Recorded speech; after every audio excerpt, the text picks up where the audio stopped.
The Power of Your Subconscious Mind by Dr. Joseph Murphy.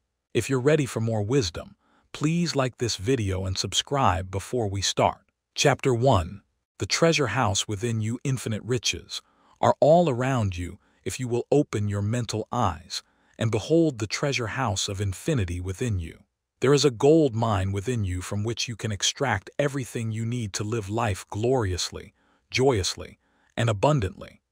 Many are sound asleep because they do not know about this gold mine of infinite intelligence and boundless love within themselves. Whatever you want, you can draw forth. A magnetized piece of steel will lift about 12 times its own weight, and if you demagnetize this same piece of steel, it will not even lift a feather. Similarly, there are two types of men. There is the magnetized man who is full of confidence and faith. He knows that he is born to win and to succeed. Then there is the type of man who is demagnetized. He is full of fears and doubts. Opportunities come and he says, "I might fail, I might lose my money, people will laugh at me." This type of man will not get very far in life because, if he is afraid to go forward, he will simply stay where he is. Become a magnetized man and discover the master secret of the ages. The master secret of the ages. What, in your opinion, is the master secret of the ages? The secret of atomic energy, thermonuclear energy, the neutron bomb, interplanetary travel? No, not any of these. Then what is this master secret? Where can one find it and how can it be contacted and brought into action? The answer is extraordinarily simple. This secret is the marvelous, miracle-working power found in your own subconscious mind. The last place that most people would seek it. The marvelous power of your subconscious you can bring into your life more power, more wealth, more health, more happiness, and more joy by learning to contact and release the hidden power of your subconscious mind. You need not acquire this power. You already possess it. But you want to learn how to use it. You want to understand it so that you can apply it in all departments of your life. As you follow the simple techniques and processes set forth in this book, you can gain the necessary knowledge and understanding. A new light can inspire you, and you can generate a new force enabling you to realize your hopes and make all your dreams come true. Decide now to make your life grander, greater, richer, and nobler than ever before. Within your subconscious depths lie infinite wisdom, infinite power, and infinite supply of all that is necessary, which is waiting for development and expression. Begin now to recognize these potentialities of your deeper mind, and they will take form in the world without. The infinite intelligence within your subconscious mind can reveal to you everything you need to know at every moment of time and point of space, provided you are open-minded and receptive. You can receive new thoughts and ideas enabling you to bring forth new inventions, make new discoveries, or write books and plays. Moreover, the infinite intelligence in your subconscious can impart to you wonderful kinds of knowledge of an original nature. It can reveal to you and open the way for perfect expression and true place in your life. Through the wisdom of your subconscious mind, you can attract the ideal companion, as well as the right business associate or partner. It can find the right buyer for your home and provide you with all the money you need and the financial freedom to be, to do, and to go as your heart desires. It is your right to discover this inner world of thought, feeling, and power, of light, love, and beauty. Though invisible, its forces are mighty. Within your subconscious mind you will find the solution for every problem and the cause for every effect. Because you can draw out the hidden powers, you come into actual possession of the power and wisdom necessary to move forward in abundance, security, joy, and dominion. I have seen the power of the subconscious lift people up out of crippled states, making them whole, vital, and strong once more, and free to go out into the world to experience happiness, health, and joyous expression. There is a miraculous healing power in your subconscious that can heal the troubled mind and the broken heart. It can open the prison door of the mind and liberate you. It can free you from all kinds of material and physical bondage. Necessity of a working basis, substantial progress in any field of endeavor, is impossible in the absence of a working basis, which is universal in its application. You can become skilled in the operation of your subconscious mind. You can practice its powers with a certainty of results in exact proportion to your knowledge of its principles, and to your application of them for definite specific purposes and goals you wish to achieve. Being a former chemist, I would like to point out that if you combine hydrogen and oxygen in the proportions of 2 atoms of the former to one of the latter, water would be the result. You are very familiar with the fact that 1 atom of oxygen and 1 atom of carbon will produce carbon monoxide, a poisonous gas. But if you add another atom of oxygen, you will get carbon dioxide, a harmless gas, and so on throughout the vast realm of chemical compounds. You must not think that the principles of chemistry, physics, and mathematics differ from the principles of your subconscious mind. Let us consider a generally accepted principle. Water seeks its own level. This is a universal principle which is applicable to water everywhere. Consider another principle: matter expands when heated. This is true anywhere, at any time, and under all circumstances. You can heat a piece of steel, and it will expand regardless whether the steel is found in China, England, or India. It is a universal truth that matter expands when heated. It is also a universal truth that whatever you impress on your subconscious mind is expressed on the screen of space as condition, experience, and event. Your prayer is answered because your subconscious mind is principle, and by principle, I mean the way a thing works. For example, the principle of electricity is that it works from a higher to a lower potential. You do not change the principle of electricity when you use it, but by cooperating with nature, you can bring forth marvelous inventions and discoveries, which bless humanity in countless ways. Your subconscious mind is principle and works according to the law of belief. You must know what belief is, why it works, and how it works.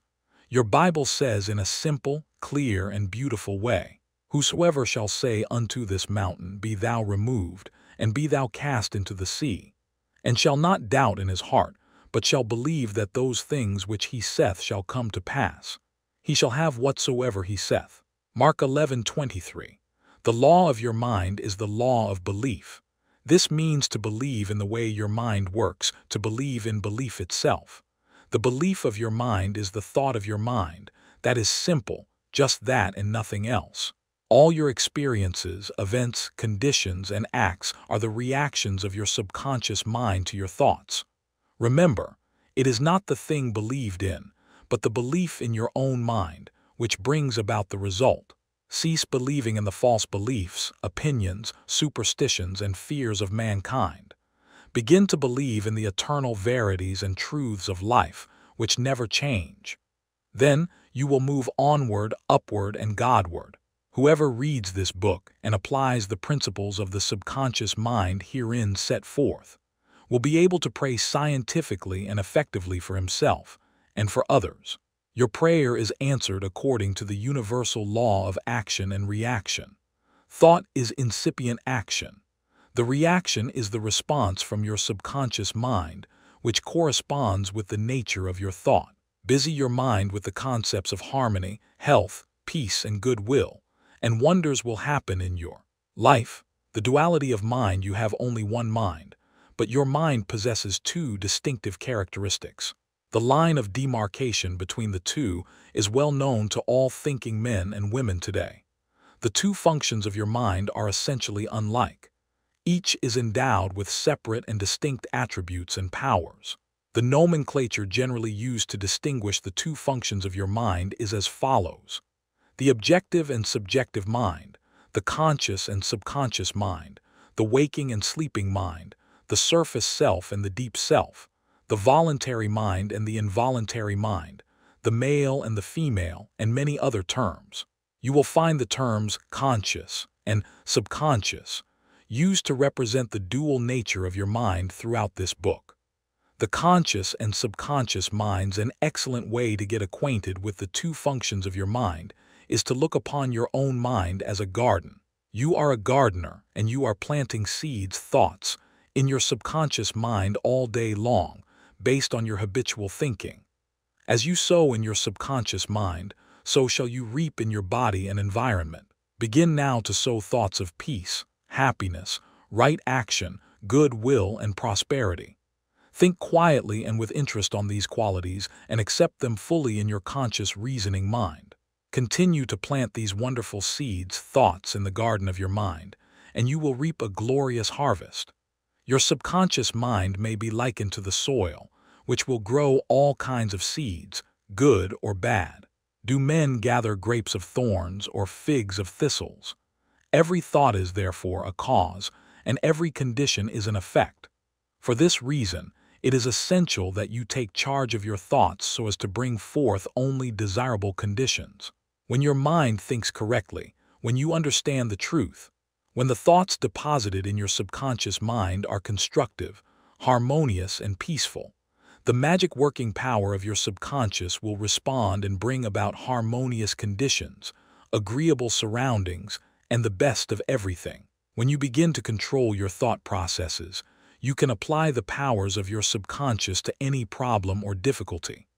In other words, you will actually be consciously cooperating with the infinite power and omnipotent law, which governs all things. Look around you wherever you live, and you will notice that the vast majority of mankind lives in the world without.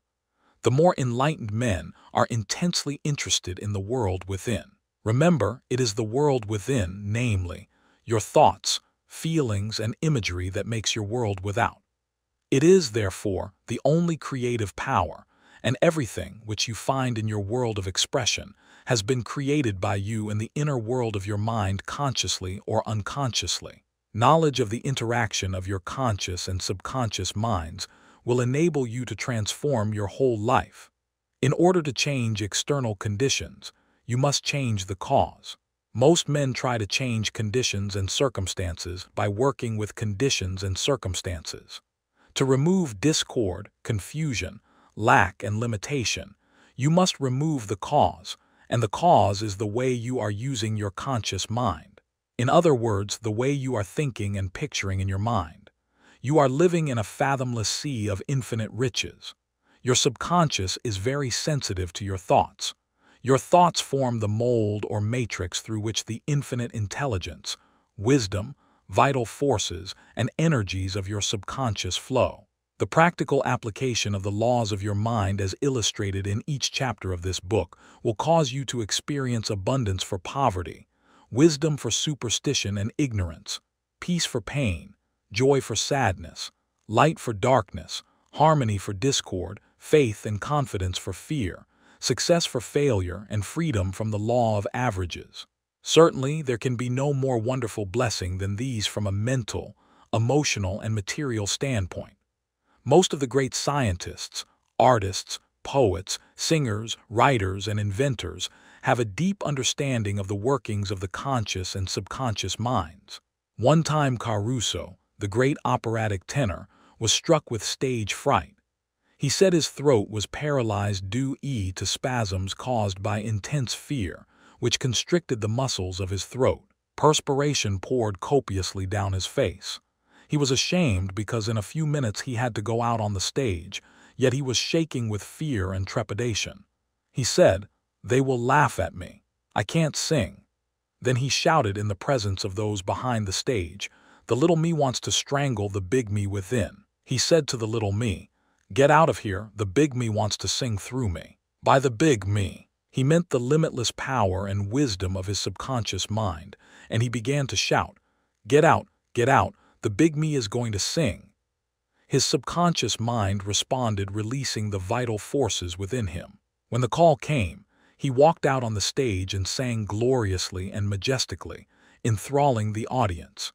It is obvious to you now that Caruso must have understood the two levels of mind, the conscious or rational, and the subconscious or irrational level. Your subconscious mind is reactive and responds to the nature of your thoughts. When your conscious mind, the little me, is full of fear, worry, and anxiety, the negative emotions engendered in your subconscious mind, the big me, are released and flood the conscious mind with a sense of panic, foreboding, and despair. When this happens, You can, like Caruso, speak affirmatively and with a deep sense of authority to the irrational emotions generated in your deeper mind as follows. Be still, be quiet. I am in control. You must obey me. You are subject to my command. You cannot intrude where you do not belong. It is fascinating and intensely interesting to observe how you can speak authoritatively and with conviction to the irrational movement of your deeper self, bringing silence, harmony, and peace to your mind. The subconscious is subject to the conscious mind, and that is why it is called subconscious or subjective. Outstanding differences and modes of operation. You will perceive the main differences by the following illustrations. The conscious mind is like the navigator or captain at the bridge of a ship. He directs the ship and signals orders to men in the engine room, who in turn control all the boilers, instruments, gauges, etc. The men in the engine room do not know where they are going. They follow orders. They would go on the rocks if the man on the bridge issued faulty or wrong instructions based on his findings with the compass, sextant, or other instruments. The men in the engine room obey him because automatically obeyed. Members of the crew do not talk back to the captain. They simply carry out orders. The captain is the master of his ship, and his decrees are carried out. Likewise, your conscious mind is the captain and the master of your ship, which represents your body, environment, and all your affairs. Your subconscious mind takes the orders you give it based upon what your conscious mind believes and accepts as true. When you repeatedly say to people, "I can't afford it," then your subconscious mind takes you at your word and sees to it that you will not be in a position to purchase what you want. As long as you persist in saying, "I can't afford that car, that trip to Europe, that home, that fur coat or ermine wrap," you can rest assured that your subconscious mind will follow your orders, and you will go through life experiencing the lack of all these things. Last Christmas Eve, a beautiful young university student looked at an attractive and rather expensive traveling bag in a store window. She was going home to Buffalo, New York, for the holidays. She was about to say, "I can't afford that bag," when she recalled something she had heard at one of my lectures, which was, never finish a negative statement, reverse it immediately, and wonders will happen in your life. She said, "That bag is mine. It is for sale. I accept it mentally, and my subconscious sees to it that I receive it." At 8 o'clock Christmas Eve, her fiancé presented her with a bag exactly the same as the one she had looked at, and mentally identified herself with at 10 o'clock the same morning. She had filled her mind with the thought of expectancy and released the whole thing to her deeper mind, which has the know-how of accomplishment. This young girl, a student at the University of Southern California, said to me, "I didn't have the money to buy that bag, but now I know where to find money and all the things I need, and that is in the treasure house of eternity within me." Another simple illustration is this. When you say, "I do not like mushrooms," and the occasion subsequently comes that you are served mushrooms in sauces or salads, you will get indigestion because your subconscious mind says to you, "The boss, your conscious mind, does not like mushrooms." This is an amusing example of the outstanding differences and modes of operation of your conscious and subconscious minds. A woman may say, "I wake up at 3 o'clock if I drink coffee at night." Whenever she drinks coffee, her subconscious mind nudges her, as if to say, "The boss wants you to stay awake tonight." Your subconscious mind works 24 hours a day and makes provisions for your benefit, pouring all the fruit of your habitual thinking into your lap. How her subconscious responded, a woman wrote me a few months ago as follows. "I am 75 years old, a widow with a grown family. I was living alone and on a pension. I heard your lectures on the powers of the subconscious mind, wherein you said that ideas could be conveyed to the subconscious mind by repetition, faith, and expectancy. I began to repeat frequently with feeling, 'I am wanted. I am happily married to a kind, loving, and spiritual-minded man. I am secure.' I kept on doing this many times a day for about 2 weeks, and one day at the corner drugstore, I was introduced to a retired pharmacist. I found him to be kind, understanding, and very religious. He was a perfect answer to my prayer. Within a week he proposed to me, and now we are on our honeymoon in Europe. I know that the intelligence within my subconscious mind brought both of us together in divine order. This woman discovered that the treasure house was within her. Her prayer was felt as true in her heart, and her affirmation sank down by osmosis into her subconscious mind, which is the creative medium. The moment she succeeded in bringing about a subjective embodiment, her subconscious mind brought about the answer through the law of attraction. Her deeper mind, full of wisdom and intelligence, brought both of them together in divine order.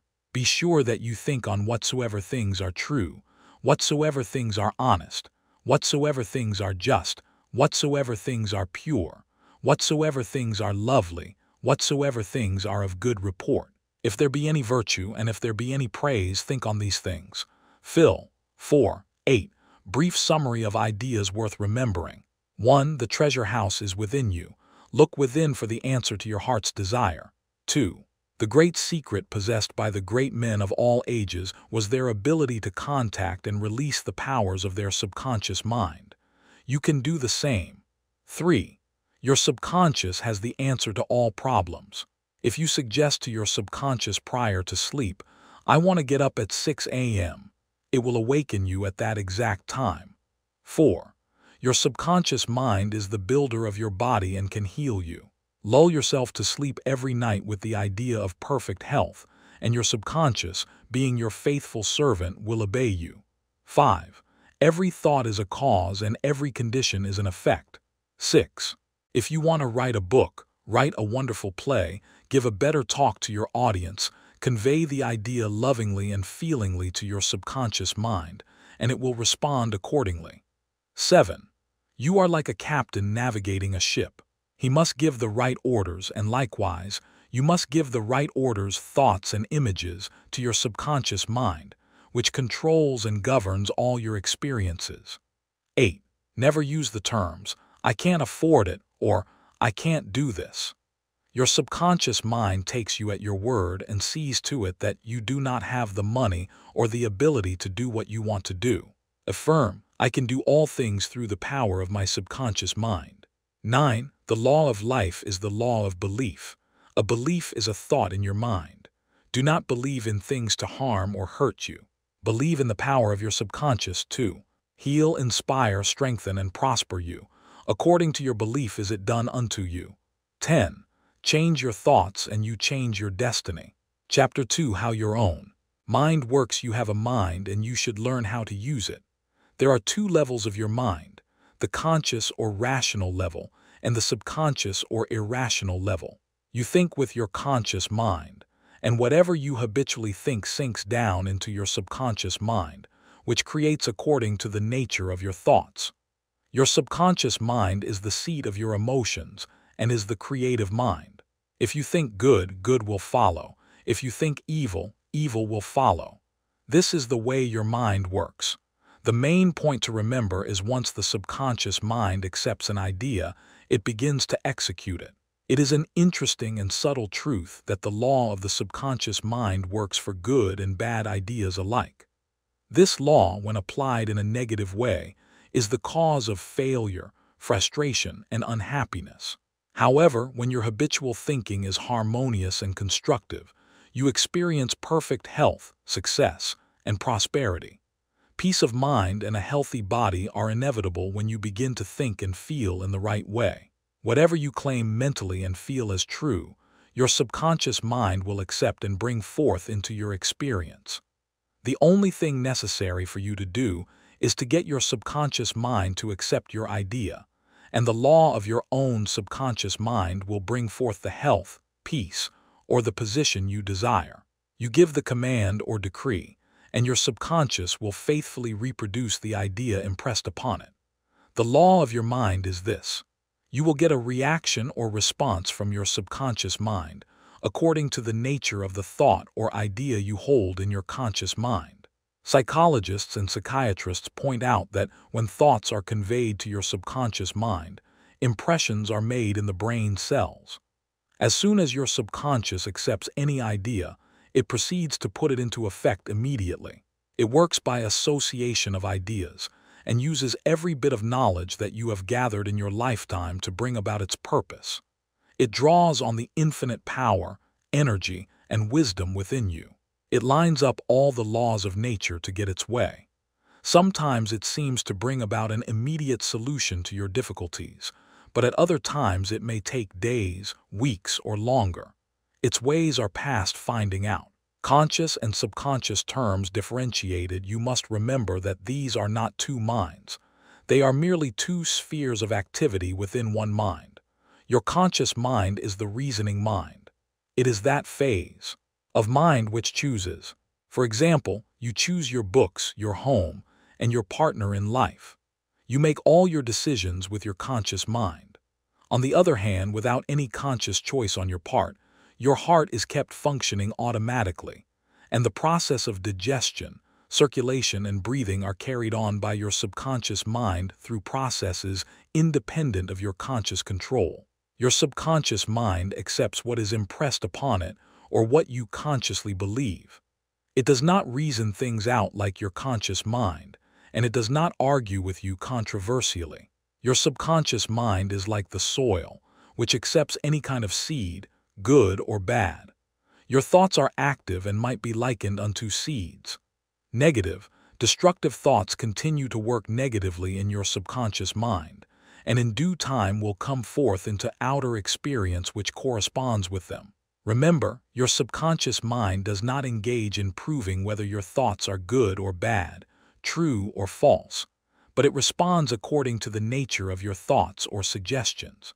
For example, if you consciously assume something as true, even though it may be false, your subconscious mind will accept it as true and proceed to bring about results, which must necessarily follow, because you consciously assumed it to be true. Experiments by psychologists, innumerable experiments by psychologists, and others on persons in the hypnotic state, have shown that the subconscious mind is incapable of making selections and comparisons, which are necessary for a reasoning process. They have shown repeatedly that your subconscious mind will accept any suggestions, however false. Having once accepted any suggestion, it responds according to the nature of the suggestion given.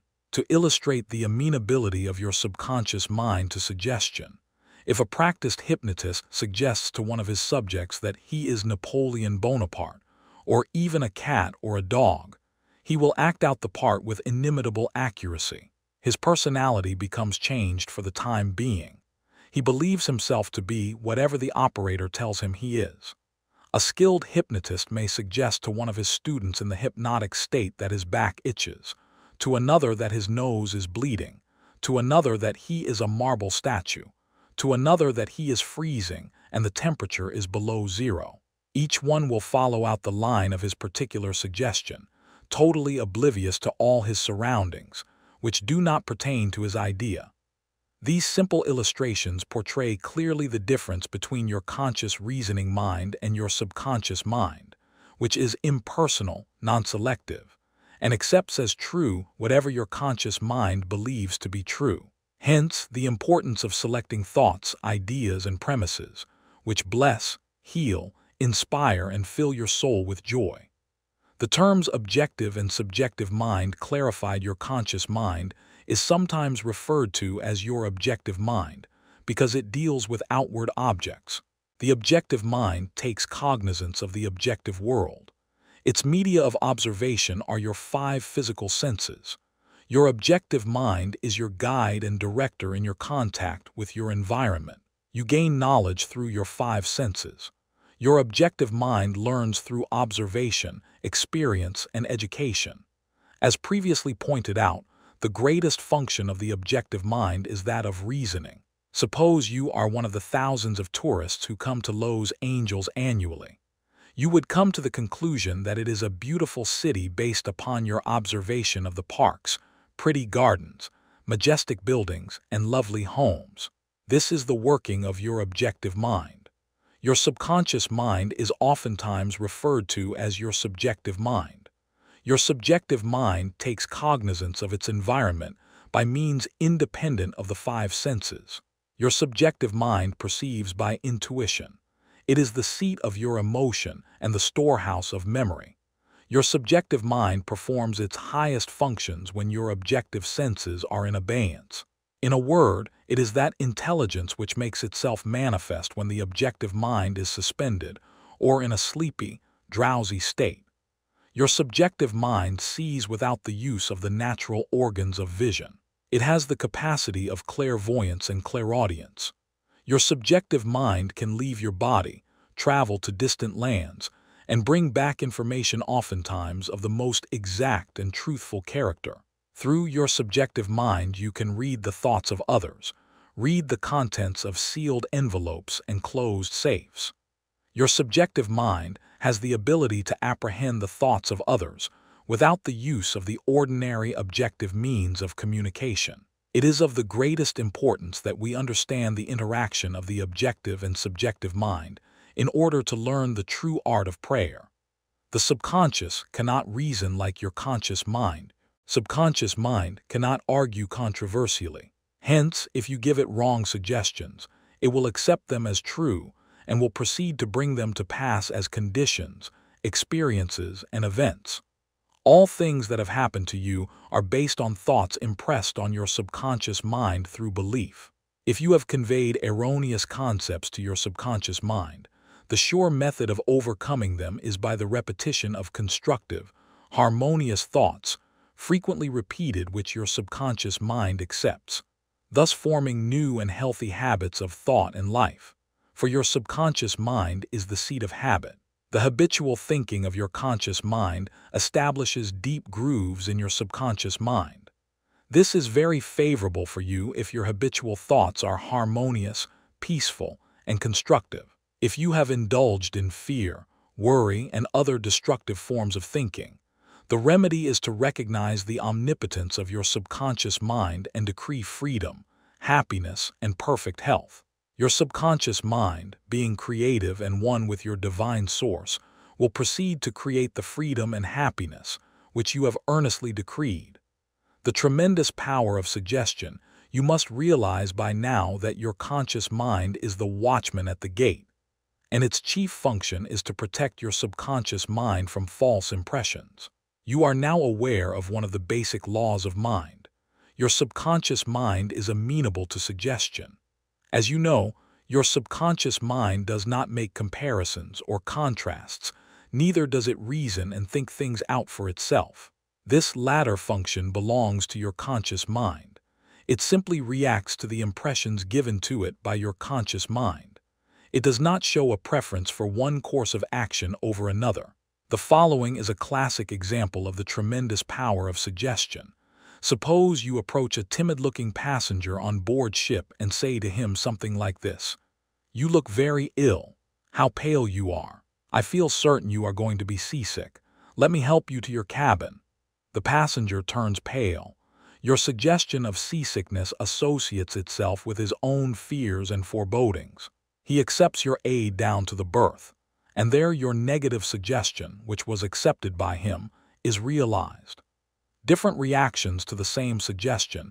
It is true that different people will react in different ways to the same suggestion because of their subconscious conditioning or belief. For example, if you go to a sailor on the ship and say to him sympathetically, "My dear fellow, you're looking very ill. Aren't you feeling sick? You look to me as if you were going to be seasick." According to his temperament, he either laughs at your joke or expresses a mild irritation. Your suggestion fell on deaf ears in this instance because your suggestion of seasickness was associated in his mind with his own immunity from it. Therefore, it called up not fear or worry, but self-confidence. The dictionary says that a suggestion is the act or instance of putting something into one's mind, the mental process by which the thought or idea suggested is entertained, accepted, or put into effect. You must remember that a suggestion cannot impose something on the subconscious mind against the will of the conscious mind. In other words, your conscious mind has the power to reject the suggestion given. In the case of the sailor, he had no fear of seasickness. He had convinced himself of his immunity, and the negative suggestion had absolutely no power to evoke fear. The suggestion of seasickness to the other passenger called forth his indwelling fear of seasickness. Each of us has his own inner fears, beliefs, opinions, and these inner assumptions rule and govern our lives. A suggestion has no power in and of itself except if you accept it mentally. This causes your subconscious powers to flow in a limited and restricted way according to the nature of the suggestion. How he lost his arm every 2 or 3 years. I give a series of lectures at the London Truth Forum in Caxton Hall. This is a forum I founded a number of years ago. Dr. Evelyn Fleet, the director, told me about an article which appeared in the English newspapers dealing with the power of suggestion. This is the suggestion a man gave to his subconscious mind over a period of about 2 years.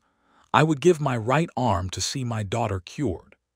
It appeared that his daughter had a crippling form of arthritis together with a so-called incurable form of skin disease. Medical treatment had failed to alleviate the condition, and the father had an intense longing for his daughter's healing and expressed his desire in the words just quoted. Dr. Evelyn Fleet said that the newspaper article pointed out that one day the family was out riding when their car collided with another. The father's right arm was torn off at the shoulder, and immediately the daughter's arthritis and skin condition vanished. You must make certain to give your subconscious only suggestions which heal, bless, elevate, and inspire you in all your ways. Remember that your subconscious mind cannot take a joke. It takes you at your word. How autosuggestion banishes fear. Illustrations of autosuggestion. Autosuggestion means suggesting something definite and specific to oneself. Herbert Parkin, in his excellent manual of autosuggestion, records the following incident. It has its amusing side so that one remembers it. A New York visitor in Chicago looks at his watch, which is set an hour ahead of Chicago time, and tells a Chicago friend that it is 12 o'clock. The Chicago friend, not considering the difference in time between Chicago and New York, tells the New Yorker that he is hungry and that he must go to lunch. Herbert Parkin, Autosuggestion, London. Fowler, 1916. Autosuggestion may be used to banish various fears and other negative conditions. A young singer was invited to give an audition. She had been looking forward to the interview, but on 3 previous occasions she had failed miserably due to fear of failure. This young lady had a very good voice, but she had been saying to herself, "When the time comes for me to sing, maybe they won't like me. I will try, but I'm full of fear and anxiety." Her subconscious mind accepted these negative autosuggestions as a request and proceeded to manifest them and bring them into her experience. The cause was an involuntary autosuggestion, i.e., silent fear thoughts emotionalized and subjectified. She overcame it by the following technique. 3 times a day she isolated herself in a room. She sat down comfortably in an armchair, relaxed her body, and closed her eyes. She stilled her mind and body as best she could. Physical inertia favors mental passivity and renders the mind more receptive to suggestion. She counteracted the fear suggestion by saying to herself, "I sing beautifully. I am poised, serene, confident, and calm." She repeated this statement slowly, quietly, and with feeling from 5 to 10 times at each sitting. She had 3 such sittings every day and 1 immediately prior to sleep. At the end of a week she was completely poised and confident. When the invitation to audition came, she gave a remarkable, wonderful audition. How she restored her memory. A woman, aged 75, was in the habit of saying to herself, "I am losing my memory." She reversed the procedure and practiced induced autosuggestion several times a day as follows. "My memory from today on is improving in every department. I shall always remember whatever I need to know at every moment of time and point of space. The impressions received will be clearer and more definite. I shall retain them automatically and with ease. Whatever I wish to recall will immediately present itself in the correct form in my mind. I am improving rapidly every day, and very soon my memory will be better than it has ever been before." At the end of 3 weeks, her memory was back to normal, and she was delighted. How he overcame a nasty temper.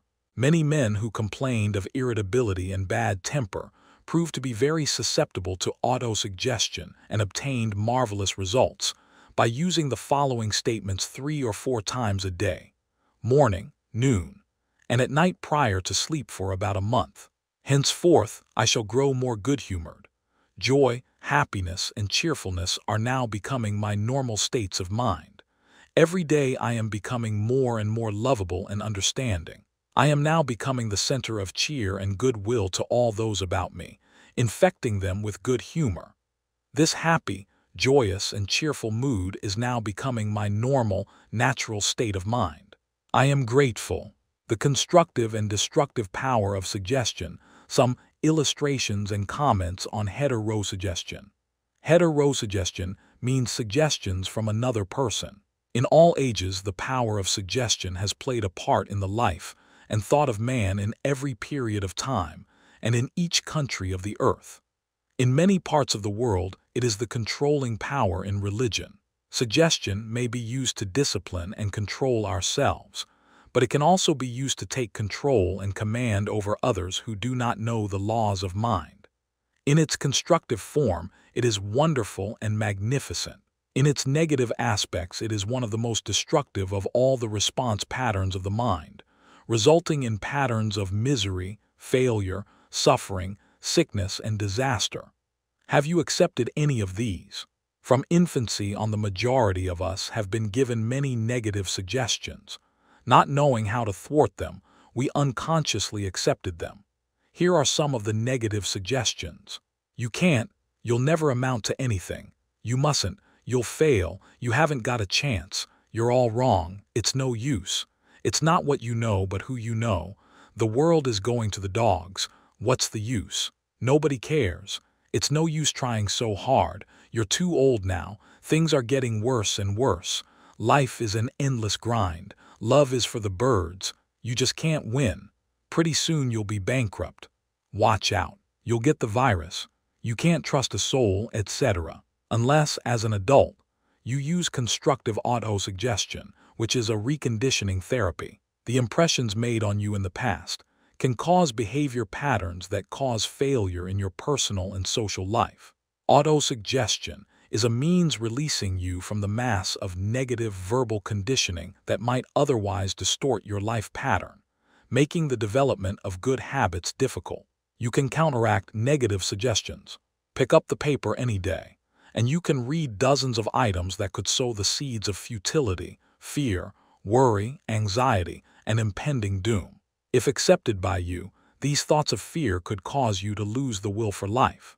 Knowing that you can reject all these negative suggestions by giving your subconscious mind constructive autosuggestions, you counteract all these destructive ideas.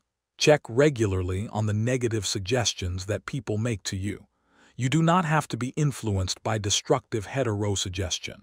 All of us have suffered from it in our childhood and in our teens. If you look back, you can easily recall how parents, friends, relatives, teachers, and associates contributed in a campaign of negative suggestions.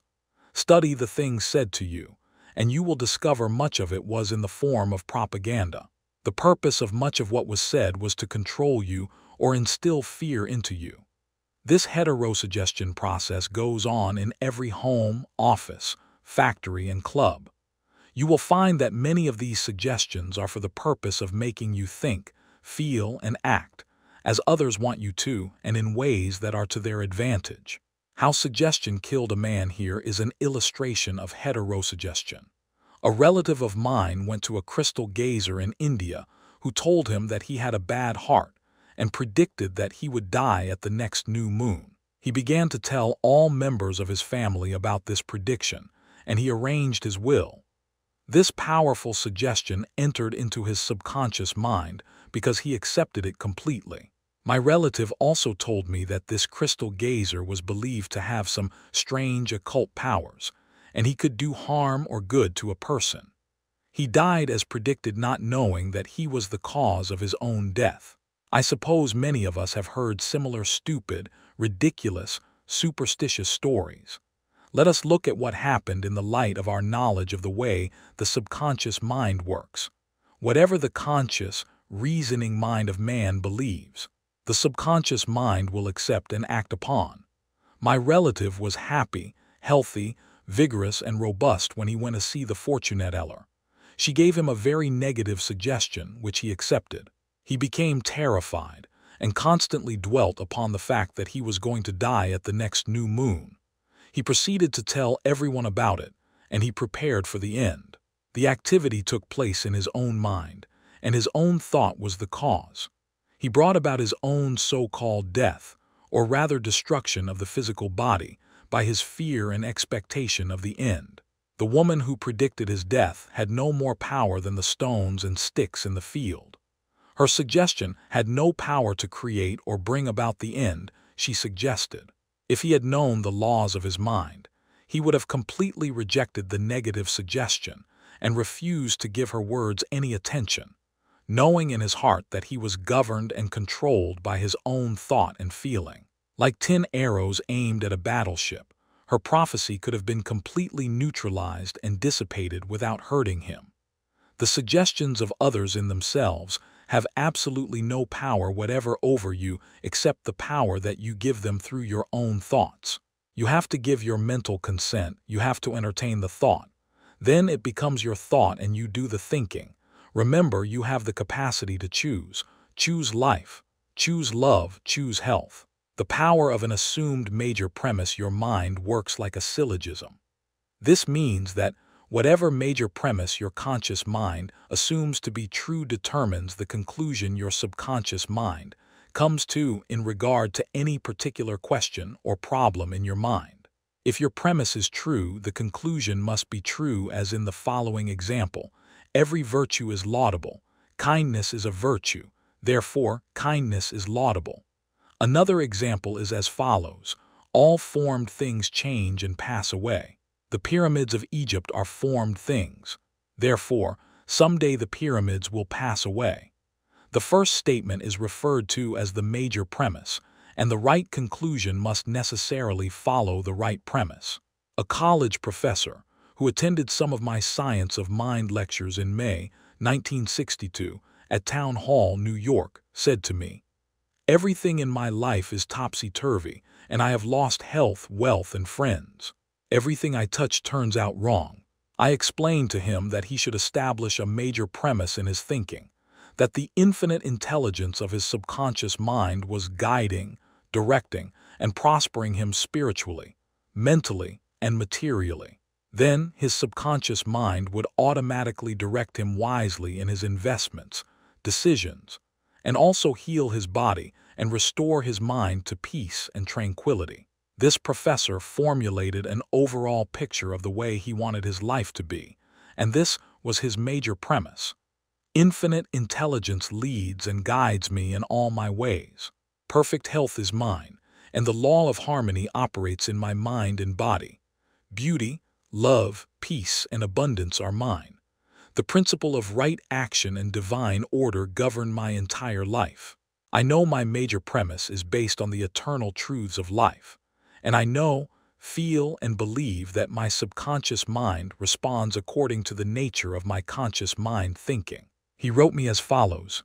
I repeated the above statements slowly, quietly, and lovingly several times a day, knowing that they were sinking deep down into my subconscious mind, and that results must follow. I am deeply grateful for the interview you gave me, and I would like to add that all departments of my life are changing for the better. It works. The subconscious does not argue controversially. Your subconscious mind is all-wise and knows the answers to all questions. It does not argue with you or talk back to you. It does not say, "You must not impress me with that." For example, when you say, "I can't do this. I am too old now. I can't meet this obligation. I was born on the wrong side of the tracks. I don't know the right politician." You are impregnating your subconscious with these negative thoughts, and it responds accordingly. You are actually blocking your own good, thereby bringing lack, limitation, and frustration into your life.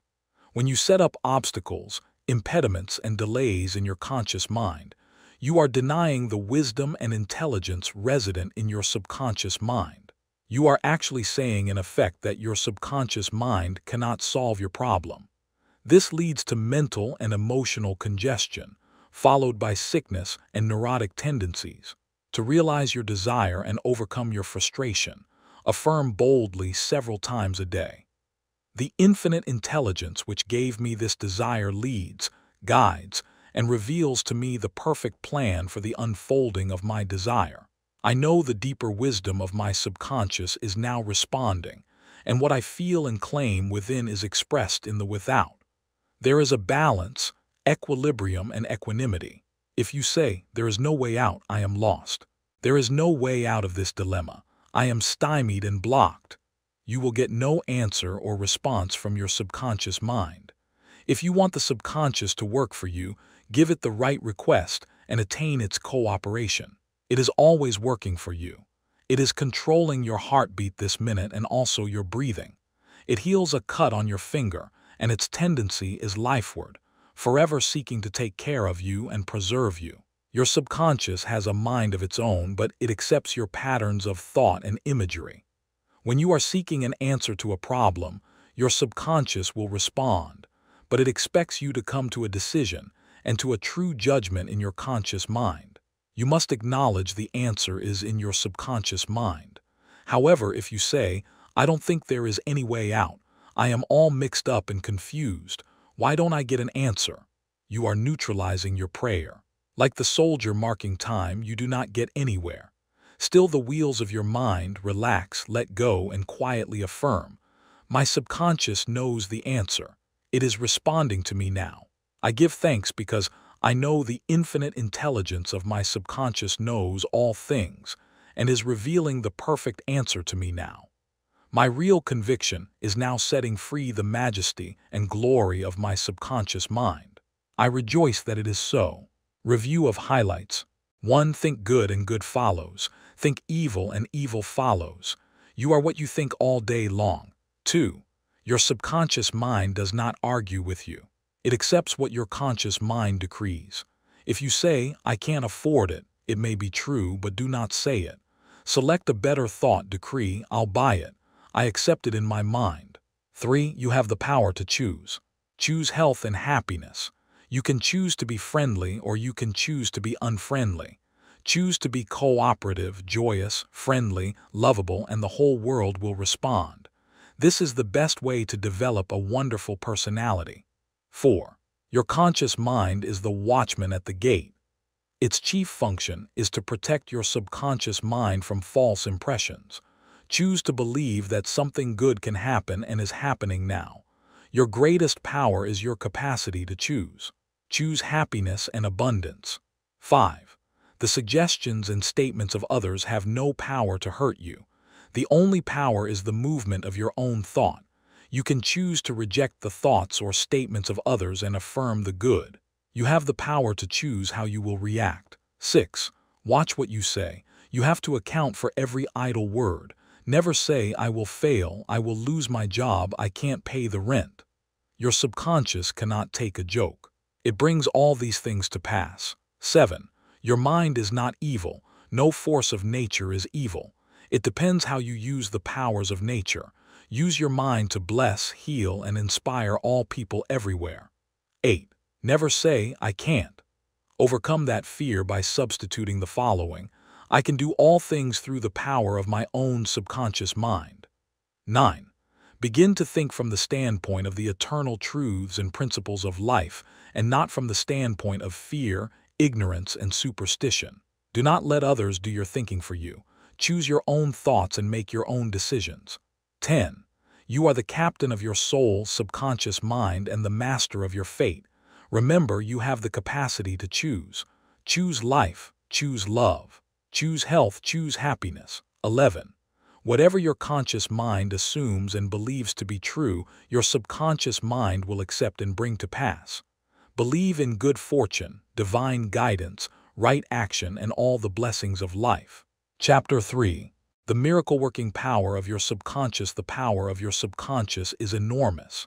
It inspires you, it guides you, and it reveals to you names, facts, and scenes from the storehouse of memory. Your subconscious started your heartbeat, controls the circulation of your blood and regulates your digestion, assimilation, and elimination. When you eat a piece of bread, your subconscious mind transmutes it into tissue, muscle, bone, and blood. This process is beyond the ken of the wisest man who walks the earth. Your subconscious mind controls all the vital processes and functions of your body and knows the answer to all problems. Your subconscious mind never sleeps, never rests. It is always on the job. You can discover the miracle-working power of your subconscious by plainly stating to your subconscious prior to sleep that you wish a certain specific thing accomplished. You will be delighted to discover that forces within you will be released, leading to the desired result. Here, then, is a source of power and wisdom which places you in touch with omnipotence, or the power that moves the world, guides the planets in their course, and causes the sun to shine. Your subconscious mind is the source of your ideals, aspirations, and altruistic urges. It was through the subconscious mind that Shakespeare perceived great truths hidden from the average man of his day. Undoubtedly, it was the response of his subconscious mind that caused the Greek sculptor, Phidias, to portray beauty, order, symmetry, and proportion in marble and bronze. It enabled the Italian artist, Raphael, to paint Madonnas and Ludwig van Beethoven to compose symphonies. In 1955, I lectured at the Yoga Forest University, Rishikesh, India, and there I chatted with a visiting surgeon from Bombay. He told me about Dr. James Esdale, a Scotch surgeon who worked in Bengal before ether or other modern methods of anesthesia were discovered. Between 1843 and 1846, Dr. Esdale performed about 400 major operations of all kinds, such as amputations, removal of tumors and cancerous growths, as well as operations on the eye, ear, and throat. All operations were conducted under mental anesthesia only. This Indian doctor at Rishikesh informed me that the postoperative mortality rate of patients operated on by Dr. Esdale was extremely low, probably 2 or 3%. Patients felt no pain, and there were no deaths during the operations. Dr. Esdale suggested to the subconscious minds of all his patients, who were in a hypnotic state, that no infection or septic condition would develop. You must remember that this was before Louis Pasteur, Joseph Lister, and others who pointed out the bacterial origin of disease and causes of infection due to unsterilized instruments and virulent organisms. This Indian surgeon said that the reason for the low mortality rate and the general absence of infection, which was reduced to a minimum, was undoubtedly due to the suggestions of Dr. Esdale to the subconscious minds of his patients. They responded according to the nature of his suggestion.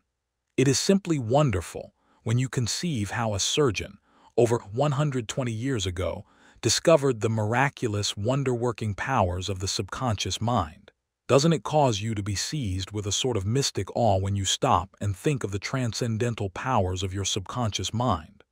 Consider its extrasensory perceptions, such as its capacity for clairvoyance and clairaudience, its independence of time and space, its capacity to render you free from all pain and suffering, and its capacity to get the answer to all problems, be they what they may. All these and many more reveal to you that there is a power and intelligence within you that far transcends your intellect, causing you to marvel at the wonders of it all. All these experiences cause you to rejoice and believe in the miracle-working powers of your own subconscious mind. Your subconscious is your book of life. Whatever thoughts, beliefs, opinions, theories, or dogmas you write, engrave, or impress on your subconscious mind, you shall experience them as the objective manifestation of circumstances, conditions, and events. What you write on the inside, you will experience on the outside. You have two sides to your life, objective and subjective, visible and invisible, thought and its manifestation. Your brain receives your thought, which is the organ of your conscious reasoning mind. When your conscious or objective mind accepts the thought completely, it is sent to the solar plexus, called the brain of your mind, where it becomes flesh and is made manifest in your experience. As previously outlined, your subconscious cannot argue. It acts only from what you write on it.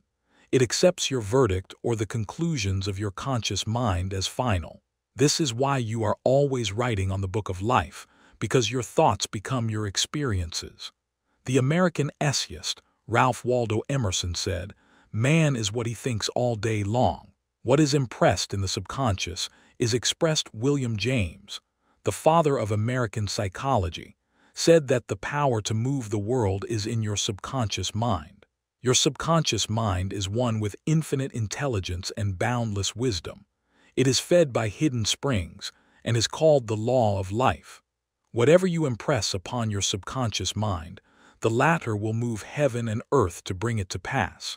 You must therefore impress it with right ideas and constructive thoughts. The reason there is so much chaos and misery in the world is because people do not understand the interaction of their conscious and subconscious minds. When these two principles work in accord, in concord, in peace, and synchronously together, you will have health, happiness, peace, and joy. There is no sickness or discord when the conscious and subconscious work together harmoniously and peacefully. The tomb of Hermes was opened with great expectancy and a sense of wonder because people believed that the greatest secret of the ages was contained therein. The secret was as within, so without, as above, so below. In other words, whatever is impressed high your subconscious mind is expressed on the screen of space. This same truth was proclaimed by Moses, Isaiah, Jesus, Buddha, Zoroaster, Laozi, and all the illumined seers of the ages. Whatever you feel as true subjectively is expressed as conditions, experiences, and events. Motion and emotion must balance. As in heaven your own mind, so on earth in your body and environment. This is the great law of life. You will find throughout all nature the law of action and reaction, of rest and motion. These two must balance, then there will be harmony and equilibrium. You are here to let the life principle flow through you rhythmically and harmoniously. The intake and the outgo must be equal. The impression and the expression must be equal. All your frustration is due to unfulfilled desire. If you think negatively, destructively, and viciously, these thoughts generate destructive emotions which must be expressed and find an outlet. These emotions, being of a negative nature, are frequently expressed as ulcers, heart trouble, tension, and anxieties. What is your idea or feeling about yourself now?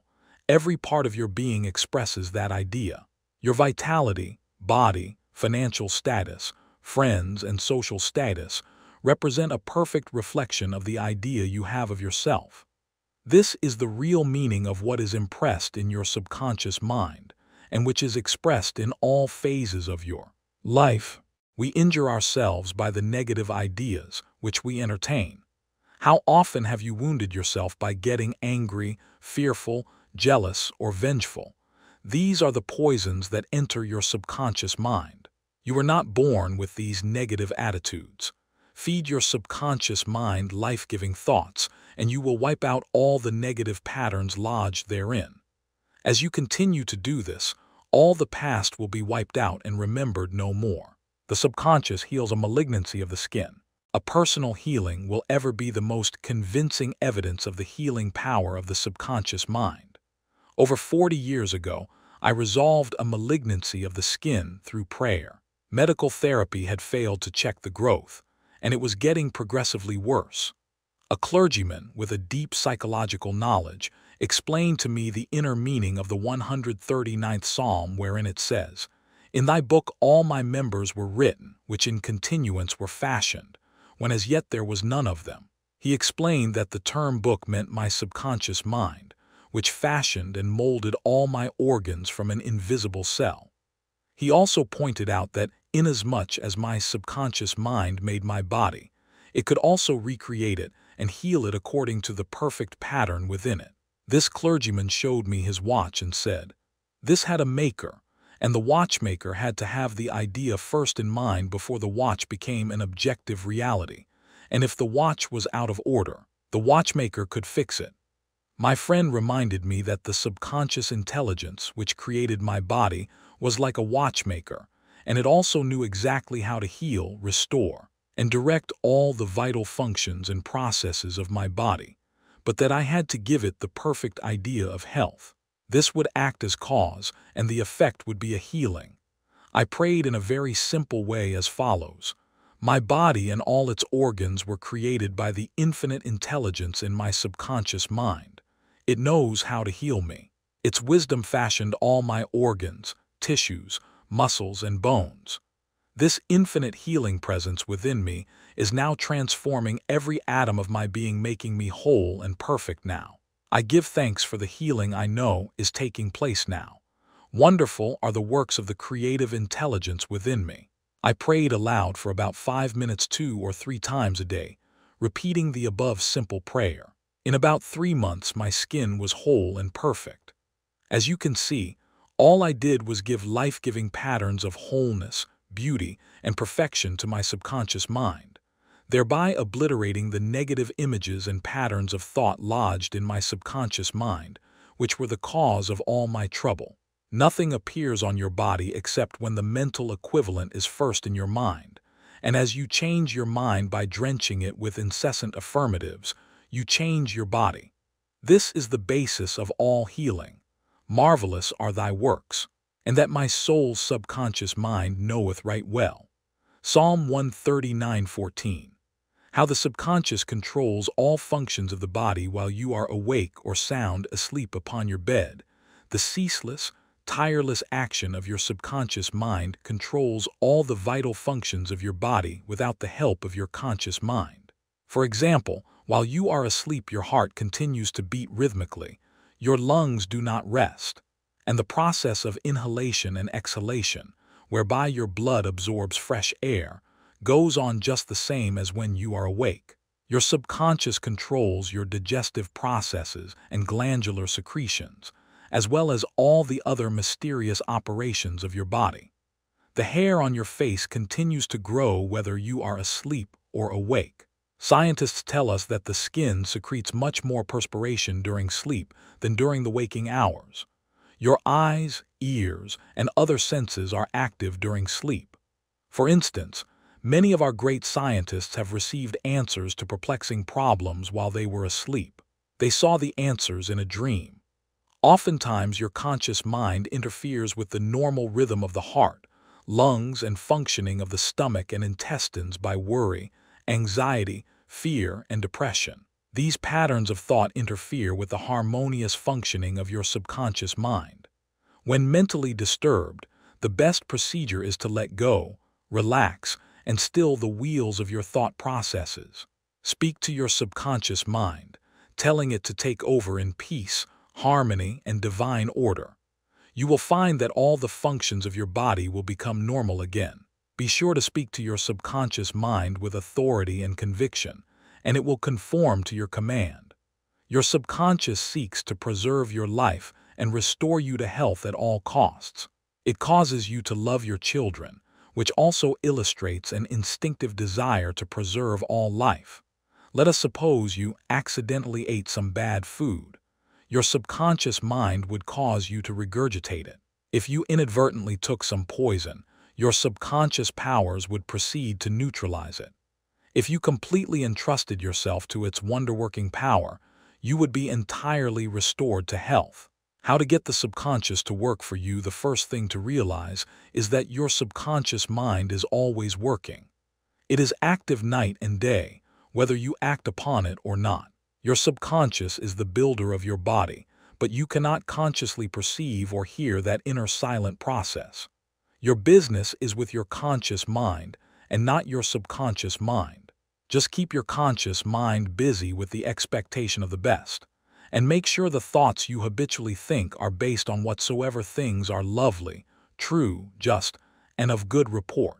Begin now to take care of your conscious mind, knowing in your heart and soul that your subconscious mind is always expressing, reproducing, and manifesting according to your habitual thinking. Remember, just as water takes the shape of the pipe it flows through, the life principle in you flows through you according to the nature of your thoughts.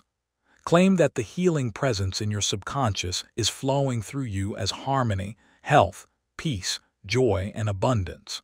Think of it as a living intelligence, a lovely companion on the way. Firmly believe it is continually flowing through you, vivifying, inspiring, and prospering you. It will respond exactly this way. It is done unto you as you believe. Healing principle of the subconscious restores atrophied optic nerves. There is the well-known, duly authenticated case of Madame Bayer of France, recorded in the archives of the medical department of Lourdes, France. She was blind. The optic nerves were atrophied and useless. She visited Lourdes and had what she termed a miraculous healing. Ruth Cranston, a Protestant young lady who investigated and wrote about healings at Lourdes in McCall's magazine, November 1955, writes about Madame Bayer as follows. At Lourdes she regained her sight incredibly, with the optic nerve still lifeless and useless, as several doctors could testify after repeated examinations. A month later, upon re-examination, it was found that the seeing mechanism had been restored to normal. But at first, so far as medical examination could tell, she was seeing with dead eyes. I have visited Lourdes several times where I, too, witnessed some healings. And of course, as we shall explain in the next chapter, there is no doubt that healings take place at many shrines throughout the world, Christian and non-Christian. The waters of the shrine did not heal Madame Bayer, to whom we just referred, but by her own subconscious mind, which responded to her belief. The healing principle within her subconscious mind responded to the nature of her thought. Belief is a thought in the subconscious mind. It means to accept something as true. The thought accepted executes itself automatically. Undoubtedly, Madame Bayer went to the shrine with expectancy and great faith, knowing in her heart she would receive a healing. Her subconscious mind responded accordingly, releasing the ever-present healing forces. The subconscious mind, which created the eye, can certainly bring a dead nerve back to life. What the creative principle created, it can recreate. According to your belief, is it done unto you. How to convey the idea of perfect health to your subconscious mind. A Protestant minister I knew in Johannesburg, South Africa, told me the method he used to convey the idea of perfect health to his subconscious mind. He had cancer of the lung. His technique, as given to me in his own handwriting, is exactly as follows. Several times a day I would make certain that I was completely relaxed mentally and physically. I relaxed my body by speaking to it as follows. My feet are relaxed, my ankles are relaxed, my legs are relaxed, my abdominal muscles are relaxed, my heart and lungs are relaxed, my head is relaxed, my whole being is completely relaxed. After about 5 minutes I would be in a sleepy, drowsy state, and then I affirmed the following truth. The perfection of God is now being expressed through me. The idea of perfect health is now filling my subconscious mind. The image God has of me is a perfect image, and my subconscious mind recreates my body in perfect accordance with the perfect image held in the mind of God. This minister had a remarkable healing. This is a simple, easy way of conveying the idea of perfect health to your subconscious mind. Another wonderful way to convey the idea of health to your subconscious is through disciplined or scientific imagination. I told a man who was suffering from functional paralysis to make a vivid picture of himself walking around in his office, touching the desk, answering the telephone, and doing all the things he ordinarily would do if he were healed. I explained to him that this idea and mental picture of perfect health would be accepted by his subconscious mind. He lived the role and actually felt himself back in the office. He knew that he was giving his subconscious mind something definite to work upon. His subconscious mind was the film upon which the picture was impressed. One day, after several weeks of frequent conditioning of the mind with this mental picture, the telephone rang by pre-arrangement and kept ringing while his wife and nurse were out. The telephone was about 12 feet away, but nevertheless he managed to answer it. He was healed at that hour. The healing power of his subconscious mind responded to his mental imagery, and a healing followed. This man had a mental block which prevented impulses from the brain reaching his legs. Therefore, he said he could not walk. When he shifted his attention to the healing power within him, the power flowed through his focused attention, enabling him to walk. Whatsoever ye shall ask in prayer, believing, ye shall receive. Matt. 21:22. Ideas worth remembering. 1. Your subconscious mind controls all the vital processes of your body and knows the answer to all problems. 2. Prior to sleep, turn over a specific request to your subconscious mind and prove its miracle-working power to yourself. 3. Whatever you impress on your subconscious mind is expressed on the screen of space as conditions, experiences, and events. Therefore, you should carefully watch all ideas and thoughts entertained in your conscious mind. 4. The law of action and reaction is universal.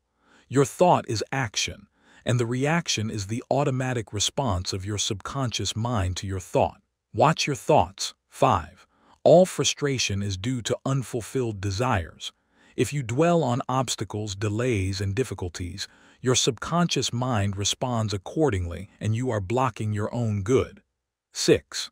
The life principle will flow through you rhythmically and harmoniously if you consciously affirm, I believe that the subconscious power which gave me this desire is now fulfilling it through me. This dissolves all conflicts. 7. You can interfere with the normal rhythm of your heart, lungs, and other organs by worry, anxiety, and fear. Feed your subconscious with thoughts of harmony, health, and peace, and all the functions of your body will become normal again. 8. Keep your conscious mind busy with the expectation of the best, and your subconscious will faithfully reproduce your habitual thinking. 9. Imagine the happy ending or solution to your problem. Feel the thrill of accomplishment, and what you imagine and feel will be accepted by your subconscious mind and bring it to pass. Chapter 4. Mental Healings. In ancient times down through the ages, men of all nations have somehow instinctively believed that somewhere there resided a healing power which could restore to normal the functions and sensations of man's body. They believed that this strange power could be invoked under certain conditions, and that the alleviation of human suffering would follow. The history of all nations presents testimony in support of this belief. In the early history of the world, the power of secretly influencing men for good or evil, including the healing of the sick, was said to be possessed by the priests and holy men of all nations. Healing of the sick was supposed to be a power derived directly by them from God, and the procedures and processes of healing varied throughout the world. The healing processes took the form of supplications to God attended by various ceremonies, such as the laying on of hands, incantations, the application of amulets, talismans, rings, relics, and images. For example, in the religions of antiquity, priests in the ancient temples gave drugs to the patient and practiced hypnotic suggestions prior to the patient's sleep, telling him that the gods would visit him in his sleep and heal him. Many healings followed.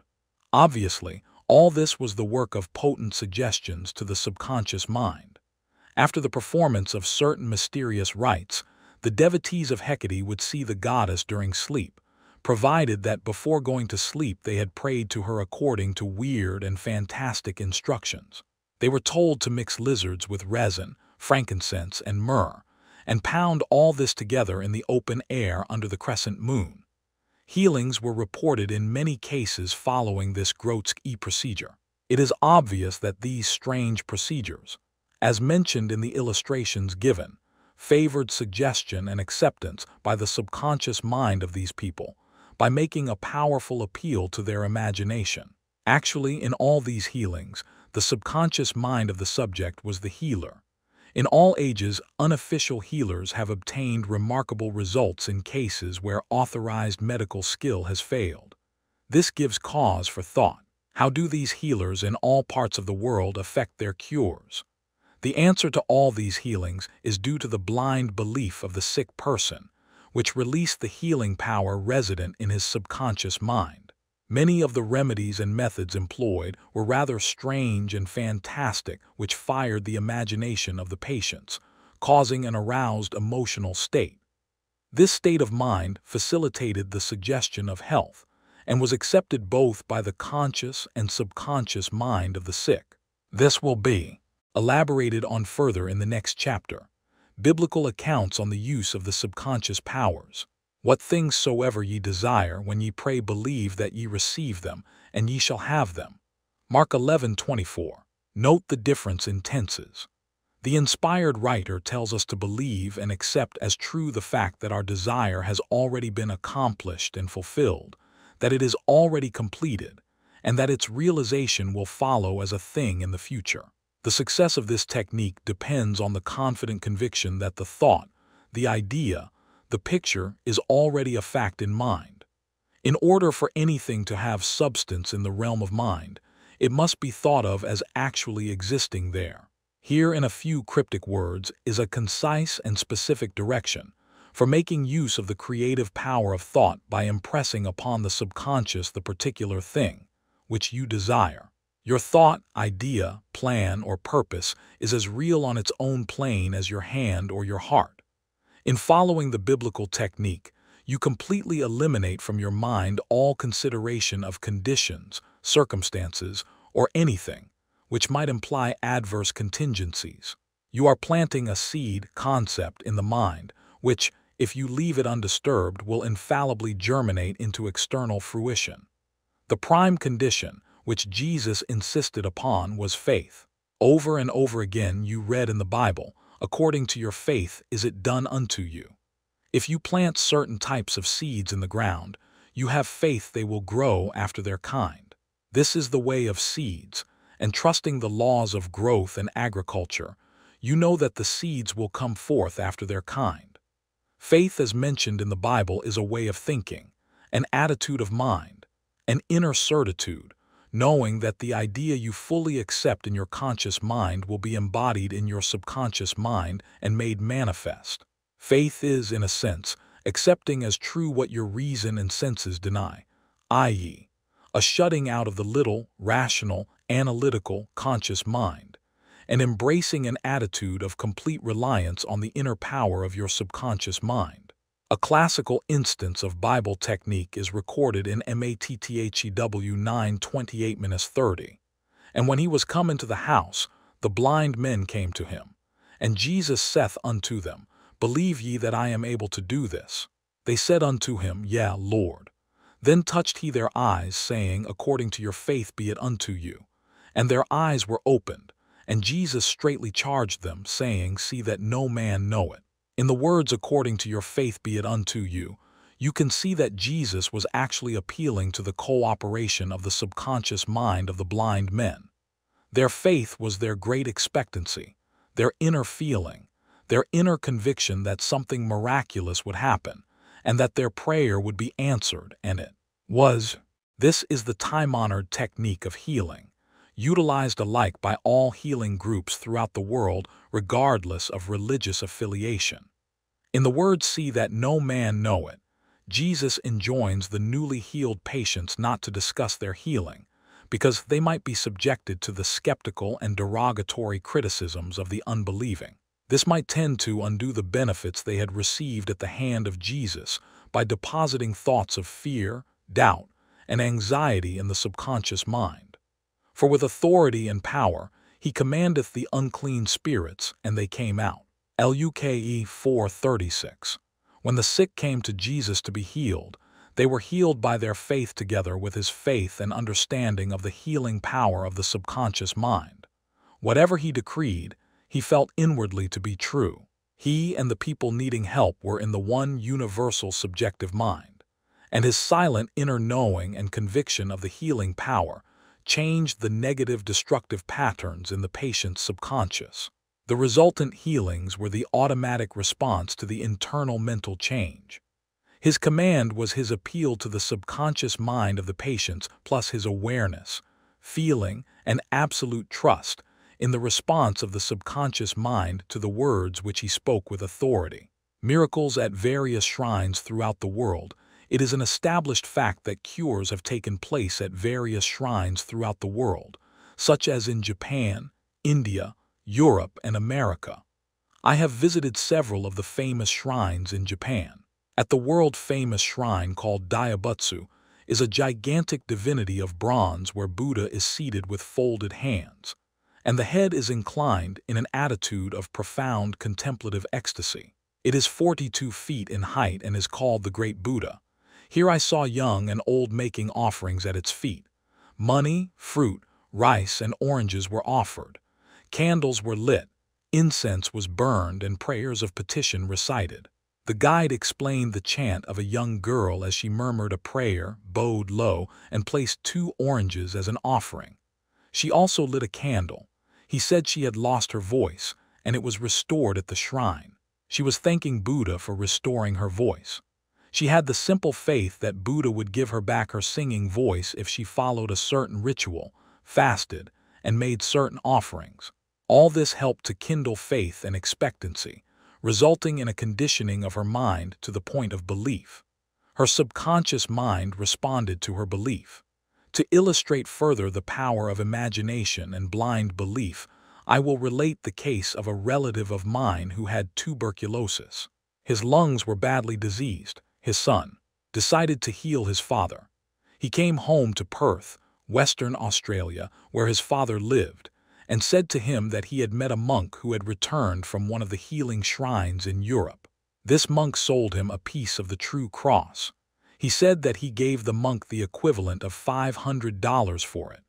This young man had actually picked up a splinter of wood from the sidewalk, went to the jeweler's, and had it set in a ring so that it looked real. He told his father that just touching the ring or the cross healed many. He inflamed and fired his father's imagination to the point that the old gentleman snatched the ring from him, placed it over his chest, prayed silently, and went to sleep. In the morning he was healed. All the clinic's tests proved negative. You know, of course, it was not the splinter of wood from the sidewalk that healed him. It was his imagination aroused to an intense degree, plus the confident expectancy of a perfect healing. Imagination was joined to faith or subjective feeling, and the union of the two brought about a healing. The father never learned of the trick that had been played upon him. If he had, he probably would have had a relapse. He remained completely cured and passed away 15 years later at the age of 89. One universal healing principle is a well-known fact that all of the various schools of healing affect cures of the most wonderful character. The most obvious conclusion which strikes your mind is that there must be some underlying principle, which is common to them all, namely, the subconscious mind. And the one process of healing is faith. It will now be in order to recall to your mind once more the following fundamental truths. First, that you possess mental functions, which have been distinguished by designating one the conscious mind and the other the subconscious mind. Secondly, your subconscious mind is constantly amenable to the power of suggestion. Furthermore, your subconscious mind has complete control of the functions, conditions, and sensations of your body. I venture to believe that all the readers of this book are familiar with the fact that symptoms of almost any disease can be induced in hypnotic subjects by suggestion. For example, a subject in the hypnotic state can develop a high temperature, flushed face, or chills according to the nature of the suggestion given. By experiment, you can suggest to the person that he is paralyzed and cannot walk. It will be so. By illustration, you can hold a cup of cold water under the nose of the hypnotic subject and tell him, "This is full of pepper, smell it." He will proceed to sneeze. What do you think caused him to sneeze, the water or the suggestion? If a man says he is allergic to Timothy grass, you can place a synthetic flower or an empty glass in front of his nose when he is in a hypnotic state and tell him it is Timothy grass. He will portray the usual allergic symptoms. This indicates that the cause of the disease is in the mind. The healing of the disease can also take place mentally. You realize that remarkable healings take place through osteopathy, chiropractic medicine, and naturopathy, as well as through all the various religious bodies throughout the world. But it is obvious that all of these healings are brought about through the subconscious mind, the only healer there is. Notice how it heals a cut on your face caused by shaving. It knows exactly how to do it. The doctor dresses the wound and says, "Nature heals it." Nature refers to natural law, the law of the subconscious mind, or self-preservation, which is the function of the subconscious mind. The instinct of self-preservation is the first law of nature. Your strongest instinct is the most potent of all autosuggestions. Widely different theories, it would be tedious and unprofitable to discuss to any great extent the numerous theories advanced by different religious sects and prayer therapy groups. There are a great number who claim that because their theory produces results it is, therefore, the correct one. This, as explained in this chapter, cannot be true. You are aware that there are all types of healing. Franz Anton Mesmer, an Austrian physician, 1734–1815, who practiced in Paris, discovered that by applying magnets to the diseased body, he could cure that disease miraculously. He also performed cures with various other pieces of glass and metals. He discontinued this form of healing and claimed that his cures were due to animal magnetism, theorizing that this substance was projected from the healer to the patient. His method of treating disease from then on was by hypnotism, which was called mesmerism in his day. Other physicians said that all his healings were due to suggestion and nothing else. All of these groups, such as psychiatrists, psychologists, osteopaths, chiropractors, physicians, and all the churches are using the one universal power resident in the subconscious mind. Each may proclaim the healings are due to their theory. The process of all healing is a definite, positive, mental attitude, an inner attitude or a way of thinking, called faith. Healing is due to a confident expectancy, which acts as a powerful suggestion to the subconscious mind, releasing its healing potency. One man does not heal by a different power than another. It is true he may have his own theory or method. There is only one process of healing, and that is faith. There is only one healing power, namely, your subconscious mind. Select the theory and method you prefer. You can rest assured if you have faith, you shall get results. Views of Paracelsus. Philippus Paracelsus, a famous Swiss alchemist and physician who lived from 1493 to 1541, was a great healer in his day. He stated what is now an obvious scientific fact when he uttered these words: whether the object of your faith be real or false, you will nevertheless obtain the same effects. Thus, if I believed in St. Peter's statue as I should have believed in St. Peter himself, I shall obtain the same effects that I should have obtained from St. Peter. But that is superstition. Faith, however, produces miracles, and whether it is true or false faith, it will always produce the same wonders. The views of Paracelsus were also entertained in the 16th century by Pietro Pomponazzi, an Italian philosopher and contemporary of Paracelsus, who said, "We can easily conceive the marvelous effects which confidence and imagination can produce, particularly when both qualities are reciprocated between the subjects and the person who influences them. The cures attributed to the influence of certain relics are the effect of their imagination and confidence. Quacks and philosophers know that if the bones of any skeleton were put in place of the saint's bones, the sick would none the less experience beneficial effects, if they believed that they were veritable relics. Then, if you believe in the bones of saints to heal, or if you believe in the healing power of certain waters, you will gel results because of the powerful suggestion given to your subconscious mind. It is the latter that does the healing. Bernheiten's experiments. Hippolyte Bernheim, professor of medicine at Nancy, France, 1910–1919, was the expounder of the fact that the suggestion of the physician to the patient was exerted through the subconscious mind.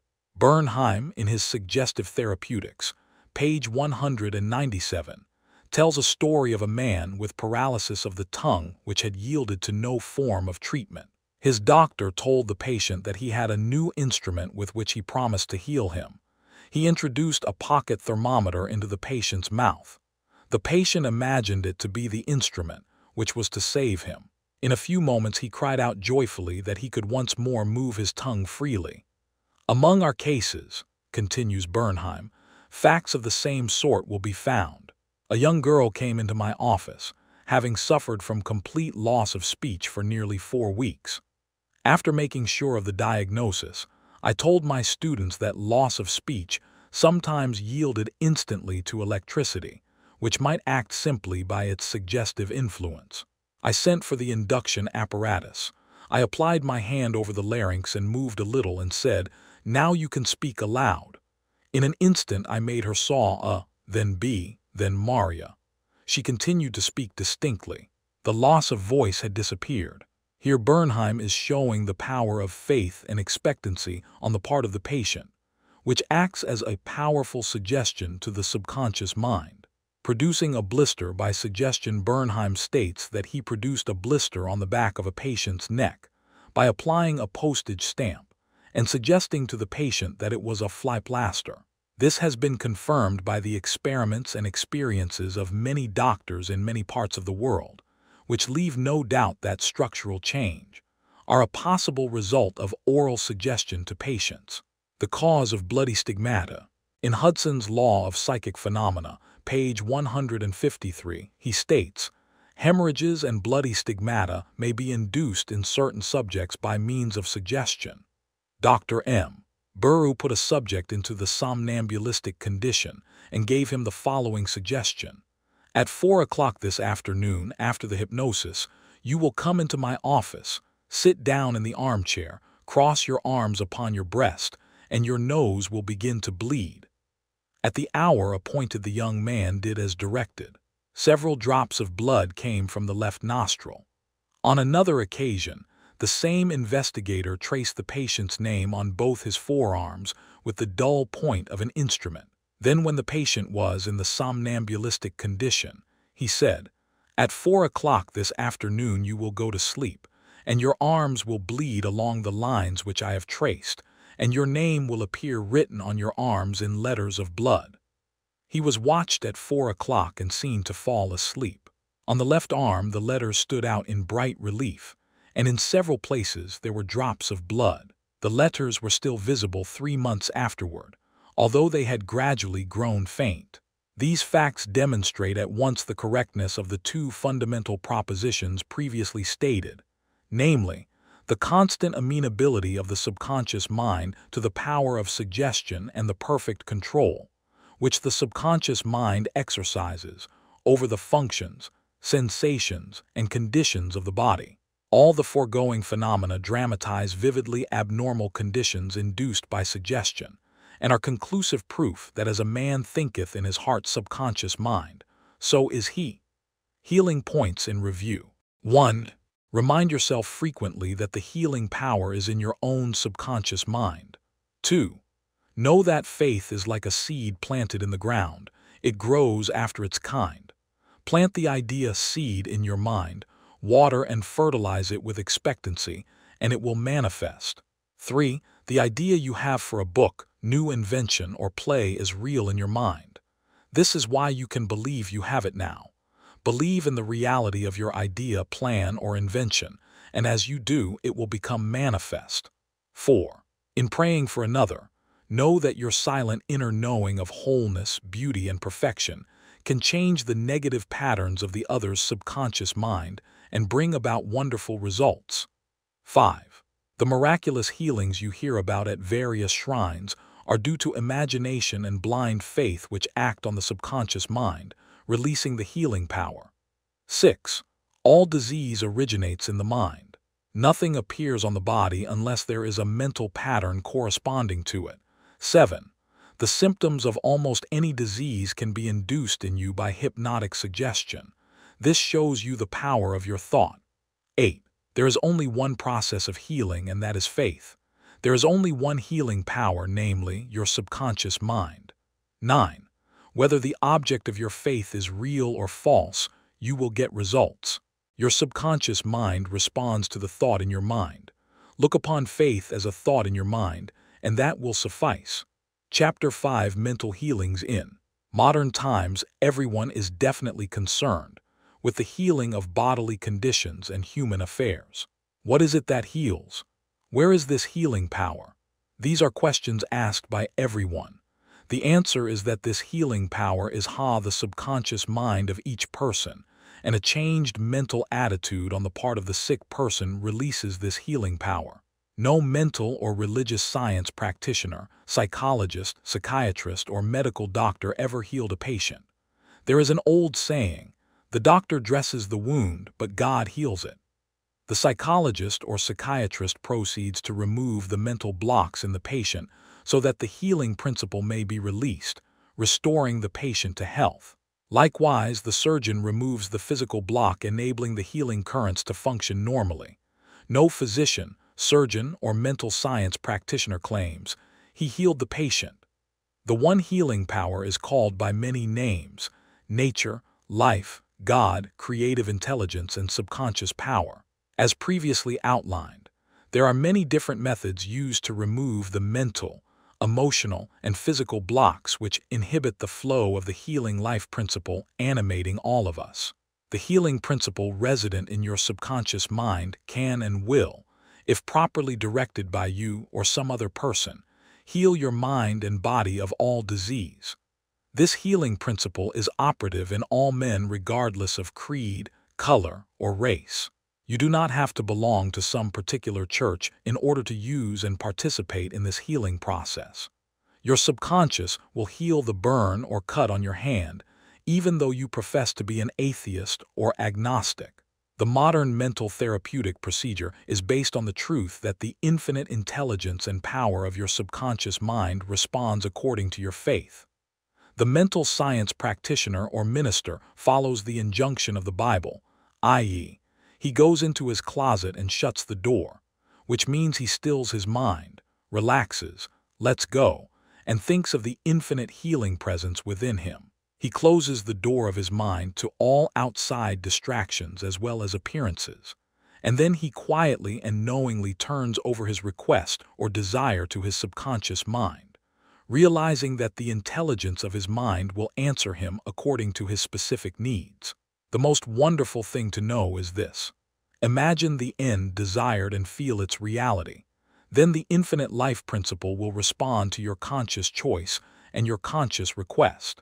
This is the meaning of believe you have received, and you shall receive. This is what the modern mental scientist does when he practices prayer therapy, one process of healing. There is only one universal healing principle operating through everything: the cat, the dog, the tree, the grass, the wind, the earth, for everything is alive.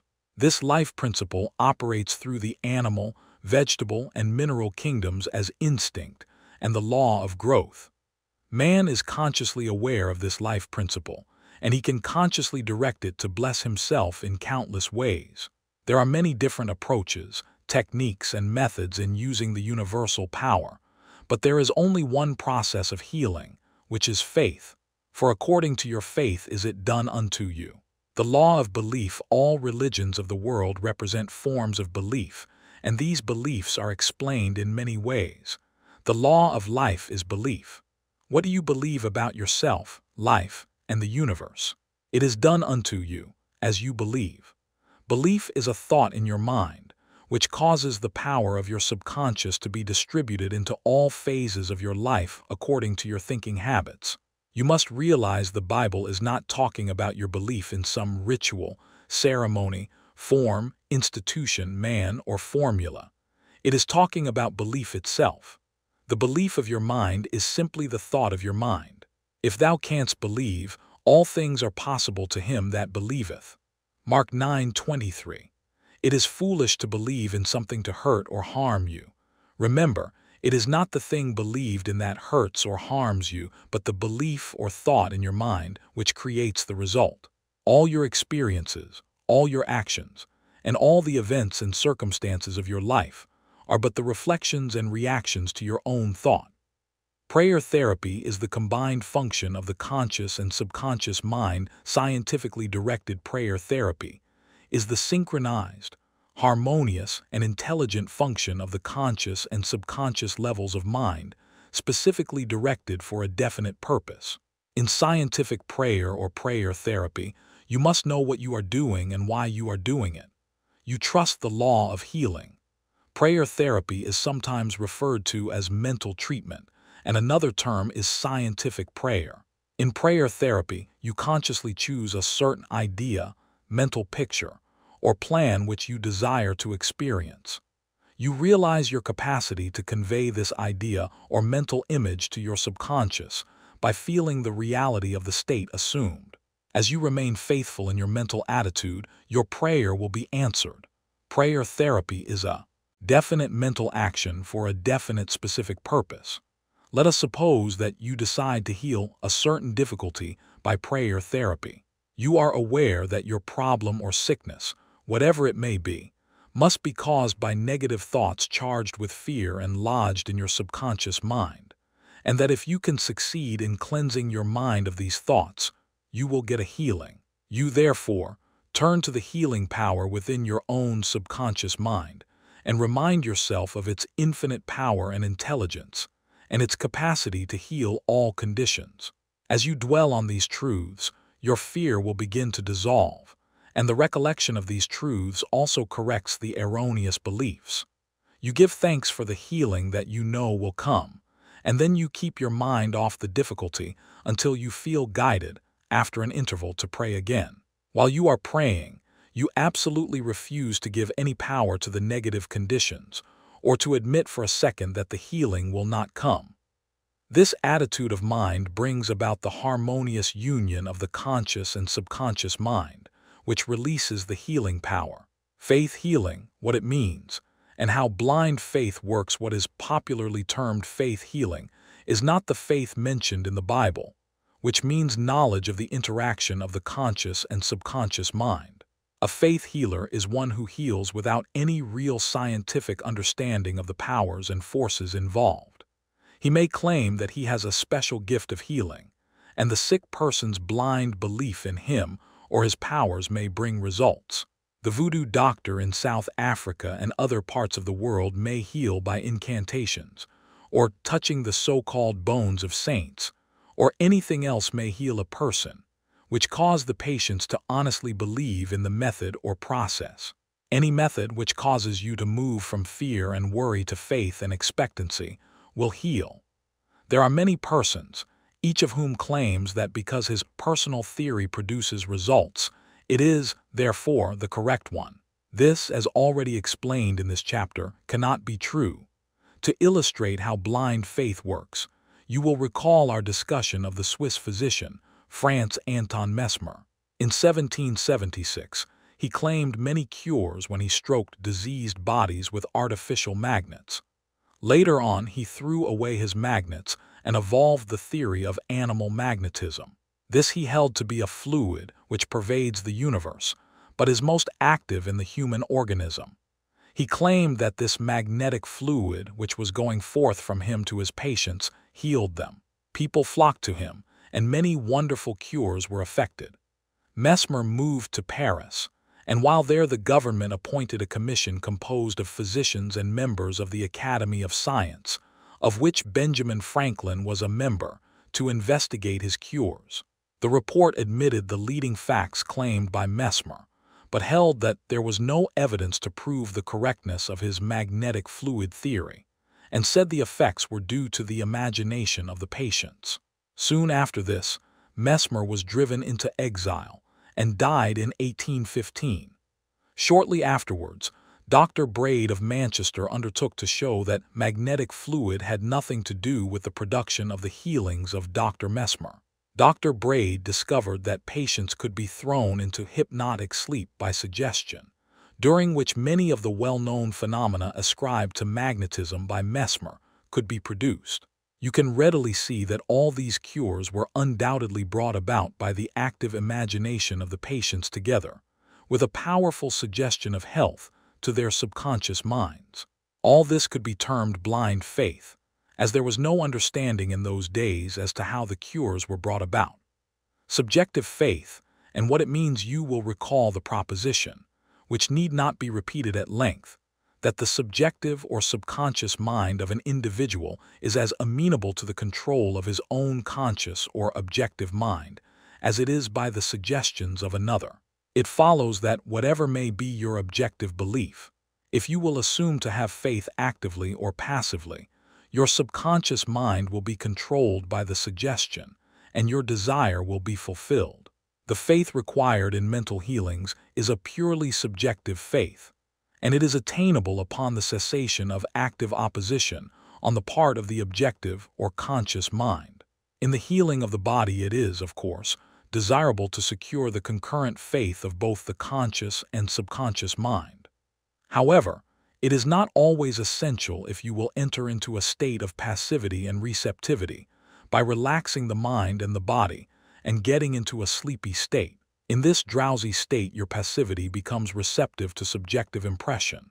Recently, I was asked by a man, "How is it that I got a healing through a minister?" I did not believe what he said when he told me that there is no such thing as disease and that matter does not exist. This man at first thought his intelligence was being insulted, and he protested against such a palpable absurdity. The explanation is simple.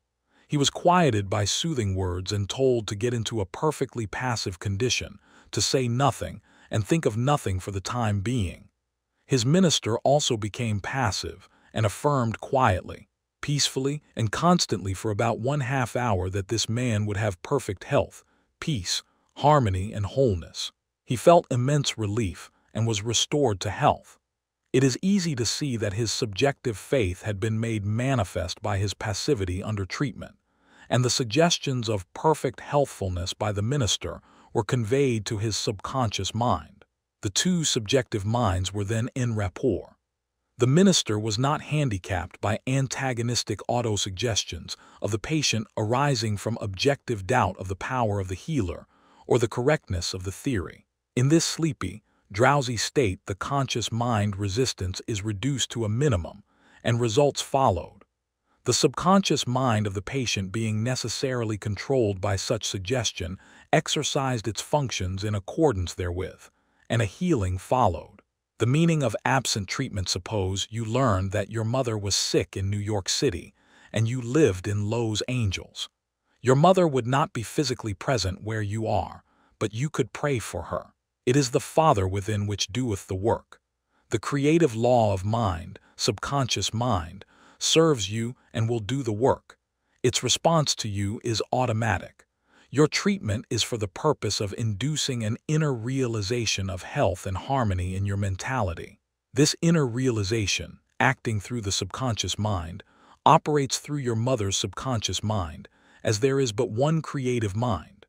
Your thoughts of health, vitality, and perfection operate through the one universal subjective mind, and set a law in motion on the subjective side of life, which manifests through her body as a healing. In the mind principle there is no time or space. It is the same mind that operates through your mother no matter where she may be. In reality, there is no absent treatment as opposed to present treatment, for the universal mind is omnipresent. You do not try to send out thoughts or hold a thought. Your treatment is a conscious movement of thought, and as you become conscious of the qualities of health, well-being, and relaxation, these qualities will be resurrected in the experience of your mother, and results will follow. The following is a perfect example of what is called absent treatment. Recently, a listener of our radio program in Los Angeles prayed as follows for her mother in New York who had a coronary thrombosis. The healing presence is right where my mother is. Her bodily condition is but a reflection of her thought life, like shadows cast on the screen. I know that in order to change the images on the screen, I must change the projection reel. My mind is the projection reel, and I now project in my own mind the image of wholeness, harmony, and perfect health for my mother. The infinite healing presence, which created my mother's body and all her organs, is now saturating every atom of her being, and a river of peace flows through every cell of her body. The doctors are divinely guided and directed, and whoever touches my mother is guided to do the right thing.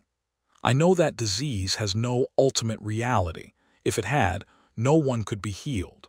I now align myself with the infinite principle of love and life, and I know and decree that harmony, health, and peace are now being expressed in my mother's body. She prayed in the above manner several times daily, and her mother had a most remarkable recovery after a few days, much to the amazement of her specialist. He complimented her on her great faith in the power of God. The conclusion arrived at in the daughter's mind set the creative law of mind in motion on the subjective side of life, which manifested itself through her mother's body as perfect health and harmony. What the daughter felt as true about her mother was simultaneously resurrected in the experience of her mother. Releasing the kinetic action of the subconscious mind, a psychologist friend of mine told me that one of his lungs was infected. X-rays and analysis showed the presence of tuberculosis. At night before going to sleep, he would quietly affirm, "Every cell, nerve, tissue, and muscle of my lungs are now being made whole, pure, and perfect. My whole body is being restored to health and harmony." These are not his exact words, but they represent the essence of what he affirmed. A complete healing followed in about a month's time. Subsequent X-rays showed a perfect healing. I wanted to know his method, so I asked him why he repeated the words prior to sleep. Here is his reply: "The kinetic action of the subconscious mind continues throughout your sleep time period. Hence, give the subconscious mind something good to work on as you drop off into slumber." This was a very wise answer. In thinking of harmony and perfect health, he never mentioned his trouble by name. I strongly suggest that you cease talking about your ailments or giving them a name. The only sap from which they draw life is your attention and fear of them. Like the above-mentioned psychologist, become a mental surgeon. Then your troubles will be cut off like dead branches are pruned from a tree. If you are constantly naming your aches and symptoms, you inhibit the kinetic action, which means the release of the healing power and energy of your subconscious mind. Furthermore, by the law of your own mind, these imaginings tend to take shape as the thing I greatly feared. Fill your mind with the great truths of life and walk forward in the light of love. Summary of your aids to health. 1. Find out what it is that heals you. Realize that correct directions given to your subconscious mind will heal your mind and body. 2. Develop a definite plan for turning over your requests or desires to your subconscious mind. 3. Imagine the end desired and feel its reality. Follow it through and you will get definite results. 4. Decide what belief is. Know that belief is a thought in your mind and what you think you create. 5. It is foolish to believe in sickness and something to hurt or to harm you. Believe in perfect health, prosperity, peace, wealth, and divine guidance. 6.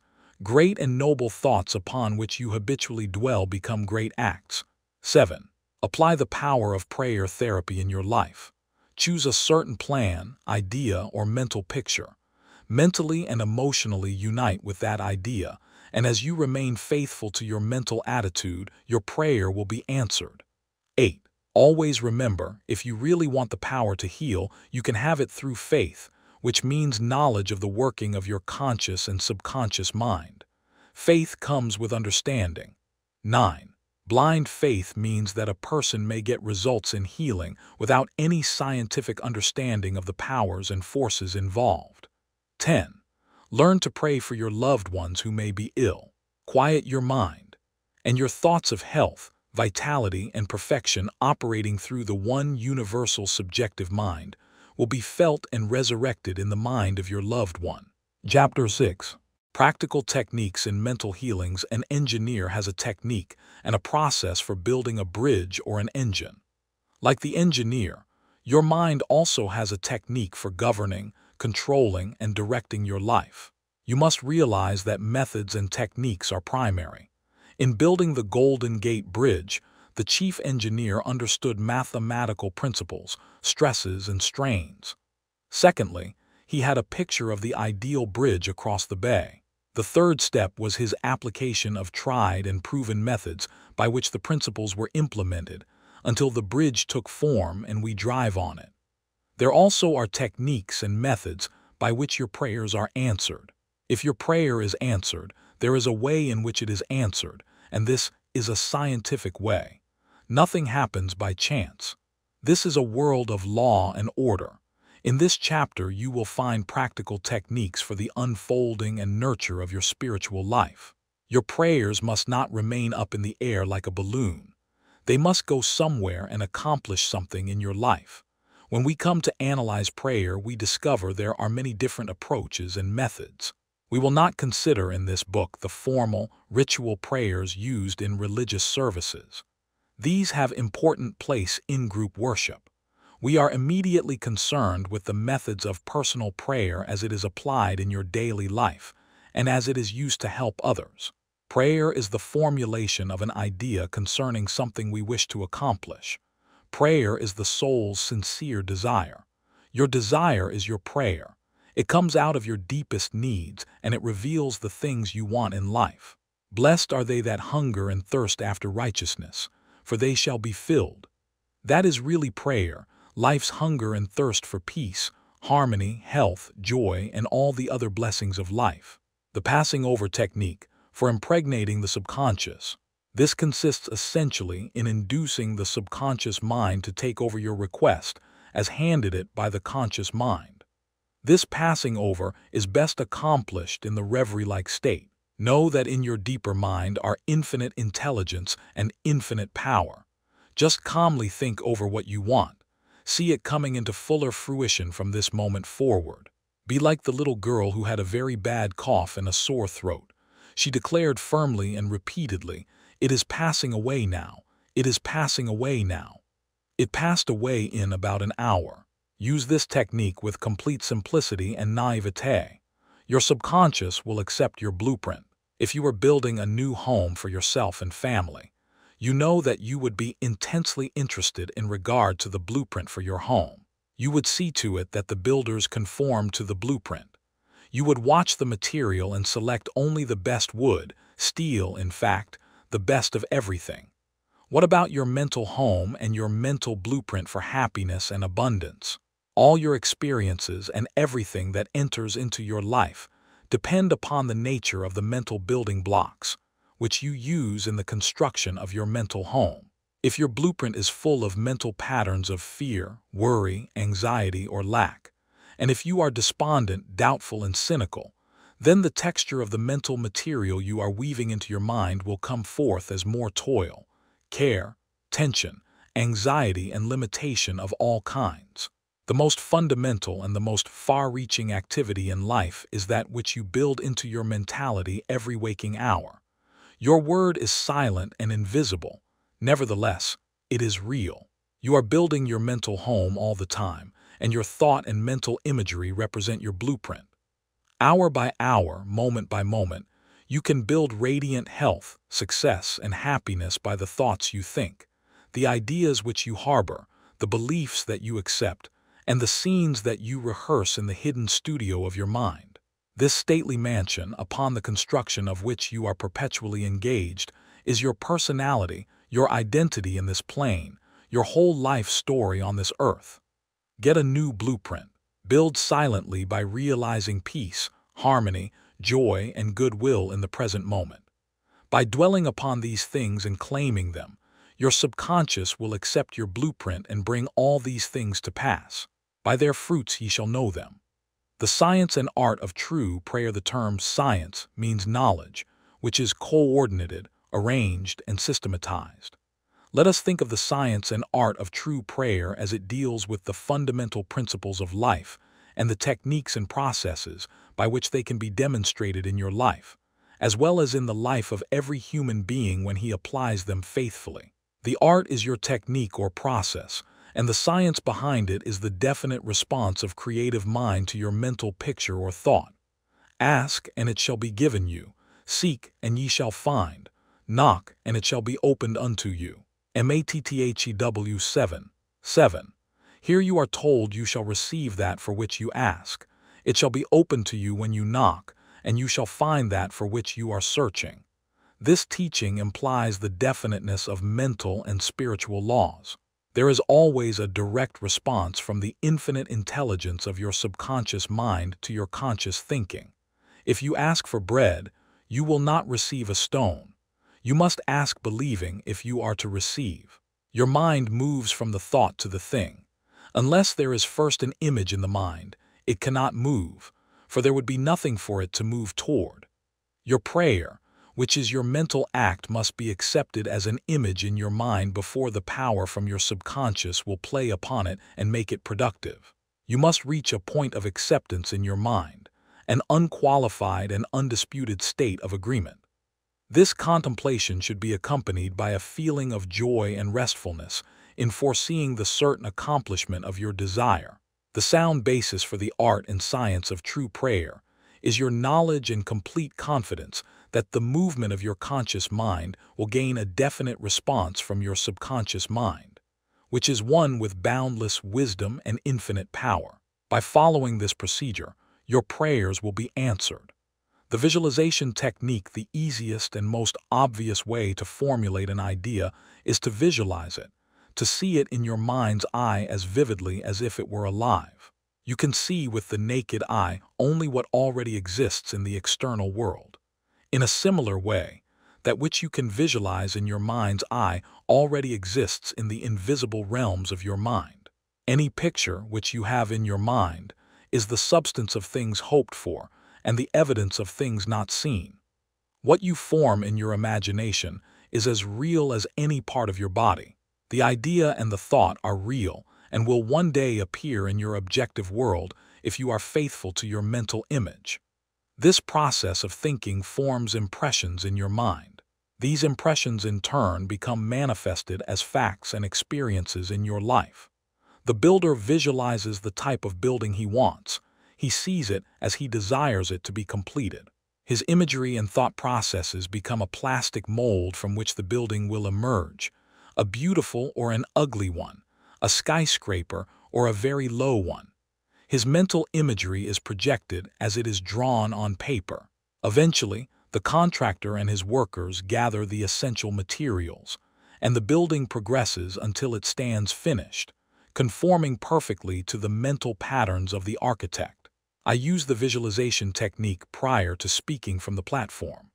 I quiet the wheels of my mind in order that I may present to the subconscious mind my images of thought. Then I picture the entire auditorium and the seats filled with men and women, and each one of them illumined and inspired by the infinite healing presence within each one. I see them as radiant, happy, and free. Having first built up the idea in my imagination, I quietly sustain it there as a mental picture while I imagine I hear men and women saying, "I am healed. I feel wonderful. I've had an instantaneous healing. I'm transformed."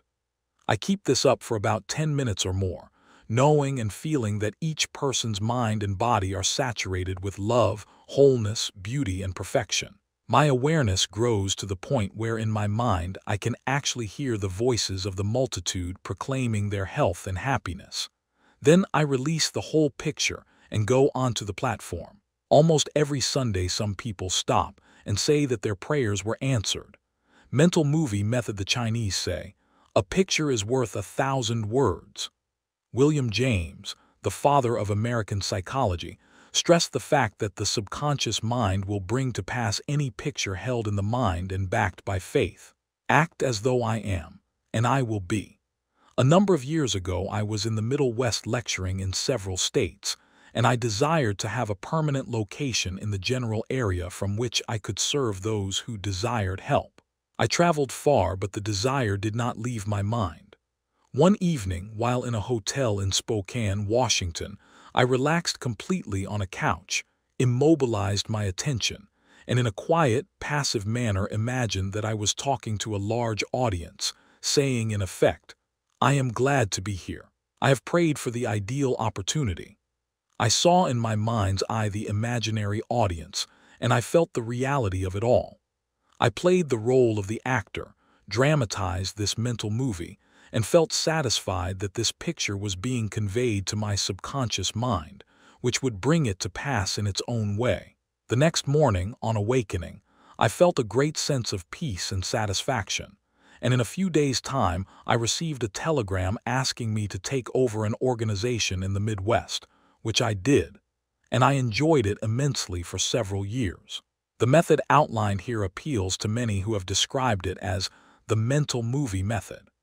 I have received numerous letters from people who listen to my radio talks and weekly public lectures, telling me of the wonderful results they get using this technique in the sale of their property.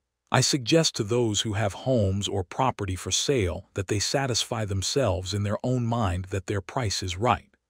Then, I claim that the infinite intelligence is attracting to them the buyer who really wants to have the property and who will love it and prosper in it. After having done this, I suggest that they quiet their mind, relax, let go, and get into a drowsy, sleepy state, which reduces all mental effort to a minimum.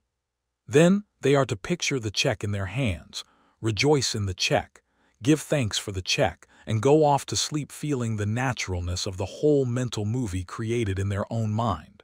They must act as though it were an objective reality, and the subconscious mind will take it as an impression. And through the deeper currents of the mind, the buyer and the seller are brought together. A mental picture held in the mind, backed by faith, will come to pass. The Baudin technique. Charles Baudin was a professor at the Rousseau Institute in France. He was a brilliant psychotherapist and a research director of the New Nancy School of Healing, who in 1910 taught that the best way to impress the subconscious mind was to enter into a drowsy, sleepy state, or a state akin to sleep in which all effort was reduced to a minimum. Then in a quiet, passive, receptive way, by reflection, he would convey the idea to the subconscious. The following is his formula. A very simple way of securing this impregnation of the subconscious mind is to condense the idea which is to be the object of suggestion, to sum it up in a brief phrase which can be readily graven on the memory, and to repeat it over and over again as a lullaby. Some years ago, a young lady in Los Angeles was engaged in a prolonged bitter family lawsuit over a will. Her husband had bequeathed his entire estate to her, and his sons and daughters by a previous marriage were bitterly fighting to break the will. The Baudin technique was outlined to her, and this is what she did. She relaxed her body in an armchair, entered into the sleepy state, and, as suggested, condensed the idea of her need into a phrase consisting of 6 words easily graven on the memory. It is finished in divine order. The significance to her of these words meant that infinite intelligence operating through the laws of her subconscious mind would bring about a harmonious adjustment through the principle of harmony. She continued this procedure every night for about 10 nights. After she got into a sleepy state, she would affirm slowly, quietly, and feelingly the statement, "It is finished in divine order," over and over again, feeling a sense of inner peace and an all-pervading tranquility. Then she went off into her deep, normal sleep. On the morning of the 11th day, following the use of the above technique, she awakened with a sense of well-being, a conviction that it was finished. Her attorney called her the same day, saying that the opposing attorney and his clients were willing to settle. A harmonious agreement was reached, and litigation was discontinued. The sleeping technique. By entering into a sleepy, drowsy state, effort is reduced to a minimum. The conscious mind is submerged to a great extent when in a sleepy state. The reason for this is that the highest degree of outcropping of the subconscious occurs prior to sleep and just after we awaken. In this state, the negative thoughts, which tend to neutralize your desire and so prevent acceptance by your subconscious mind, are no longer present. Suppose you want to get rid of a destructive habit. Assume a sleepy state, and in that sleepy state, say quietly, over and over again as a lullaby, "I am completely free from this habit." Harmony and peace of mind reign supreme. Repeat the above slowly, quietly, and lovingly for 5 or 10 minutes night and morning. Each time you repeat the words, the emotional value becomes greater. When the urge comes to repeat the negative habit, repeat the above formula out loud by yourself. By this means, you induce the subconscious to accept the idea, and a healing follows. The thank you technique in the Bible, Paul recommends that we make known our requests with praise and thanksgiving. Some extraordinary results follow this simple method of prayer. The thankful heart is always close to the creative forces of the universe, causing countless blessings to flow toward it by the law of reciprocal relationship, based on a cosmic law of action and reaction. For instance, a father promises his son a car for graduation. The boy has not yet received the car, but he is very thankful and happy, and is as joyous as though he had actually received the car. He knows his father will fulfill his promise, and he is full of gratitude and joy even though he has not yet received the car, objectively speaking. He has, however, received it with joy and thankfulness in his mind. I shall illustrate how Mr. Broke applied this technique with excellent results. He said, "Bills are piling up, I'm out of work, I have 3 children and no money. What shall I do?" Regularly every night and morning, for a period of about 3 weeks, he repeated the words, "Thank you, Father, for my wealth," in a relaxed, peaceful manner until the feeling or mood of thankfulness dominated his mind. He imagined he was addressing the infinite power and intelligence within him, knowing, of course, that he could not see the creative intelligence or infinite mind. He was seeing with the inner eye of spiritual perception, realizing that his thought image of wealth was the first cause, relative to the money, position, and food he needed. His thought feeling was the substance of wealth untrammeled by antecedent conditions of any kind.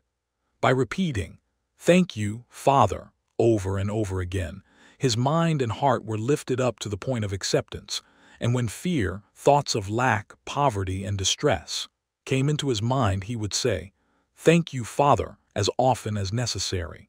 He knew that as he kept up the thankful attitude, he would recondition his mind to the idea of wealth, which is what happened. The sequel to his prayer is very interesting. After praying in the above-mentioned manner, he met a former employer of his on the street whom he had not seen for 20 years. The man offered him a very lucrative position and advanced him $500 on a temporary loan. Today, Mr. Broke is vice president of the company for which he works. His recent remark to me was, "I shall never forget the wonders of 'Thank you, Father.' It has worked wonders for me."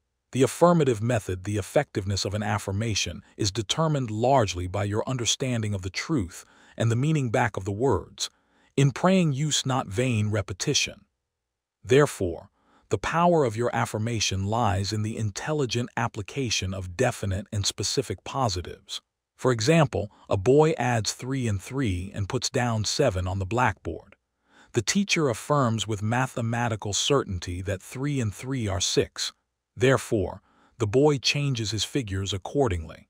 The teacher's statement did not make 3 and 3 equal 6 because the latter was already a mathematical truth. The mathematical truth caused the boy to rearrange the figures on the blackboard. It is abnormal to be sick. It is normal to be healthy.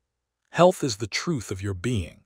When you affirm health, harmony, and peace for yourself or another, and when you realize these are universal principles of your own being, you will rearrange the negative patterns of your subconscious mind based on your faith and understanding of that which you affirm.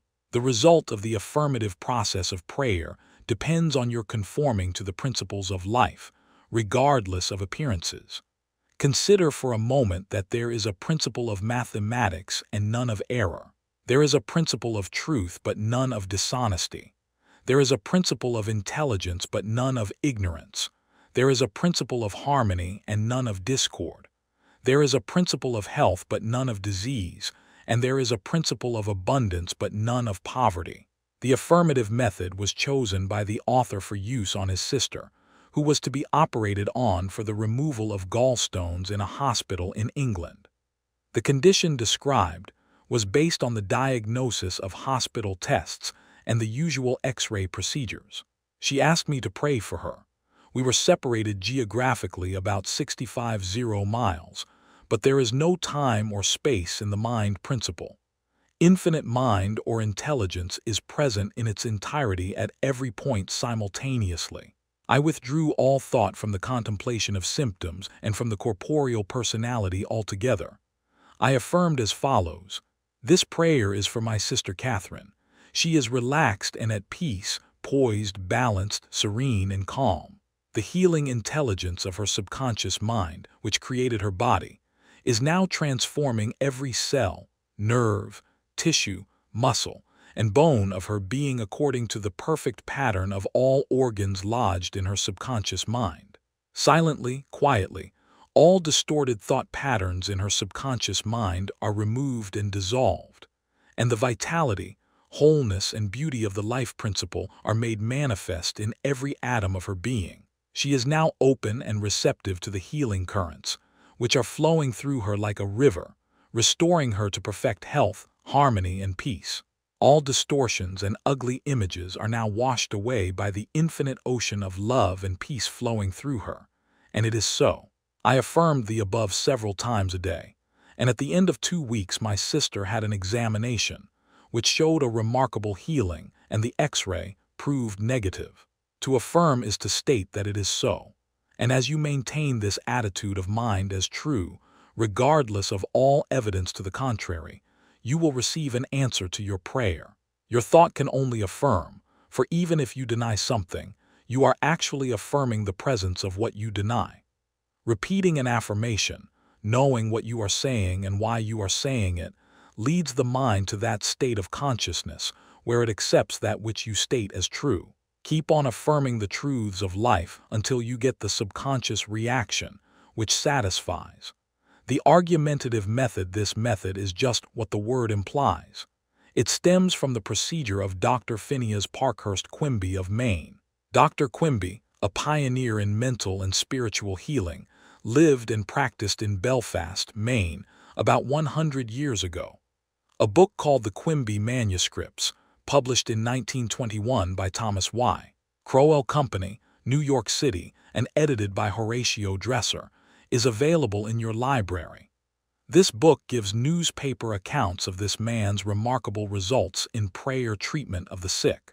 Quimby duplicated many of the healing miracles recorded in the Bible. In brief, the argumentative method employed according to Quimby consists of spiritual reasoning where you convince the patient and yourself that his sickness is due to his false belief, groundless fears, and negative patterns lodged in his subconscious mind. You reason it out clearly in your mind and convince your patient that the disease or ailment is due only to a distorted, twisted pattern of thought, which has taken form in his body. This wrong belief in some external power and external causes has now externalized itself as sickness and can be changed by changing the thought patterns. You explain to the sick person that the basis of all healing is a change of belief. You also point out that the subconscious mind created the body and all its organs. Therefore, it knows how to heal it, can heal it, and is doing so now as you speak.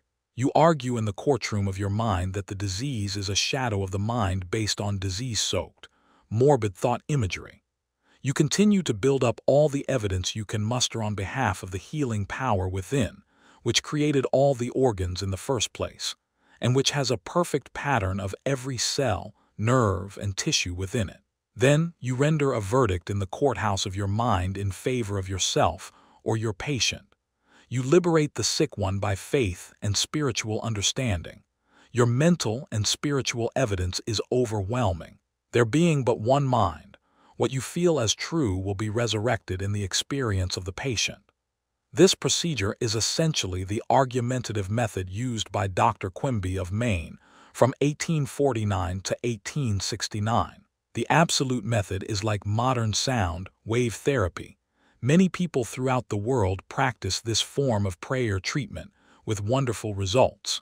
The person using the absolute method mentions the name of the patient, such as John Jones, then quietly and silently thinks of God and his qualities and attributes, such as, God is all bliss, boundless love, infinite intelligence, all-powerful, boundless wisdom, absolute harmony, indescribable beauty and perfection. As he quietly thinks along these lines, he is lifted up in consciousness into a new spiritual wavelength, at which times he feels the infinite ocean of God's love is now dissolving everything unlike itself in the mind and body of John Jones for whom he is praying. He feels all the power and love of God are now focused on John Jones, and whatever is bothering or vexing him is now completely neutralized in the presence of the infinite ocean of life and love. The absolute method of prayer might be likened to the sound wave or sonic therapy recently shown me by a distinguished physician in Los Angeles. He has an ultrasound wave machine, which oscillates at a tremendous speed and sends sound waves to any area of the body to which it is directed. These sound waves can be controlled, and he told me of achieving remarkable results in dissolving arthritic calcareous deposits, as well as the healing and removal of other disturbing conditions. To the degree that we rise in consciousness by contemplating qualities and attributes of God, do we generate spiritual electronic waves of harmony, health, and peace. Many remarkable healings follow this technique of prayer. A cripple walks. Dr. Phineas Parkhurst Quimby, of whom we spoke previously in this chapter, used the absolute method in the latter years of his healing career. He was really the father of psychosomatic medicine and the first psychoanalyst. He had the capacity to diagnose clairvoyantly the cause of the patient's trouble, pains, and aches. The following is a condensed account of the healing of a cripple as recorded in Quimby's manuscripts. Quimby was called on to visit a woman who was lame, aged, and bedridden. He states that her ailment was due to the fact that she was imprisoned by a creed so small and contracted that she could not stand upright and move about. She was living in the tomb of fear and ignorance. Furthermore, she was taking the Bible literally, and it frightened her. In this tomb, Quimby said, was the presence and power of God trying to burst the bands, break through the bonds, and rise from the dead. When she would ask others for an explanation of some passage of the Bible, the answer would be a stone. Then she would hunger for the bread of life. Dr. Quimby diagnosed her case as a mind cloudy and stagnated, due to excitation and fear, caused by the inability to see clearly the meaning of the passage of the Bible, which she had been reading. This showed itself in the body by her heavy and sluggish feeling, which would terminate as paralysis. At this point, Quimby asked her what was meant in the Bible verses. "Yet a little while am I with you, and then I go unto him that sent me.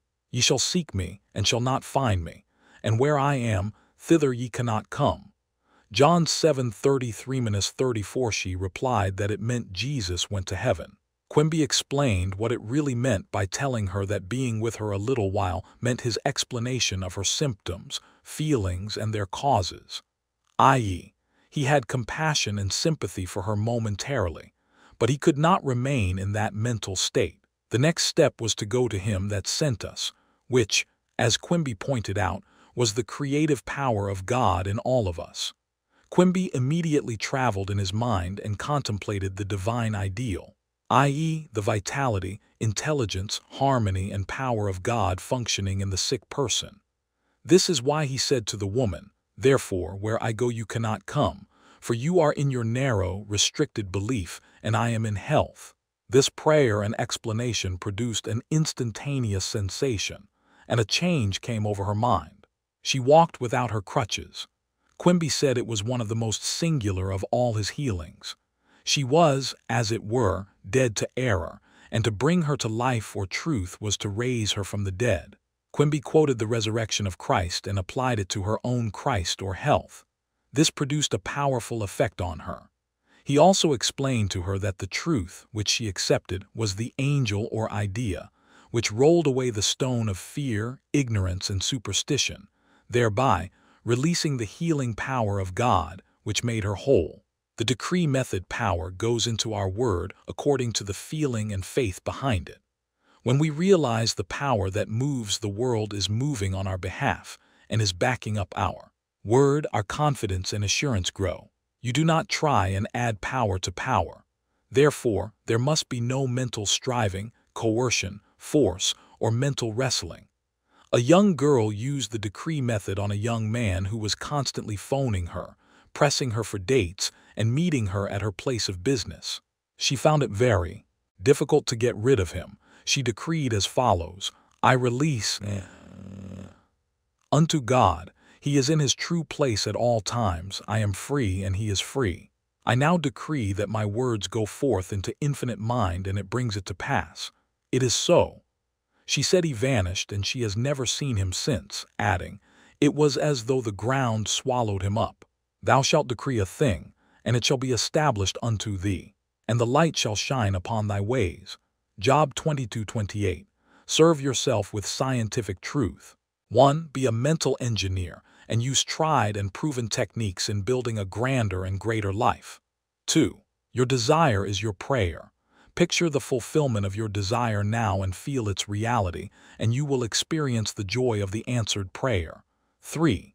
Desire to accomplish things the easy way with the sure aid of mental science. 4. You can build radiant health, success, and happiness by the thoughts you think in the hidden studio of your mind. 5. Experiment scientifically until you personally prove that there is always a direct response from the infinite intelligence of your subconscious mind to your conscious thinking. 6. Feel the joy and restfulness in foreseeing the certain accomplishment of your desire. Any mental picture which you have in your mind is the substance of things hoped for and the evidence of things not seen. 7. A mental picture is worth 1,000 words. Your subconscious will bring to pass any picture held in the mind backed by faith. 8. Avoid all effort or mental coercion in prayer. Get into a sleepy, drowsy state and lull yourself to sleep feeling and knowing that your prayer is answered. 9.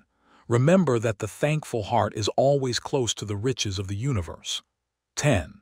To affirm is to state that it is so, and as you maintain this attitude of mind as true, regardless of all evidence to the contrary, you will receive an answer to your prayer.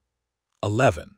Generate electronic waves of harmony, health, and peace by thinking of the love and the glory of God. 12. What you decree and feel as true will come to pass. Decree harmony, health, peace, and abundance. Chapter 7. The tendency of the subconscious is lifeward. Over 90% of your mental life is subconscious. So men and women who fail to make use of this marvelous power live within very narrow limits. Your subconscious processes are always lifeward and constructive. Your subconscious is the builder of your body and maintains all its vital functions. It is on the job 24 hours a day and never sleeps.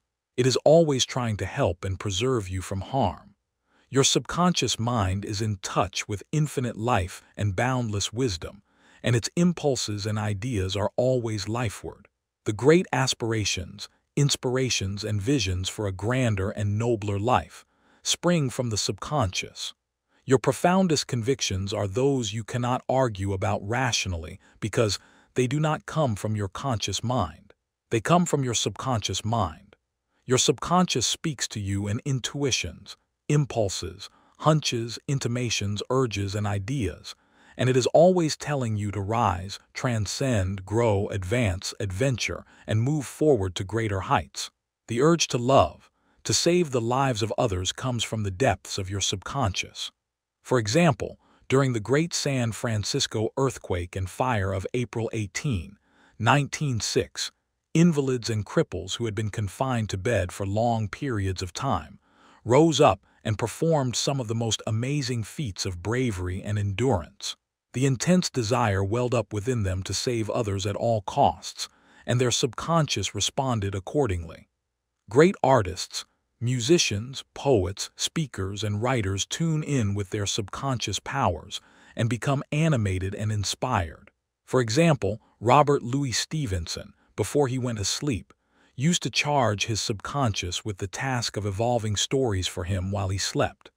He was accustomed to ask his subconscious to give him a good, marketable thriller when his bank account was low. Stevenson said the intelligence of his deeper mind gave him the story piece by piece, like a cereal. This shows how your subconscious will speak lofty and wise sayings through you, which your conscious mind knows nothing about. Mark Twain confided to the world on many occasions that he never worked in his life. All his humor and all his great writings were due to the fact that he tapped the inexhaustible reservoir of his subconscious mind. How the body portrays the workings of the mind, the interaction of your conscious and subconscious mind, requires a similar interaction between the corresponding system of nerves. The cerebrospinal system is the organ of the conscious mind, and the sympathetic system is the organ of the subconscious mind. The cerebrospinal system is the channel through which you receive conscious perception, by means of your 5 physical senses and exercise control over the movement of your body. This system has its nerves in the brain, and it is the channel of your volitional and conscious mental action. The sympathetic system, sometimes referred to as the involuntary nervous system, has its center in a ganglionic mass at the back of the stomach known as the solar plexus, and is sometimes spoken of as the abdominal brain. It is the channel of that mental action which unconsciously supports the vital functions of the body. The two systems may work separately or synchronously. Judge Thomas Troward says, "The vagus nerve passes out of the cerebral region as a portion of the voluntary system, and through it we control the vocal organs. Then it passes onward to the thorax, sending out branches to the heart and lungs. Finally, passing through the diaphragm, it loses the outer coating which distinguishes the nerves of the voluntary system and becomes identified with those of the sympathetic system, so forming a connecting link between the two and making the man physically a single entity. Similarly, different areas of the brain indicate their connection with the objective and subjective activities of the mind respectively. And speaking in a general way, we may assign the frontal portion of the brain to the former and the posterior portion to the latter, while the intermediate portion partakes of the character of both. A rather simple way of looking at the mental and physical interaction is to realize that your conscious mind grasps an idea, which induces a corresponding vibration in your voluntary system of nerves. This in turn causes a similar current to be generated in your involuntary system of nerves, thus handling the idea over to your subconscious mind, which is the creative medium. This is how your thoughts become things. Every thought entertained by your conscious mind and accepted as true is sent by your brain to your solar plexus, the brain of your subconscious mind, to be made into your flesh and to be brought forth into your world as a reality. There is an intelligence which takes care of the body when you study the cellular system and the structure of the organs, such as eyes, ears, heart, liver, bladder, etc. You learn they consist of groups of cells which form a group intelligence whereby they function together and are able to take orders and carry them out in deductive function at the suggestion of the master mind, conscious mind. A careful study of the single-celled organism shows you what goes on in your complex body. Though the monocellular organism has no organs, it still gives evidence of mind action and reaction performing the basic functions of movement, alimentation, assimilation, and elimination. Many say there is an intelligence which will take care of your body if you let it alone. That is true, but the difficulty is that the conscious mind always interferes with its 5-sense evidence based on outer appearances, leading to the sway of false beliefs, fears, and mere opinion. When fear, false beliefs, and negative patterns are made to register in your subconscious mind through psychological, emotional conditioning, there is no other course open to the subconscious mind except to act on the blueprint specifications offered it. The subconscious mind works continually for the common good. The subjective self within you works continuously for the general good, reflecting an innate principle of harmony behind all things. Your subconscious mind has its own will, and it is a very real something in itself. It acts night and day whether you act upon it or not. It is the builder of your body, but you cannot see, hear, or feel it building, as all this is a silent process. Your subconscious has a life of its own, which is always moving toward harmony, health, and peace. This is the divine norm within it, seeking expression through you at all times. How man interferes with the innate principle of harmony. To think correctly, scientifically, we must know the truth. To know the truth is to be in harmony with the infinite intelligence and power of your subconscious mind, which is always moving lifeward. Every thought or action which is not harmonious, whether through ignorance or design, will result in discord and limitation of all kinds. Scientists inform us that you build a new body every 11 months, so you are really only 11 months old from a physical standpoint. If you build defects back into your body by thoughts of fear, anger, jealousy, and ill will, You have no one to blame but yourself. You are the sum total of your own thoughts. You can keep from entertaining negative thought and imagery. The way to get rid of darkness is with light. The way to overcome cold is with heat. The way to overcome the negative thought is to substitute the good thought. Affirm the good, and the bad will vanish. Why it's normal to be healthy, vital, and strong. It's abnormal to be sick. The average child born into the world is perfectly healthy with all its organs functioning perfectly. This is the normal state, and we should remain healthy, vital, and strong. The instinct of self-preservation is the strongest instinct of your nature, and it constitutes a most potent, ever-present, and constantly operative truth, inherent in your nature. It is, therefore, obvious that all your thoughts, ideas, and beliefs must operate with greater potentiality when they are in harmony with the innate life principle in you, which is forever seeking to preserve and protect you along all lines. It follows from this that normal conditions can be restored with greater ease and certainty than abnormal conditions can be induced. It is abnormal to be sick. It simply means you are going against the stream of life and thinking negatively. The law of life is the law of growth. All nature testifies to the operation of this law by silently, constantly expressing itself in the law of growth. Where there is growth and expression, there must be life. Where there is life, there must be harmony, and where there is harmony, there is perfect health. If your thought is in harmony with the creative principle of your subconscious mind, you are in tune with the innate principle of harmony.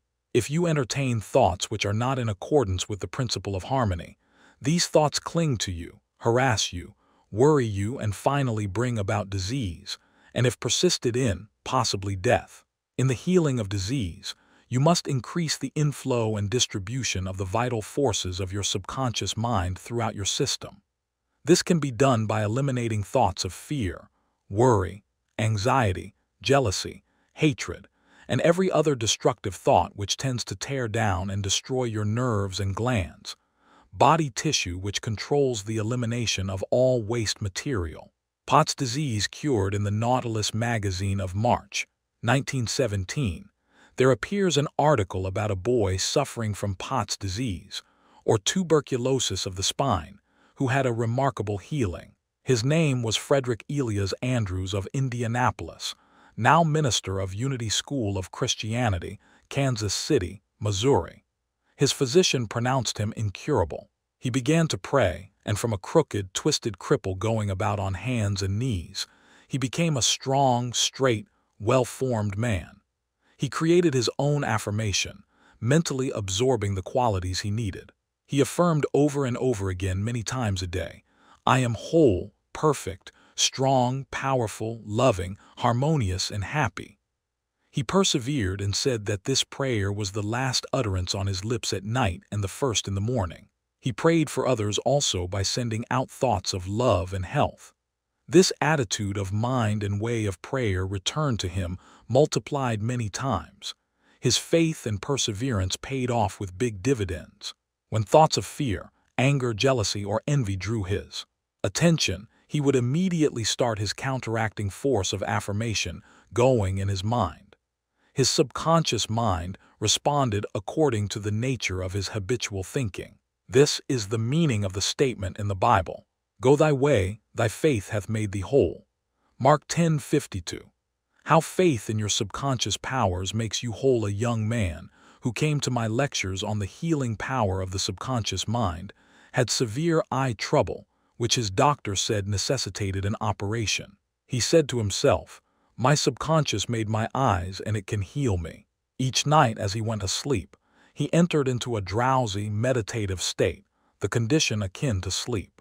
His attention was immobilized and focused on the eye doctor. He imagined the doctor was in front of him, and he plainly heard, or imagined he heard, the doctor saying to him, "A miracle has happened." He heard this over and over again every night for perhaps 5 minutes or so before going to sleep. At the end of 3 weeks, he again went to the ophthalmologist who had previously examined his eyes, and the physician said to this man, "This is a miracle." What happened? This man impressed his subconscious mind using the doctor as an instrument or a means of convincing it or conveying the idea. Through repetition, faith, and expectancy, he impregnated his subconscious mind. His subconscious mind made his eye.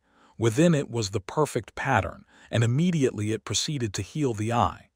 This is another example of how faith in the healing power of your subconscious can make you whole. Pointers to review. 1. Your subconscious is the builder of your body and is on the job 24 hours a day. You interfere with its life-giving patterns by negative thinking. 2. Charge your subconscious with the task of evolving an answer to any problem prior to sleep, and it will answer you. 3. Watch your thoughts. Every thought accepted as true is sent by your brain to your solar plexus, your abdominal brain, and is brought into your world as a reality. 4. Know that you can remake yourself by giving a new blueprint to your subconscious mind. 5. The tendency of your subconscious is always lifeward. Your job is with your conscious mind. Feed your subconscious mind with premises which are true.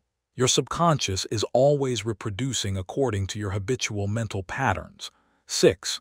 You build a new body every 11 months. Change your body by changing your thoughts and keeping them changed. 7. It is normal to be healthy. It is abnormal to be ill. There is within the innate principle of harmony. 8. Thoughts of jealousy, fear, worry, and anxiety tear down and destroy your nerves and glands, bringing about mental and physical diseases of all kinds. 9. What you affirm consciously and feel as true will be made manifest in your mind, body, and affairs. Affirm the good and enter into the joy of living. Chapter 8. How to get the results you want. The principal reasons for failure are lack of confidence and too much effort. Many people block answers to their prayers by failing to fully comprehend the workings of their subconscious mind. When you know how your mind functions, you gain a measure of confidence. You must remember, whenever your subconscious mind accepts an idea, it immediately begins to execute it. It uses all its mighty resources to that end and mobilizes all the mental and spiritual laws of your deeper mind. This law is true for good or bad ideas. Consequently, if you use it negatively, it brings trouble, failure, and confusion. When you use it constructively, it brings guidance, freedom, and peace of mind.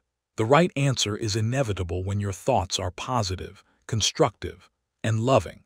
From this, it is perfectly obvious that the only thing you have to do in order to overcome failure is to get your subconscious to accept your idea or request by feeling its reality now, and the law of your mind will do the rest. Turn over your request with faith and confidence, and your subconscious will take over and answer for you. You will always fail to get results by trying to use mental coercion. Your subconscious mind does not respond to coercion. It responds to your faith or conscious mind acceptance. Your failure to get results may also arise from such statements as, "Things are getting worse. I will never get an answer. I see no way out. It is hopeless. I don't know what to do. I'm all mixed up." When you use such statements, you get no response or cooperation from your subconscious mind. Like a soldier marking time, you neither go forward nor backward. In other words, you don't get anywhere. If you get into a taxi and give half-dozen different directions to the driver in 5 minutes, he would become hopelessly confused and probably would refuse to take you anywhere. It is the same when working with your subconscious mind. There must be a clear-cut idea in your mind. You must arrive at the definite decision that there is a way out, a solution to the vexing problem in sickness. Only the infinite intelligence within your subconscious knows the answer. When you come to that clear-cut conclusion in your conscious mind, your mind is then made up, and according to your belief is it done unto you. Easy does it. A house owner once remonstrated with a furnace repairman for charging $200 for fixing the boiler. The mechanic said, "I charged 5 cents for the missing bolt and $199.95 for knowing what was wrong." Similarly, your subconscious mind is the master mechanic, the all-wise one, who knows ways and means of healing any organ of your body, as well as your affairs. Decree health and your subconscious will establish it, but relaxation is the key. Easy does it. Do not be concerned with details and means, but know the end result. Get the feel of the happy solution to your problem, whether it is health, finances, or employment. Remember how you felt after you had recovered from a severe state of illness. Bear in mind that your feeling is the touchstone of all subconscious demonstration. Your new idea must be felt subjectively in a finished state, not the future, but as coming about now. Infer no opponent. Use imagination and not willpower. In using your subconscious mind, you infer no opponent. You use no willpower. You imagine the end and the freedom state. You will find your intellect trying to get in the way, but persist in maintaining a simple, childlike, miracle-making faith. Picture yourself without the ailment or problem. Imagine the emotional accompaniment of the freedom state you crave. Cut out all red tape from the process. The simple way is the best. How disciplined imagination works wonders. A wonderful way to get a response from your subconscious mind is through disciplined or scientific imagination. As previously pointed out, your subconscious mind is the builder of the body and controls all its vital functions. The Bible says, "Whatsoever ye shall ask in prayer, believing, ye shall receive." To believe is to accept something as true or to live in the state of being it. As you sustain this mood, you shall experience the joy of the answered prayer. The 3 steps to success in prayer. The usual procedure is as follows. 1. Take a look at the problem. 2. Turn to the solution or way out known only to the subconscious mind. 3. Rest in a sense of deep conviction that it is done. Do not weaken your prayer by saying, "I wish I might be healed. I hope so." Your feeling about the work to be done is the boss. Harmony is yours. Know that health is yours. Become intelligent by becoming a vehicle for the infinite healing power of the subconscious mind. Pass on the idea of health to your subconscious mind to the point of conviction. Then relax. Get yourself off your hands. Say to the condition and circumstance, "This too shall pass." Through relaxation, you impress your subconscious mind, enabling the kinetic energy behind the idea to take over and bring it into concrete realization. The law of reversed effort, and why you get the opposite of what you pray for. The famous psychologist from France who visited America about 40 years ago defined the law of reversed effort as follows. When your desires and imagination are in conflict, your imagination invariably gains the day. If, for example, you were asked to walk a plank on the floor, you would do so without question. Now suppose the same plank were placed 20 feet up in the air between 2 walls. Would you walk it? Your desire to walk it would be counteracted by your imagination or fear of falling. Your dominant idea, which would be the picture of falling, would conquer. Your desire, will, or effort to walk on the plank would be reversed, and the dominant idea of failure would be reinforced. Mental effort is invariably self-defeated, eventuating always in the opposite of what is desired. The suggestions of powerlessness to overcome the condition dominate the mind.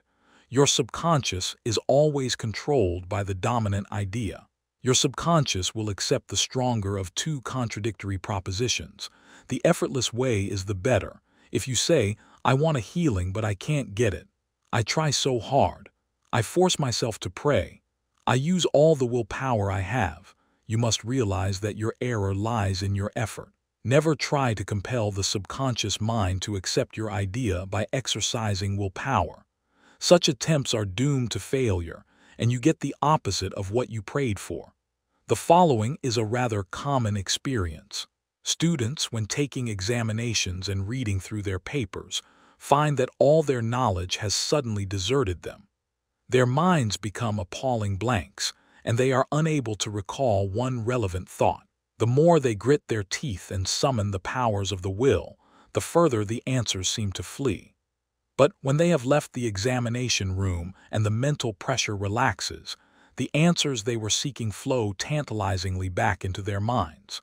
Trying to force themselves to remember was the cause of their failure. This is an example of the law of reversed effort, whereby you get the opposite of what you asked or prayed for. The The conflict of desire and imagination must be reconciled. To use mental force is to presuppose that there is opposition. When your mind is concentrated on the means to overcome a problem, it is no longer concerned with the obstacle. Matt. 18:19 says, "If two of you shall agree on earth as touching anything, that they shall ask, it shall be done for them of my Father which is in heaven." Who are these two? It means the harmonious union or agreement between your conscious and subconscious on any idea, desire, or mental image. When there is no longer any quarrel in either part of your mind, your prayer will be answered. The two agreeing may also be represented as you and your desire, your thought and feeling, your idea and emotion, your desire and imagination. You avoid all conflict between your desires and imagination by entering into a drowsy, sleepy state which brings all effort to a minimum. The conscious mind is submerged to a great extent when in a sleepy state. The best time to impregnate your subconscious is prior to sleep. The reason for this is that the highest degree of outcropping of the subconscious occurs prior to sleep and just after we awaken. In this state, the negative thoughts and imagery, which tend to neutralize your desire and so prevent acceptance by your subconscious mind, no longer present themselves. When you imagine the reality of the fulfilled desire and feel the thrill of accomplishment, your subconscious brings about the realization of your desire. A great many people solve all their dilemmas and problems by the play of their controlled, directed, and disciplined imagination, knowing that whatever they imagine and feel is true will and must come to pass. The following will clearly illustrate how a young girl overcame the conflict between her desire and her imagination. She desired a harmonious solution to her legal problem, yet her mental imagery was constantly on failure, loss, bankruptcy, and poverty.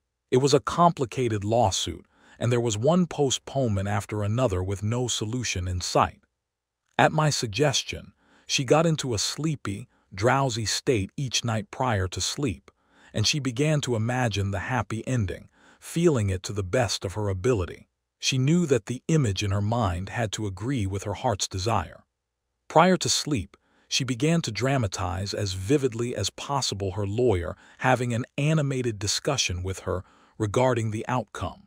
She would ask him questions and he would answer her appropriately. He would say to her over and over again, "There has been a perfect, harmonious solution. The case has been settled out of court." During the day, when fear thoughts came into her mind, she would run her mental movie with gestures, voice, and sound equipment. She could easily imagine the sound of his voice, smile, and mannerism. She ran this mental picture so often, it became a subjective pattern, a regular train track. At the end of a few weeks, her attorney called her and confirmed objectively what she had been imagining and feeling as true subjectively. This is really what the psalmist meant when he wrote, "Let the words of my mouth, your thoughts, mental images, good, and the meditations of my heart, your feeling, nature, emotion, be acceptable in thy sight. O Lord, the law of your subconscious mind, my strength, and my Redeemer." The power and wisdom of your subconscious mind can redeem you from sickness, bondage, and misery. Psalm 19:14. Ideas worth recalling. 1. Mental coercion or too much effort shows anxiety and fear which block your answer. Easy does it. 2. When your mind is relaxed and you accept an idea, your subconscious goes to work to execute the idea. 3. Think and plan independently of traditional methods. Know that there is always an answer and a solution to every problem. 4. Do not be overly concerned with the beating of your heart, with the breathing of your lungs, or the functions of any part of your anatomy. Lean heavily upon your subconscious and proclaim frequently that divine right action is taking place. 5. The feeling of health produces health. The feeling of wealth produces wealth. How do you feel? 6. Imagination is your most powerful faculty. Imagine what is lovely and of good report. You are what you imagine yourself to be. 7. You avoid conflict between your conscious and subconscious in the sleepy state. Imagine the fulfillment of your desire over and over again prior to sleep. Sleep in peace and wake in joy. Chapter 9. How to use the power of your subconscious for wealth if you are having financial difficulties. If you are trying to make ends meet, it means you have not convinced your subconscious mind that you will always have plenty and some to spare. You know men and women who work a few hours a week and make fabulous sums of money. They do not strive or slave hard. Do not believe the story that the only way you can become wealthy is by the sweat of your brow and hard labor. It is not so. The effortless way of life is the best. Do the thing you love to do and do it for the joy and thrill of it. I know an executive in Los Angeles who receives a salary of $75,000 yearly. Last year, he went on a 9-month cruise seeing the world and its beauty spots. He said to me that he had succeeded in convincing his subconscious mind that he is worth that much money. He told me that many men in his organization, getting about $100 a week, knew more about the business than he did, and could manage it better, but they had no ambition, no creative ideas, and were not interested in the wonders of their subconscious mind. Wealth is of the mind. Wealth is simply a subconscious conviction on the part of the individual. You will not become a millionaire by saying, "I am a millionaire, I am a millionaire." You will grow into a wealth consciousness by building into your mentality the idea of wealth and abundance. Your invisible means of support. The trouble with most people is that they have no invisible means of support. When business falls away, the stock market drops, or they lose their investments, they seem helpless. The reason for such insecurity is that they do not know how to tap the subconscious mind. They are unacquainted with the inexhaustible storehouse within. A man with a poverty-type mind finds himself in poverty-stricken conditions. Another man with a mind filled with ideas of wealth is surrounded with everything he needs. It was never intended that man should lead a life of indigence. You can have wealth, everything you need, and plenty to spare. Your words have power to cleanse your mind of wrong ideas and to instill right ideas in their place. The ideal method for building a wealth consciousness. Perhaps you are saying as you read this chapter, "I need wealth and success." This is what you do. Repeat for about 5 minutes to yourself 3 or 4 times a day, "Wealth, success." These words have tremendous power. They represent the inner power of the subconscious mind. Anchor your mind on this substantial power within you. Then conditions and circumstances corresponding to their nature and quality will be manifested in your life. You are not saying, "I am wealthy." You are dwelling on real powers within you. There is no conflict in the mind when you say, "Wealth." Furthermore, the feeling of wealth will well up within you as you dwell on the idea of wealth. The feeling of wealth produces wealth. Keep this in mind at all times. Your subconscious mind is like a bank, a sort of universal financial institution. It magnifies whatever you deposit or impress upon it, whether it is the idea of wealth or of poverty. Choose wealth. Why your affirmations for wealth fail. I have talked to many people during the past 35 years whose usual complaint is, "I have said for weeks and months, 'I am wealthy, I am prosperous,' and nothing has happened." I discovered that when they said, "I am prosperous, I am wealthy," they felt within that they were lying to themselves. One man told me, "I have affirmed that I am prosperous until I am tired. Things are now worse. I knew when I made the statement that it was obviously not true." His statements were rejected by the conscious mind, and the very opposite of what he outwardly affirmed and claimed was made manifest. Your affirmation succeeds best when it is specific, and when it does not produce a mental conflict or argument. Hence the statements made by this man made matters worse because they suggested his lack. Your subconscious accepts what you really feel to be true, not just idle words or statements. The dominant idea or belief is always accepted by the subconscious mind. How to avoid mental conflict. The following is the ideal way to overcome this conflict for those who have this difficulty. Make this practical statement frequently, particularly prior to sleep. "By day and by night I am being prospered in all of my interests." This affirmation will not arouse any argument because it does not contradict your subconscious mind's impression of financial lack.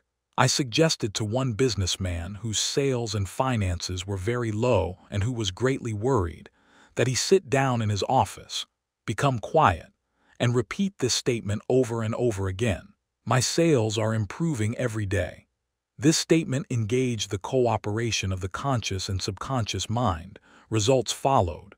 Don't sign blank checks. You sign blank checks when you make such statements as, there is not enough to go around. There is a shortage. I will lose the house because of the mortgage, etc. If you are full of fear about the future, you are also writing a blank check and attracting negative conditions to you. Your subconscious mind takes your fear and negative statement as your request and proceeds in its own way to bring obstacles, delays, lack, and limitation into your life. Your subconscious gives you compound interest to him that hath the feeling of wealth, more wealth shall be added. To him that hath the feeling of lack, more lack shall be added. Your subconscious multiplies and magnifies whatever you deposit in it. Every morning as you awaken, deposit thoughts of prosperity, success, wealth, and peace. Dwell upon these concepts. Busy your mind with them as often as possible. These constructive thoughts will find their way as deposits in your subconscious mind and bring forth abundance and prosperity. Why nothing happened, I can hear you saying. Oh, I did that and nothing happened. You did not get results because you indulged in fear thoughts perhaps 10 minutes later and neutralized the good you had affirmed. When you place a seed in the ground, you do not dig it up. You let it take root and grow. Suppose, for example, you are going to say, I shall not be able to make that payment. Before you get further than, I shall, stop the sentence and dwell on a constructive statement such as, by day and by night I am prospered in all my ways. True source of wealth, your subconscious mind, is never short of ideas. There are within it an infinite number of ideas ready to flow into your conscious mind and appear as cash in your pocketbook in countless ways.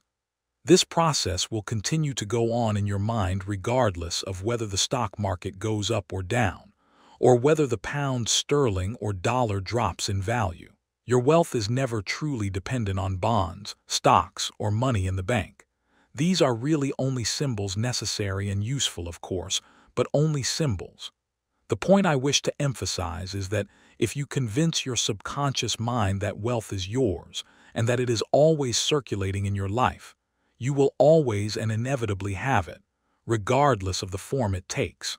Trying to make ends meet, and the real cause there are people who claim that they are always trying to make ends meet. They seem to have a great struggle to meet their obligations. Have you listened to their conversation? In many instances, their conversation runs along this vein. They are constantly condemning those who have succeeded in life and who have raised their heads above the crowd. Perhaps they are saying, oh, that fellow has a racket. He is ruthless. He is a crook.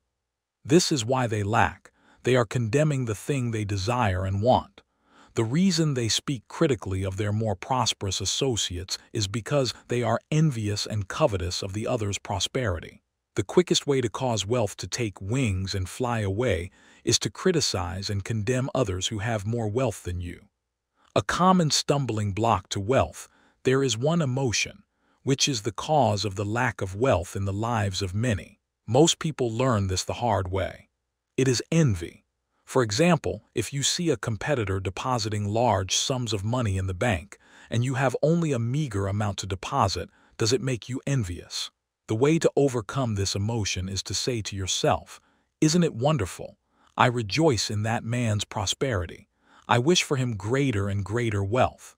To entertain envious thoughts is devastating because it places you in a very negative position. Therefore, wealth flows from you instead of to you. If you are ever annoyed or irritated by the prosperity or great wealth of another, claim immediately that you truly wish for him greater wealth in every possible way. This will neutralize the negative thoughts in your mind and cause an ever greater measure of wealth to flow to you by the law of your own subconscious mind. Rubbing out a great mental block to wealth, if you are worried and critical about someone whom you claim is making money dishonestly, cease worrying about him. You know such a person is using the law of mind negatively. The law of mind takes care of him, Be careful not to criticize him for the reasons previously indicated. Remember, the block or obstacle to wealth is in your own mind. You can now destroy that mental block. This you may do by getting on mental good terms with everyone. Sleep and grow rich as you go to sleep at night. Practice the following technique. Repeat the word wealth quietly, easily, and feelingly. Do this over and over again, just like a lullaby.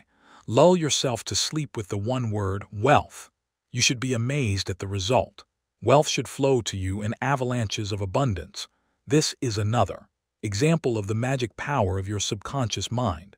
Serve yourself with the powers of your mind.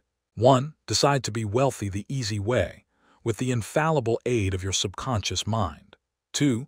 Trying to accumulate wealth by the sweat of your brow and hard labor is one way to become the richest man in the graveyard. You do not have to strive or slave hard. 3. Wealth is a subconscious conviction. Build into your mentality the idea of wealth. 4. The trouble with most people is that they have no invisible means of support. 5. Repeat the word wealth to yourself slowly and quietly for about 5 minutes prior to sleep, and your subconscious will bring wealth to pass in your experience. 6. The feeling of wealth produces wealth. Keep this in mind at all times. 7. Your conscious and subconscious mind must agree. Your subconscious accepts what you really feel to be true.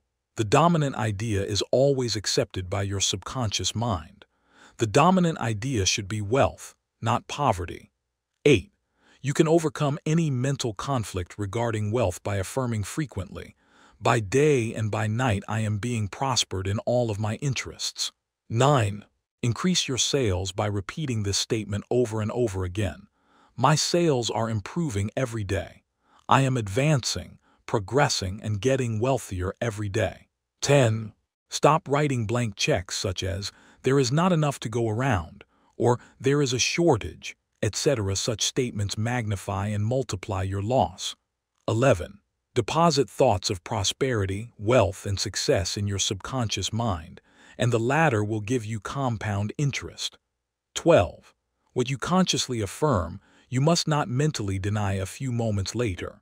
This will neutralize the good you have affirmed. 13. Your true source of wealth consists of the ideas in your mind. You can have an idea worth millions of dollars. Your subconscious will give you the idea you seek. 14. Envy and jealousy are stumbling blocks to the flow of wealth. Rejoice in the prosperity of others. 15. The block to wealth is in your own mind. Destroy that block now by getting on good mental terms with everyone. Chapter 10. Your right to be rich. It is your right to be rich. You are here to lead the abundant life and be happy, radiant, and free. You should therefore have all the money you need to lead a full, happy, and prosperous life. You are here to grow, expand, and unfold spiritually, mentally, and materially. You have the inalienable right to fully develop and express yourself along all lines. You should surround yourself with beauty and luxury. Why be satisfied with just enough to go around when you can enjoy the riches of your subconscious mind? In this chapter, you can learn to make friends with money, and you should always have a surplus. Your desire to be rich is a desire for a fuller, happier, more wonderful life. It is a cosmic urge. It is not only good, but also very good. Money is a symbol of exchange. It means to you not only freedom from want, but beauty, luxury, abundance, and refinement. It is merely a symbol of the economic health of the nation. When your blood is circulating freely in your body, you are healthy. When money is circulating freely in your life, you are economically healthy. When people begin to hoard money, to put it away in tin boxes and become charged with fear, there is economic illness. Money has taken many forms as a medium of exchange down through the centuries, such as salt, beads, and trinkets of various kinds. In early times, a man's wealth was determined by the number of sheep and oxen he had.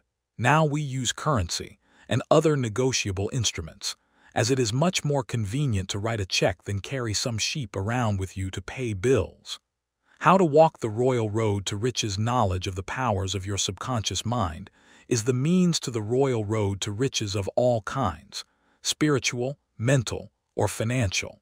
The student of the laws of mind believes and knows definitely that regardless of economic situations, stock market fluctuation, depression, strikes, war, other conditions or circumstances, he will always be amply supplied, regardless of what form money takes. The reason for this is that he has conveyed the idea of wealth to his subconscious mind, and it keeps him supplied wherever he may be. He has convinced himself in his mind that money is forever flowing freely in his life, and that there is always a wonderful surplus. Should there be a financial collapse of government tomorrow, and all the man's present holdings become valueless, as the German marks did after the First World War, he would still attract wealth and be cared for, regardless of the form the new currency took. Why you do not have more money? As you read this chapter, you are probably saying, I am worthy of a higher salary than I am receiving. I believe most people are inadequately compensated. One of the causes many people does not have more money is that they are silently or openly condemning it. They refer to money as filthy lucre, or the love of money is the root of all evil. Another reason they do not prosper is that they have a sneaky subconscious feeling there is some virtue in poverty. This subconscious pattern may be due to early childhood training, superstition, or it could be based on a false interpretation of scriptures. Money and a balanced life. One time a man said to me, I am broke. I do not like money. It is the root of all evil. These statements represent a confused, neurotic mind. Love of money to the exclusion of everything else will cause you to become lopsided and unbalanced. You are here to use your power or authority wisely. Some men crave power, others crave money. If you set your heart on money exclusively and say, money is all I want, I am going to give all my attention to amassing money. Nothing else matters. You can get money and attain a fortune, but you have forgotten that you are here to lead a balanced life. You must also satisfy the hunger for peace of mind, harmony, love, joy, and perfect health. By making money your sole aim, you simply made a wrong choice.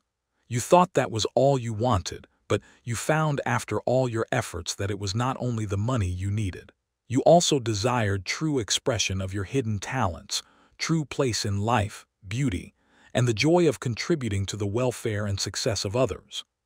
By learning the laws of your subconscious mind, you could have $1 million or many millions if you wanted them and still have peace of mind, harmony, perfect health, and perfect expression. Poverty is a mental disease. There is no virtue in poverty. It is a disease like any other mental disease. If you were physically ill, you would think there was something wrong with you. You would seek help and do something about the condition at once. Likewise, if you do not have money constantly circulating in your life, there is something radically wrong with you. The urge of the life principle in you is toward growth, expansion, and the life more abundant. You are not here to live in a hovel, dress in rags, and go hungry. You should be happy, prosperous, and successful. Why you must never criticize money. Cleanse your mind of all weird and superstitious beliefs about money. Do not ever regard money as evil or filthy. If you do, you cause it to take wings and fly away from you. Remember that you lose what you condemn. You cannot attract what you criticize. Getting the right attitude toward money. Here is a simple technique you may use to multiply money in your experience. Use the following statements several times a day. I like money. I love it. I use it wisely, constructively, and judiciously.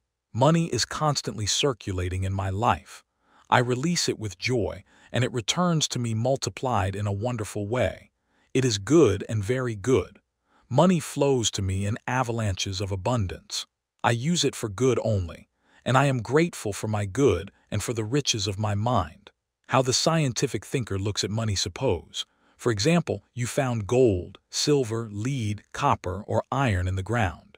Would you pronounce these things evil? All evil comes from man's darkened understanding, from his ignorance, from his false interpretation of life, and from his misuse of his subconscious mind. Uranium, lead, or some other metal could have been used as a medium of exchange.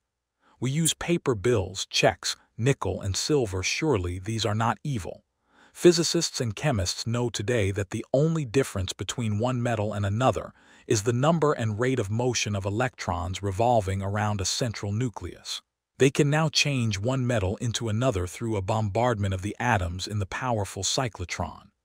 Gold, under certain conditions, becomes mercury. I believe that our modern scientists in the near future will be able to make gold, silver, and other metals synthetically in the chemical laboratory. The cost may be prohibitive now, but it can be done. I cannot imagine any intelligent person seeing anything evil in electrons, neutrons, protons, and isotopes. The piece of paper in your pocket is composed of atoms and molecules with their electrons and protons arranged differently. Their number and rate of motion are different. That is the only way the paper differs from the silver in your pocket. How to attract the money you need. Many years ago, I met a young boy in Australia who wanted to become a physician and surgeon, but he had no money. I explained to him how a seed deposited in the soil attracts to itself everything necessary for its unfolding, and that all he had to do was to take a lesson from the seed and deposit the required idea in his subconscious mind. For expenses, this young, brilliant boy used to clean out doctors' offices, wash windows, and do odd repair jobs. He told me that every night, as he went to sleep, he used to picture in his mind's eye a medical diploma on a wall with his name on it in big, bold letters. He used to clean and shine the framed diplomas in the medical building where he worked. It was not hard for him to engrave the image of a diploma in his mind and develop it there. Definite results followed as he persisted with his mental picture every night for about 4 months. The sequel of this story was very interesting. One of the doctors took a great liking to this young boy, and after training him in the art of sterilizing instruments, giving hypodermic injections, and other miscellaneous first aid work, he employed him as a technical assistant in his office. The doctor later sent him to medical school at his own expense. Today, this young man is a prominent medical doctor in Montreal, Canada. He discovered the law of attraction by using his subconscious mind the right way. He operated an age-old law which says, having seen the end, you have willed the means to the realization of the end. The end in this case was to become a medical doctor. This young man was able to imagine, see, and feel the reality of being a doctor. He lived with that idea, sustained it, nourished it, and loved it until through his imagination it penetrated the layers of his subconscious mind and became a conviction, thereby attracting to him everything necessary for the fulfillment of his dream. Why some men do not get a raise in pay if you are working in a large organization, and you are silently thinking of and resenting the fact you are underpaid, that you are not appreciated, and that you deserve more money and greater recognition. You are subconsciously severing your ties with that organization. You are setting a law in motion, and the superintendent or manager will say to you, "We have to let you go." Actually, you dismissed yourself. The manager was simply the instrument through which your own negative mental state was confirmed. It was an example of the law of action and reaction. The action was your thought, and the reaction was the response of your subconscious mind. Obstacles and impediments on the pathway to riches. I am sure you have heard men say, "That fellow has a racket. He is a racketeer. He is getting money dishonestly. He is a faker. I knew him when he had nothing. He is a crook, a thief, and a swindler." If you analyze the man who talks like that, you discover he is usually in want or suffering from some financial or physical illness. Perhaps his former college friends went up the ladder of success and excelled him. Now he is bitter and envious of their progress. In many instances, this is the cause of his downfall. Thinking negatively of these classmates and condemning their wealth causes the wealth and prosperity he is praying for to vanish and flee away. He is condemning the thing he is praying for. He is praying 2 ways. On the one hand, he is saying, "Wealth is flowing to me now," and in the next breath, silently or audibly, he is saying, "I resent that fellow's wealth." Always make it a special point to rejoice in the wealth of the other person. Protect your investments if you are seeking wisdom regarding investments, or if you are worried about your stocks or bonds. quietly claim, "Infinite intelligence governs and watches over all my financial transactions, and whatsoever I do shall prosper." Do this frequently, and you will find that your investments will be wise. Moreover, you will be protected from loss, as you will be prompted to sell your securities or holdings before any loss accrues to you. You cannot get something for nothing in large stores. The management employs store detectives to prevent people from stealing. They catch a number of people every day trying to get something for nothing. All such people are living in the mental atmosphere of lack and limitation and are stealing from themselves peace, harmony, faith, honesty, integrity, goodwill, and confidence. Furthermore, they are attracting to themselves all manner of loss, such as loss of character, prestige, social status, and peace of mind. These people lack faith in the source of supply and the understanding of how their minds work. If they would mentally call on the powers of their subconscious mind and claim that they are guided to their true expression, they would find work in constant supply. Then by honesty, integrity, and perseverance, they would become a credit to themselves and to society at large. Your constant supply of money, recognizing the powers of your subconscious mind and the creative power of your thought or mental image, is the way to opulence, freedom, and constant supply. Accept the abundant life in your own mind. Your mental acceptance and expectancy of wealth has its own mathematics and mechanics of expression. As you enter into the mood of opulence, all things necessary for the abundant life will come to pass. Let this be your daily affirmation. Write it in your heart. I am one with the infinite riches of my subconscious mind. It is my right to be rich, happy, and successful. Money flows to me freely, copiously, and endlessly. I am forever conscious of my true worth. I give of my talents freely, and I am wonderfully blessed financially. It is wonderful. Step up this way to riches. 1. Be bold enough to claim that it is your right to be rich, and your deeper mind will honor your claim. 2. You don't want just enough to go around. You want all the money you need to do all the things you want to do, and when you want to do them. Get acquainted with the riches of your subconscious mind. 3. When money is circulating freely in your life, you are economically healthy. Look at money like the tide, and you will always have plenty of it. The ebb and flow of the tide is constant. When the tide is out, you are absolutely sure that it will return. 4. Knowing the laws of your subconscious mind, you will always be supplied regardless of what form money takes. 5. One reason many people simply make ends meet and never have enough money is that they condemn money. What you condemn takes wings and flies away. 6. Do not make a god of money. It is only a symbol. Remember that the real riches are in your mind. You are here to lead a balanced life. This includes acquiring all the money you need. 7. Don't make money your sole aim. Claim wealth, happiness, peace, true expression, and love, and personally radiate love and goodwill to all. Then your subconscious mind will give you compound interest in all these fields of expression. 8. There is no virtue in poverty. It is a disease of the mind, and you should heal yourself of this mental conflict or malady at once. 9. You are not here to live in a hovel, to dress in rags, or to go hungry. You are here to lead the life more abundant. 10.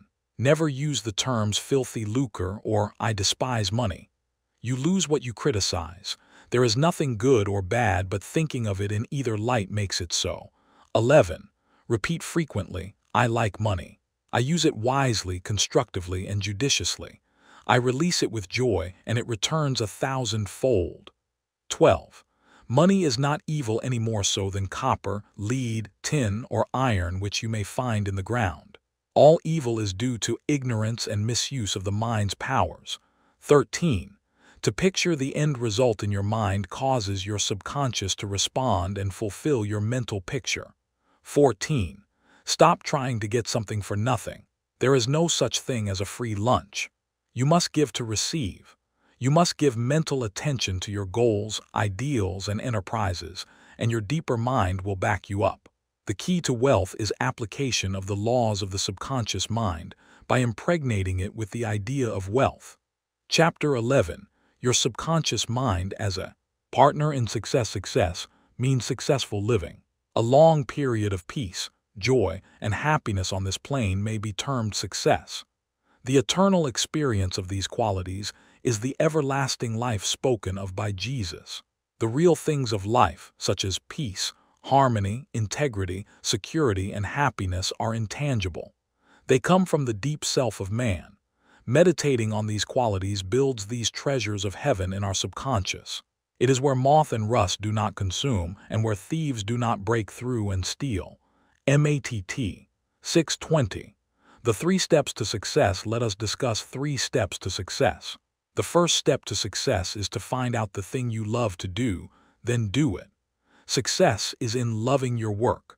Although, if a man is a psychiatrist, it is not adequate for him to get a diploma and place it on the wall. He must keep up with the times, attend conventions, and continue studying the mind and its workings. The successful psychiatrist visits clinics and reads the latest scientific articles. In other words, he is informed in the most advanced methods of alleviating human suffering. The successful psychiatrist or doctor must have the interest of his patients at heart. Someone may say, "How can I put the first step into operation? I do not know what I should do." In such a case, pray for guidance as follows. The infinite intelligence of my subconscious mind reveals to me my true place in life. Repeat this prayer quietly, positively, and lovingly to your deeper mind. As you persist with faith and confidence, the answer will come to you as a feeling, a hunch, or a tendency in a certain direction. It will come to you clearly and in peace, and as an inner silent awareness. The second step to success is to specialize in some particular branch of work and know more about it than anyone else. For example, if a young man chooses chemistry as his profession, he should concentrate on one of the many branches in this field. He should give all of his time and attention to his chosen specialty. He should become sufficiently enthusiastic to try to know all there is available about his field. If possible, he should know more than anyone else. The young man should become ardently interested in his work and should desire to serve the world. He that is greatest among you, let him become your servant. There is a great contrast in this attitude of mind in comparison to that of the man who only wants to make a living or just get by. Getting by is not true success. Man's motive must be greater, nobler, and more altruistic. He must serve others thereby, casting his bread upon the waters. The third step is the most important one. You must be sure that the thing you want to do does not redound to your success only. Your desire must not be selfish. It must benefit humanity. The path of a complete circuit must be formed. In other words, your idea must go forth with the purpose of blessing or serving the world. It will then come back to you pressed down, shaken together, and running over. If it is to benefit yourself exclusively, the circle or complete circuit is not formed, and you may experience a short circuit in your life which may consist of limitation or sickness. The measure of true success, some people may say, but Mr. James made a fortune in selling fraudulent oil stock. A man may seem to succeed for a while, but the money he obtained by fraud usually takes wings and flies away. When we rob from another, we rob from ourselves, because we are in a mood of lack and limitation which may manifest itself in our body, home life, and affairs. What we think and feel, we create. We create what we believe. Even though a man may have accumulated a fortune fraudulently, he is not successful. There is no success without peace of mind. What good is man's accumulated wealth if he cannot sleep nights, is sick, or has a guilt complex? I knew a man in London who told me of his exploits. He had been a professional pickpocket and had amassed a large amount of money. He had a summer home in France and lived in a royal fashion in England. His story was that he was in constant dread of being arrested by Scotland Yard. He had many inner disorders, which were undoubtedly caused by his constant fear and deep-seated guilt complex. He knew he had done wrong. This deep sense of guilt attracted all kinds of trouble to him. Subsequently, he voluntarily surrendered to the police and served a prison sentence. After his release from prison, He sought psychological and spiritual counsel and became transformed. He went to work and became an honest, law-abiding citizen. He found what he loved to do and was happy. A successful person loves his work and expresses himself fully. Success is contingent upon a higher ideal than the mere accumulation of riches. The man of success is the man who possesses great psychological and spiritual understanding. Many of the great industrialists today depend upon the correct use of their subconscious minds for their success. There was an article published some years ago about Flagler, an oil magnate. He admitted that the secret of his success was his ability to see a project in its completion. For instance, in his case, he closed his eyes, imagined a big oil industry, saw trains running on tracks, heard whistles blowing, and saw smoke. Having seen and felt the fulfillment of his prayer, his subconscious mind brought about its realization. If you imagine an objective clearly, you will be provided with the necessities, in ways you know not of, through the wonder-working power of your subconscious mind.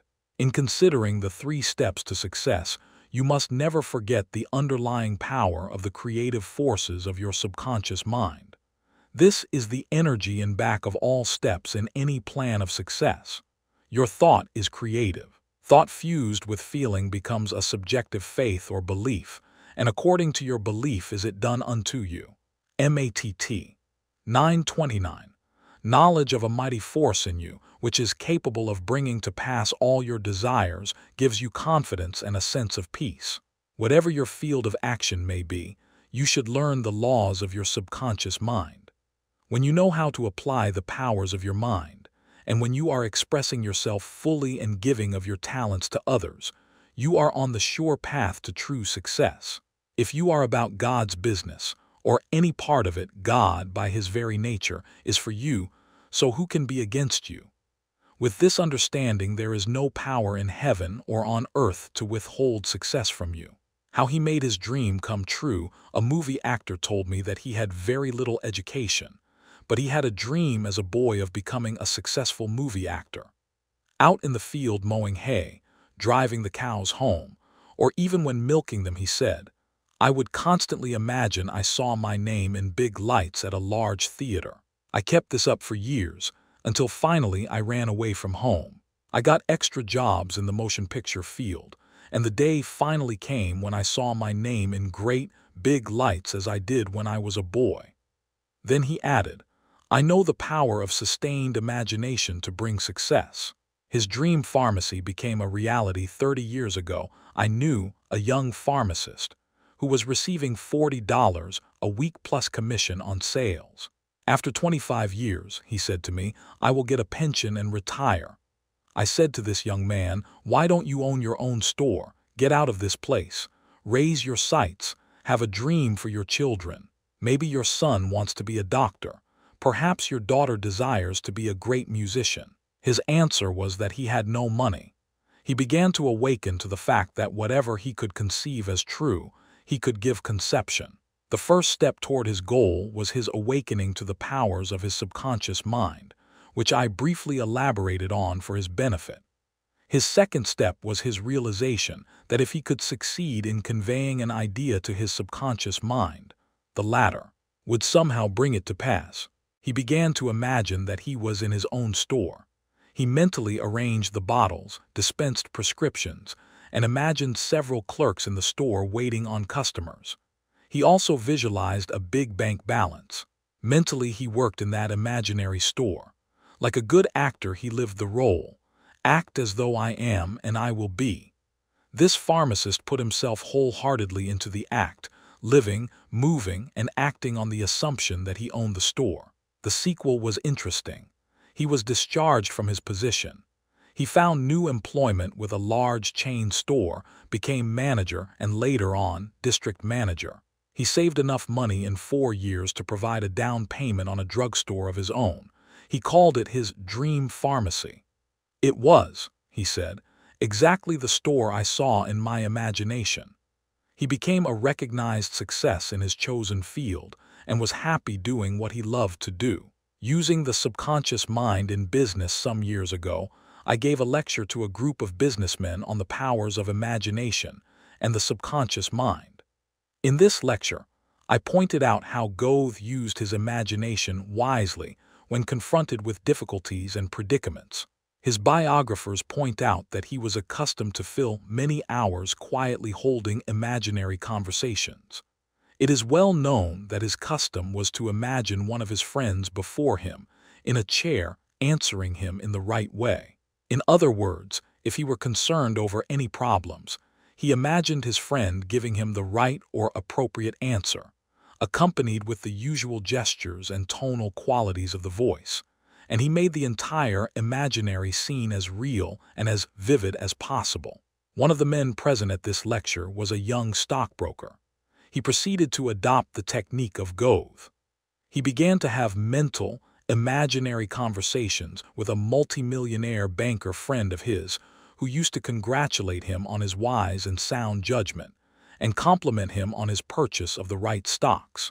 He used to dramatize this imaginary conversation until he had psychologically fixed it as a form of belief in his mind. This broker's inner talking and controlled imagination certainly agreed with his aim, which was to make sound investments for his clients. His main purpose in life was to make money for his clients and to see them prosper financially by his wise counsel. He is still using his subconscious mind in his business, and he is a brilliant success in his field of endeavor. Boy of 16 years turns failure into success. A young boy who was attending high school said to me, "I am getting very poor grades. My memory is failing. I do not know what is the matter." I discovered that the only thing wrong with this boy was his attitude, which was one of indifference and resentment towards some of his teachers and fellow students. I taught him how to use his subconscious mind and how to succeed in his studies. He began to affirm certain truths several times a day, particularly at night prior to sleep, and also in the morning after awakening. These are the best times to impregnate the subconscious mind. He affirmed as follows: "I realize that my subconscious mind is a storehouse of memory. It retains everything I read and hear from my teachers. I have a perfect memory, and the infinite intelligence in my subconscious mind constantly reveals to me everything I need to know at all my examinations, whether written or oral. I radiate love and goodwill to all my teachers and fellow students. I sincerely wish for them success and all good things." This young man is now enjoying a greater freedom than he has ever known. He is now receiving all A's. He constantly imagines the teachers and his mother congratulating him on his success in his studies. How to become successful in buying and selling. Remember that your conscious mind is the starter and your subconscious mind is the motor. You must start the motor to enable it to perform its work. Your conscious mind is the dynamo that awakens the power of your subconscious mind. The first step in conveying your clarified desire, idea, or image to the deeper mind is to relax, immobilize the attention, get still, and be quiet. This quiet, relaxed, and peaceful attitude of mind prevents extraneous matter and false ideas from interfering with your mental absorption of your ideal. Furthermore, in the quiet, passive, and receptive attitude of mind, effort is reduced to a minimum. The second step is to begin to imagine the reality of that which you desire. For example, you may wish to buy a home, and in your relaxed state of mind affirm as follows: "The infinite intelligence of my subconscious mind is all-wise. It reveals to me now the ideal home, which is central, ideal, is in a lovely environment, meets with all my requirements, and is commensurate with my income. I am now turning this request over to my subconscious mind, and I know it responds according to the nature of my request. I release this request with absolute faith and confidence in the same way that a farmer deposits a seed in the ground, trusting implicitly in the laws of growth. The answer to your prayer may come through an advertisement in the paper, through a friend, or you may be guided directly to a particular home, which is exactly what you are seeking. There are many ways by which your prayer may be answered. The principal knowledge in which you may place your confidence is that the answer always comes, provided you trust the working of your deeper mind. You may wish to sell a home, land, or any kind of property. In private consultation with real estate brokers, I have told them of the way I sold my own home on Orlando Avenue in Los Angeles. Many of them have applied the technique I used with remarkable and speedy results. I placed a sign which read, "For sale by owner in the garden in front of my home." The day after, I said to myself as I was going to sleep, "Supposing you sold your house, what would you do?" I answered my own question and I said, "I would take that sign down and throw it into the garage." In my imagination, I took hold of the sign, pulled it up from the ground, placed it on my shoulder, went to the garage, threw it on the floor, and said jokingly to the sign, "I don't need you anymore." I felt the inner satisfaction of it all, realizing it was finished. The next day, a man gave me a deposit of $1,000 and said to me, "Take your sign down. We will go into escrow now." Immediately, I pulled the sign up and took it to the garage. The outer action conformed to the inner. There is nothing new about this. As within, so without, meaning according to the image impressed on your subconscious mind, so it is on the objective screen of your life. The outside mirrors the inside. External action follows internal action. Here is another very popular method used in selling homes, land, or any kind of property. Affirm slowly, quietly, and feelingly as follows. Infinite intelligence attracts to me the buyer for this home who wants it and who prospers in it. This buyer is being sent to me by the creative intelligence of my subconscious mind, which makes no mistakes. This buyer may look at many other homes, but mine is the only one he wants and will buy, because he is guided by the infinite intelligence within him. I know the buyer is right, the time is right, and the price is right. Everything about it is right. The deeper currents of my subconscious mind are now in operation, bringing both of us together in divine order. I know that it is so. Remember always that what you are seeking is also seeking you, and whenever you want to sell a home or property of any kind, there is always someone who wants what you have to offer. By using the powers of your subconscious mind correctly, you free your mind of all sense of competition and anxiety in buying and selling. How she succeeded in getting what she wanted. There is a young lady who regularly comes to my lectures and classes. She had to change buses 3 times. It took her 1.5 hours each time to come to the lectures. In one lecture, I explained how a young man who needed a car in his work received one. She went home and experimented as outlined in my lecture. Here is her letter in part, narrating her application of my method and published by her permission. Dear Dr. Murphy, this is how I received a Cadillac car. I wanted one to come to the lectures regularly.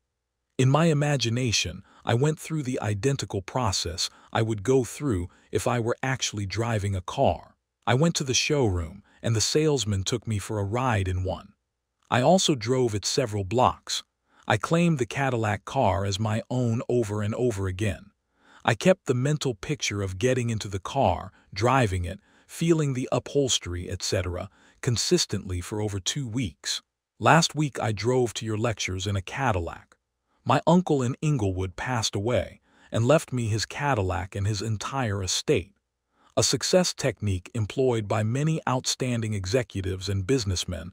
There are many prominent businessmen who quietly use the abstract term success over and over many times a day until they reach a conviction that success is theirs.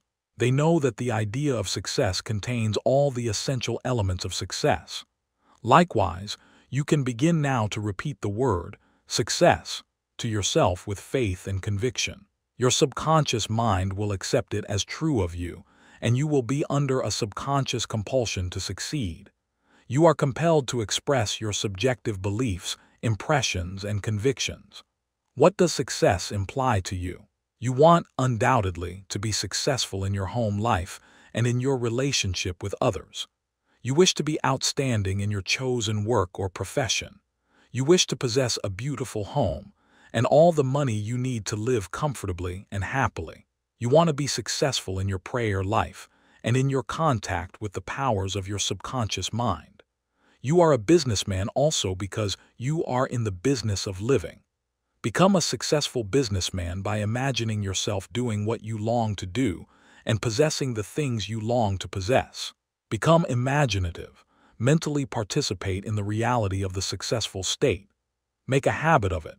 Go to sleep feeling successful every night and perfectly satisfied, and you will eventually succeed in implanting the idea of success in your subconscious mind.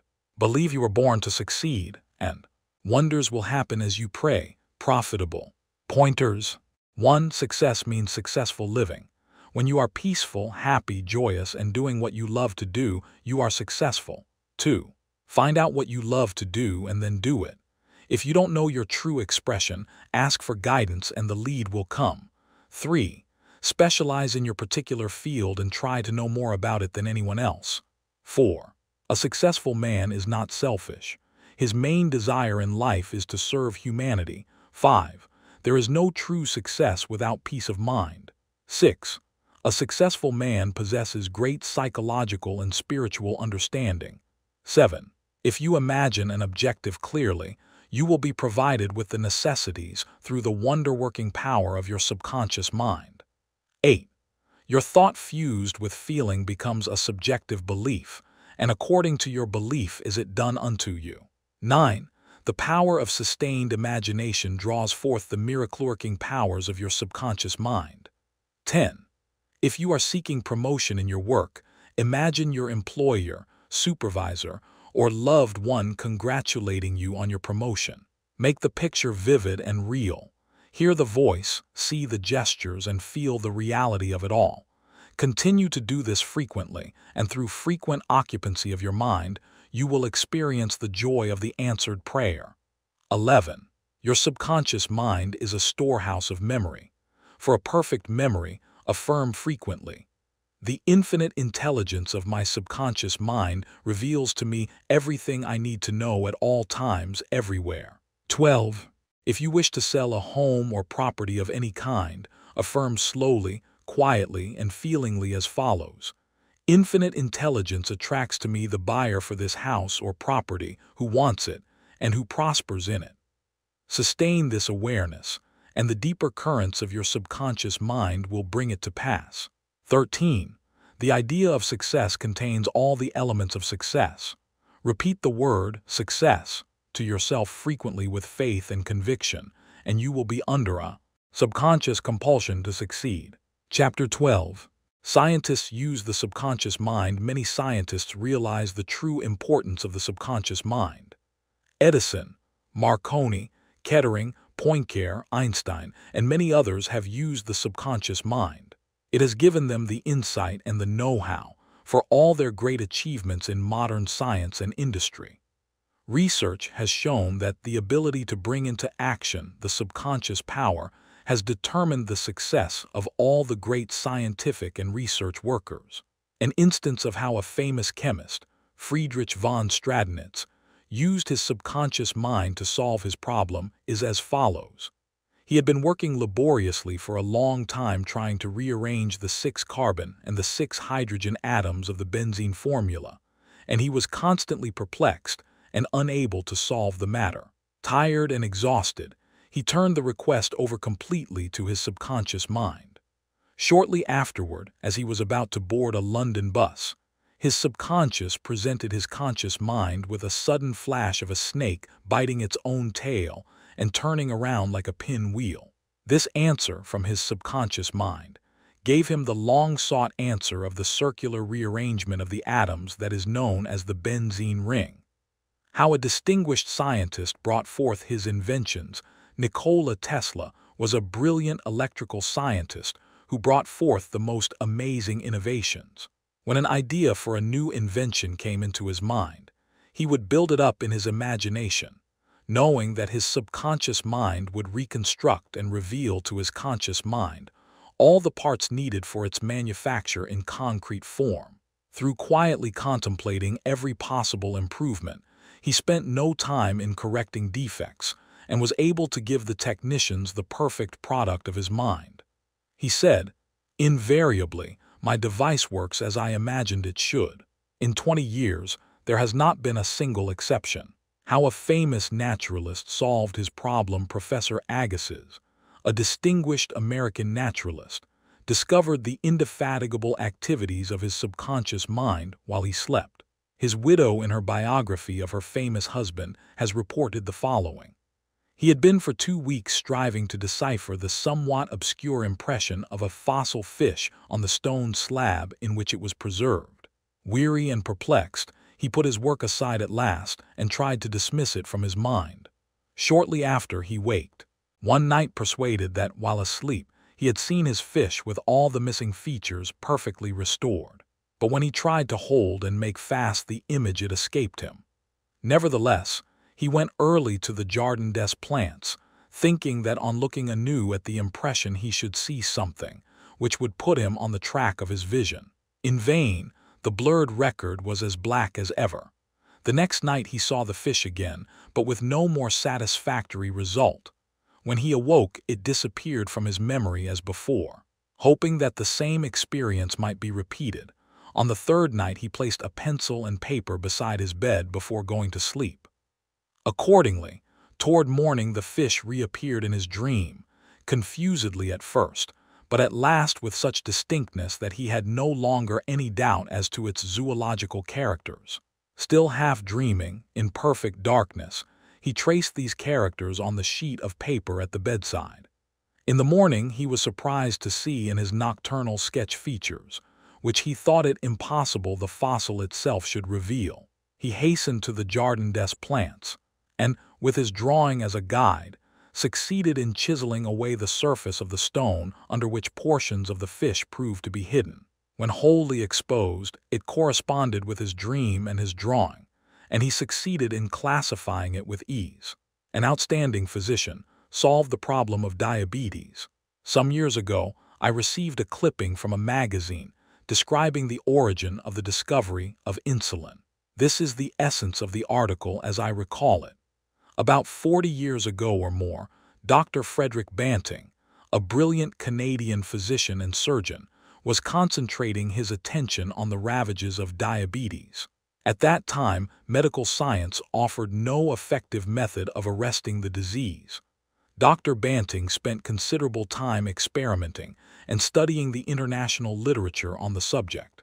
One night he was exhausted and fell asleep. While asleep, his subconscious mind instructed him to extract the residue from the degenerated pancreatic duct of dogs. This was the origin of insulin, which has helped millions of people. You will note that Dr. Banting had been consciously dwelling on the problem for some time, seeking a solution, a way out, and his subconscious responded accordingly. It does not follow that you will always get an answer overnight. The answer may not come for some time. Do not be discouraged. Keep on turning the problem over every night to the subconscious mind prior to sleep, as if you had never done it before. One of the reasons for the delay may be that you look upon it as a major problem. You may believe it will take a long time to solve it. Your subconscious mind is timeless and spaceless. Go to sleep believing you have the answer now. Do not postulate the answer in the future. Have an abiding faith in the outcome. Become convinced now as you read this book that there is an answer and a perfect solution for you. How a famous scientist and physicist escaped from a Russian concentration camp, Dr. Lothar von Blankschmidt, a member of the Rocket Society, and an outstanding research electronic engineer, gives the following condensed summary of how he used his subconscious mind to free himself from certain death at the hands of brutal guards in a Russian prison camp coal mine. He states as follows: I was a prisoner of war in a coal mine in Russia, and I saw men dying all around me in that prison compound. We were watched over by brutal guards, arrogant officers, and sharp, fast-thinking commissars. After a short medical checkup, a quota of coal was assigned to each person. My quota was 300 pounds per day. In case any man did not fill his quota, his small food ration was cut down, and in a short time he was resting in the cemetery. I started concentrating on my escape. I knew that my subconscious mind would somehow find a way. My home in Germany was destroyed, my family wiped out. All my friends and former associates were either killed in the war or were in concentration camps. I said to my subconscious mind, I want to go to Los Angeles, and you will find the way. I had seen pictures of Los Angeles, and I remembered some of the boulevards very well as some of the buildings.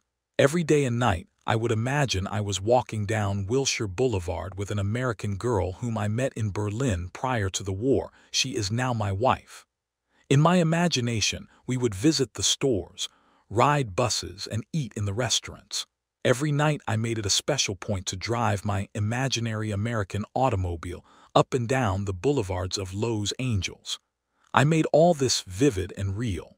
These pictures in my mind were as real and as natural to me as one of the trees outside the prison camp. Every morning, the chief guard would count the prisoners as they were lined up. He would call out 1, 2, 3, etc. And when 17 was called out, which was my number in sequence, I stepped aside. In the meantime, the guard was called away for a minute or so, and on his return he started by mistake on the next man as number 17. When the crew returned in the evening, the number of men was the same, and I was not missed, and the discovery would take a long time. I walked out of the camp undetected and kept walking for 24 hours, resting in a deserted town the next day. I was able to live by fishing and killing some wildlife. I found coal trains going to Poland and traveled on them by night, until finally I reached Poland. With the help of friends, I made my way to Lucerne, Switzerland. One evening at the Palace Hotel, Lucerne, I had a talk with a man and his wife from the United States of America. This man asked me if I would care to be a guest at his home in Santa Monica, California. I accepted, and when I arrived in Los Angeles, I found that their chauffeur drove me along Wilshire Boulevard and many other boulevards, which I had imagined so vividly in the long months in the Russian coal mines. I recognized the buildings, which I had seen in my mind so often. It actually seemed as if I had been in Los Angeles before. I had reached my goal. I will never cease to marvel at the wonders of the subconscious mind. Truly, it has ways we know not of. How archaeologists and paleontologists reconstruct ancient scenes. These scientists know that their subconscious mind has a memory of everything that has ever transpired. As they study the ancient ruins and fossils, through their imaginative perception, their subconscious mind aids them in reconstructing the ancient scenes. The dead past becomes alive and audible once more. Looking at these ancient temples and studying the pottery, statuary, tools, and household utensils of these ancient times, the scientist tells us of an age when there was no language. Communication was done by grunts, groans, and signs. The keen concentration and disciplined imagination of the scientist awakens the latent powers of his subconscious mind, enabling him to clothe the ancient temples with roofs and surround them with gardens, pools, and fountains. The fossil remains are clothed with eyes, sinews, and muscles, and they again walk and talk. The past becomes the living present, and we find that in mind there is no time or space. Through disciplined, controlled, and directed imagination, you can be a companion of the most scientific and inspired thinkers of all time. How to receive guidance from your subconscious when you have what you term a difficult decision to make, or when you fail to see the solution to your problem. Begin at once to think constructively about it. If you are fearful and worried, you are not really thinking. True thinking is free from fear. Here is a simple technique you can use to receive guidance on any subject. Quiet the mind and still the body. Tell the body to relax. It has to obey you. It has no volition, initiative, or self-conscious intelligence. Your body is an emotional disk which records your beliefs and impressions. Mobilize your attention. Focus your thought on the solution to your problem. Try to solve it with your conscious mind. Think how happy you would be about the perfect solution. Sense the feeling you would have if the perfect answer were yours now. Let your mind play with this mood in a relaxed way, then drop off to sleep. When you awaken and you do not have the answer, get busy about something else. Probably, when you are preoccupied with something else, The answer will come into your mind like toast pops out of a toaster. In receiving guidance from the subconscious mind, the simple way is the best. This is an illustration. I once lost a valuable ring, which was an heirloom. I looked everywhere for it and could not locate it. At night, I talked to the subconscious in the same manner that I would talk to anyone. I said to it prior to dropping off to sleep, "You know all things. You know where that ring is, and you now reveal to me where it is." In the morning, I awoke suddenly with the words ringing in my ear, "Ask Robert." I thought it very strange that I should ask Robert, a young boy about 9 years of age. However, I followed the inner voice of intuition. Robert said, "Oh, yes, I picked it up in the yard while I was playing with the boys. I placed it on the desk in my room. I did not think it worth anything, so I did not say anything about it." The subconscious mind will always answer you if you trust it. His subconscious revealed the location of his father's while a young man who attends my lectures had this experience. His father died and apparently left no will. However, this man's sister told him that their father had confided to her that a will had been executed which was fair to all. Every attempt to locate the will failed. Prior to sleep, he talked to his deeper mind as follows: "I now turn this request over the subconscious mind. It knows just where that will is and reveals it to me." Then he condensed his request down to one word, "answer," repeating it over and over again as a lullaby. He lulled himself to sleep with the word, "answer." The next morning, this young man had an overpowering hunch to go to a certain bank in Los Angeles, where he found a safe deposit vault registered in the name of his father, the contents of which solved all his problems. Your thought as you go to sleep arouses the powerful latency which is within you. For example, let us suppose you are wondering whether to sell your home, buy a certain stock, sever partnership, move to New York or stay in Los Angeles, dissolve the present contract or take a new one. Do this, sit quietly in your armchair or at the desk in your office. Remember that there is a universal law of action and reaction. The action is your thought. The reaction is the response from your subconscious mind. The subconscious mind is reactive and reflexive. This is its nature. It rebounds, rewards, and repays. It is the law of correspondence. It responds by corresponding. As you contemplate right action, you will automatically experience a reaction or response in yourself, which represents the guidance or answer of your subconscious mind. In seeking guidance, you simply think quietly about right action, which means that you are using the infinite intelligence resident in the subconscious mind to the point where it begins to use you. From there on, your course of action is directed and controlled by the subjective wisdom within you, which is all-wise and omnipotent. Your decision will be right.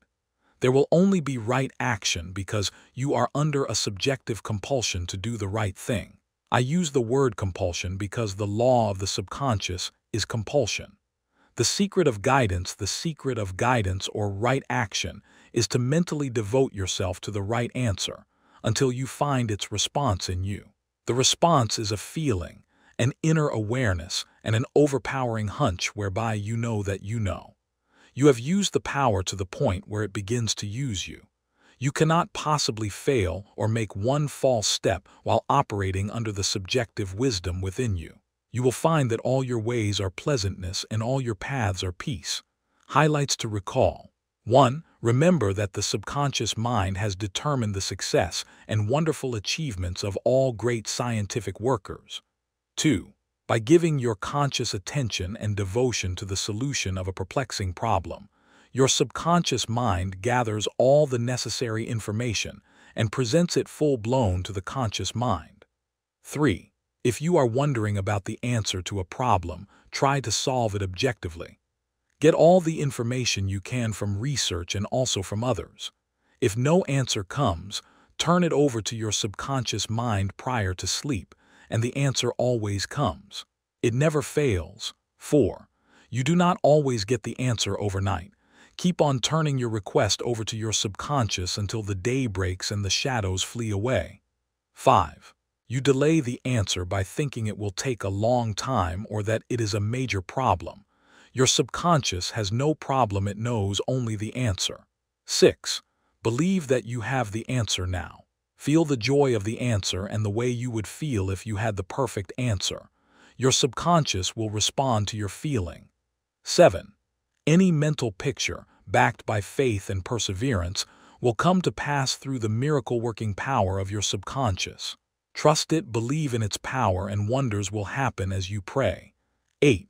Your subconscious is the storehouse of memory, and within your subconscious are recorded all your experiences since childhood. 9. Scientists meditating on ancient scrolls, temples, fossils, etc., are able to reconstruct scenes of the past and make them alive today. Their subconscious mind comes to their aid. 10. Turn over your request for a solution to your subconscious prior to sleep. Trust it and believe in it, and the answer will come. It knows all and sees all, but you must not doubt or question its powers. 11. The action is your thought, and the reaction is the response of your subconscious mind. If your thoughts are wise, your actions and decisions will be wise. 12. Guidance comes as a feeling, an inner awareness, an overpowering hunch whereby you know that you know. It is an inner sense of touch. Follow it. Chapter 13, Your Subconscious and the Wonders of Sleep. You spend about 8 out of every 24 hours, or 1/3 of your entire life, in sleep. This is an inexorable law of life. This also applies to the animal and vegetable kingdoms. Sleep is a divine law, and many answers to our problems come to us when we are sound asleep upon the bed.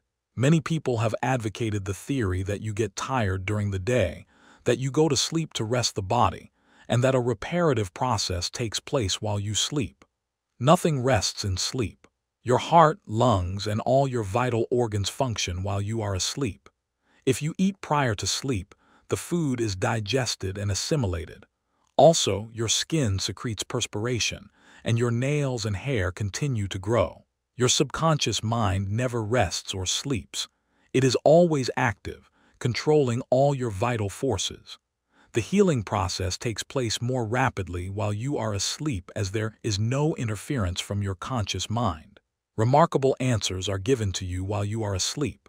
Why we sleep. Dr. John Bigelow, a famous research authority on sleep, demonstrated that at night while asleep you receive impressions showing that the nerves of the eyes, ears, nose, and taste buds are active during sleep, and also that the nerves of your brain are quite active.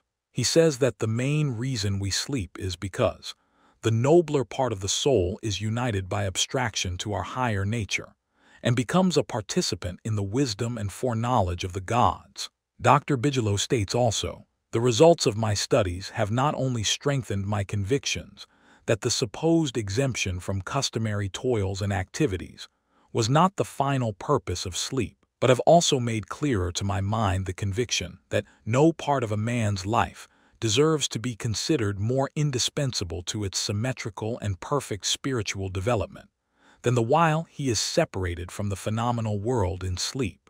Dr. John Bigelow, The Mystery of Sleep, New York and London. Harper Brothers, 1903, Prayer, a form of sleep. Your conscious mind gets involved with vexations, strife, and contentions of the day, and it is very necessary to withdraw periodically from sense evidence and the objective world, and commune silently with the inner wisdom of your subconscious mind. By claiming guidance, strength, and greater intelligence in all phases of your life, you will be enabled to overcome all difficulties and solve your daily problems. This regular withdrawal from sense evidence and the noise and confusion of everyday living is also a form of sleep, i.e., you become asleep to the world of the senses and alive to the wisdom and power of your subconscious mind. Startling effects of sleep deprivation. Lack of sleep can cause you to become irritable, moody, and depressed. Dr. George Stevenson of the National Association for Mental Health says, I believe it can safely be said that all human beings need a minimum of 6 hours sleep to be healthy. Most people need more. Those who think they can get along on less are fooling themselves. Medical research scholars, investigating sleep processes and deprivation of sleep, Point out that severe insomnia has preceded psychotic breakdown in some instances. Remember, you are spiritually recharged during sleep, and adequate sleep is essential to produce joy and vitality in life. You need more sleep. Robert O'Brien, in an article, "Maybe You Need More Sleep," in an issue of the Reader's Digest, reports the following experiment on sleep. For the last 3 years, experiments have been in progress at Walter Reed Army Institute of Research in Washington, D.C. Subjects, more than 100 military and civilian volunteers, have been kept awake for as long as 4 days. Thousands of tests have measured the effects on their behavior and personality. Results of these tests have given scientists astonishingly new insights into the mysteries of sleep. They now know that the tired brain apparently craves sleep so hungrily that it will sacrifice anything to get it. After only a few hours of sleep loss, fleeting stolen naps called lapses, or microsleep, occurred at the rate of 3 or 4 an hour. As in real sleep, eyelids drooped, heartbeat slowed. Each lapse lasted just a fraction of a second. Sometimes the lapses were periods of blankness. Sometimes they were filled with images, wisps of dreams. As hours of sleep loss mounted, the lapses took place more often and lasted longer, perhaps 2 or 3 seconds. Even if the subjects had been piloting an airliner in a thunderstorm, they still couldn't have resisted microsleeps for those few priceless seconds. And it can happen to you, as many who have fallen asleep at the wheel of a car can testify. Another startling effect of sleep deprivation was its attack on human memory and perception. Many sleep-deprived subjects were unable to retain information long enough to relate it to the task they were supposed to perform. They were totally befuddled in situations requiring them to hold several factors in mind and act on them, as a pilot must when he skillfully integrates wind direction, air speed, altitude, and glide path to make a safe landing. Sleep brings counsel. A young lady in Los Angeles who listens to my morning radio talks told me that she had been offered a lucrative position in New York City at twice her present salary. She was wondering whether to accept or not and prayed prior to sleep as follows: "The creative intelligence of my subconscious mind knows what is best for me. Its tendency is always lifeward, and it reveals to me the right decision, which blesses all concerned. I give thanks for the answer which I know will come to me." She repeated this simple prayer over and over again as a lullaby prior to sleep, and in the morning she had a persistent feeling that she should not accept the offer. She rejected the offer, and subsequent events verified her inward sense of knowing, because the company went bankrupt in a few months following their offer of employment to her.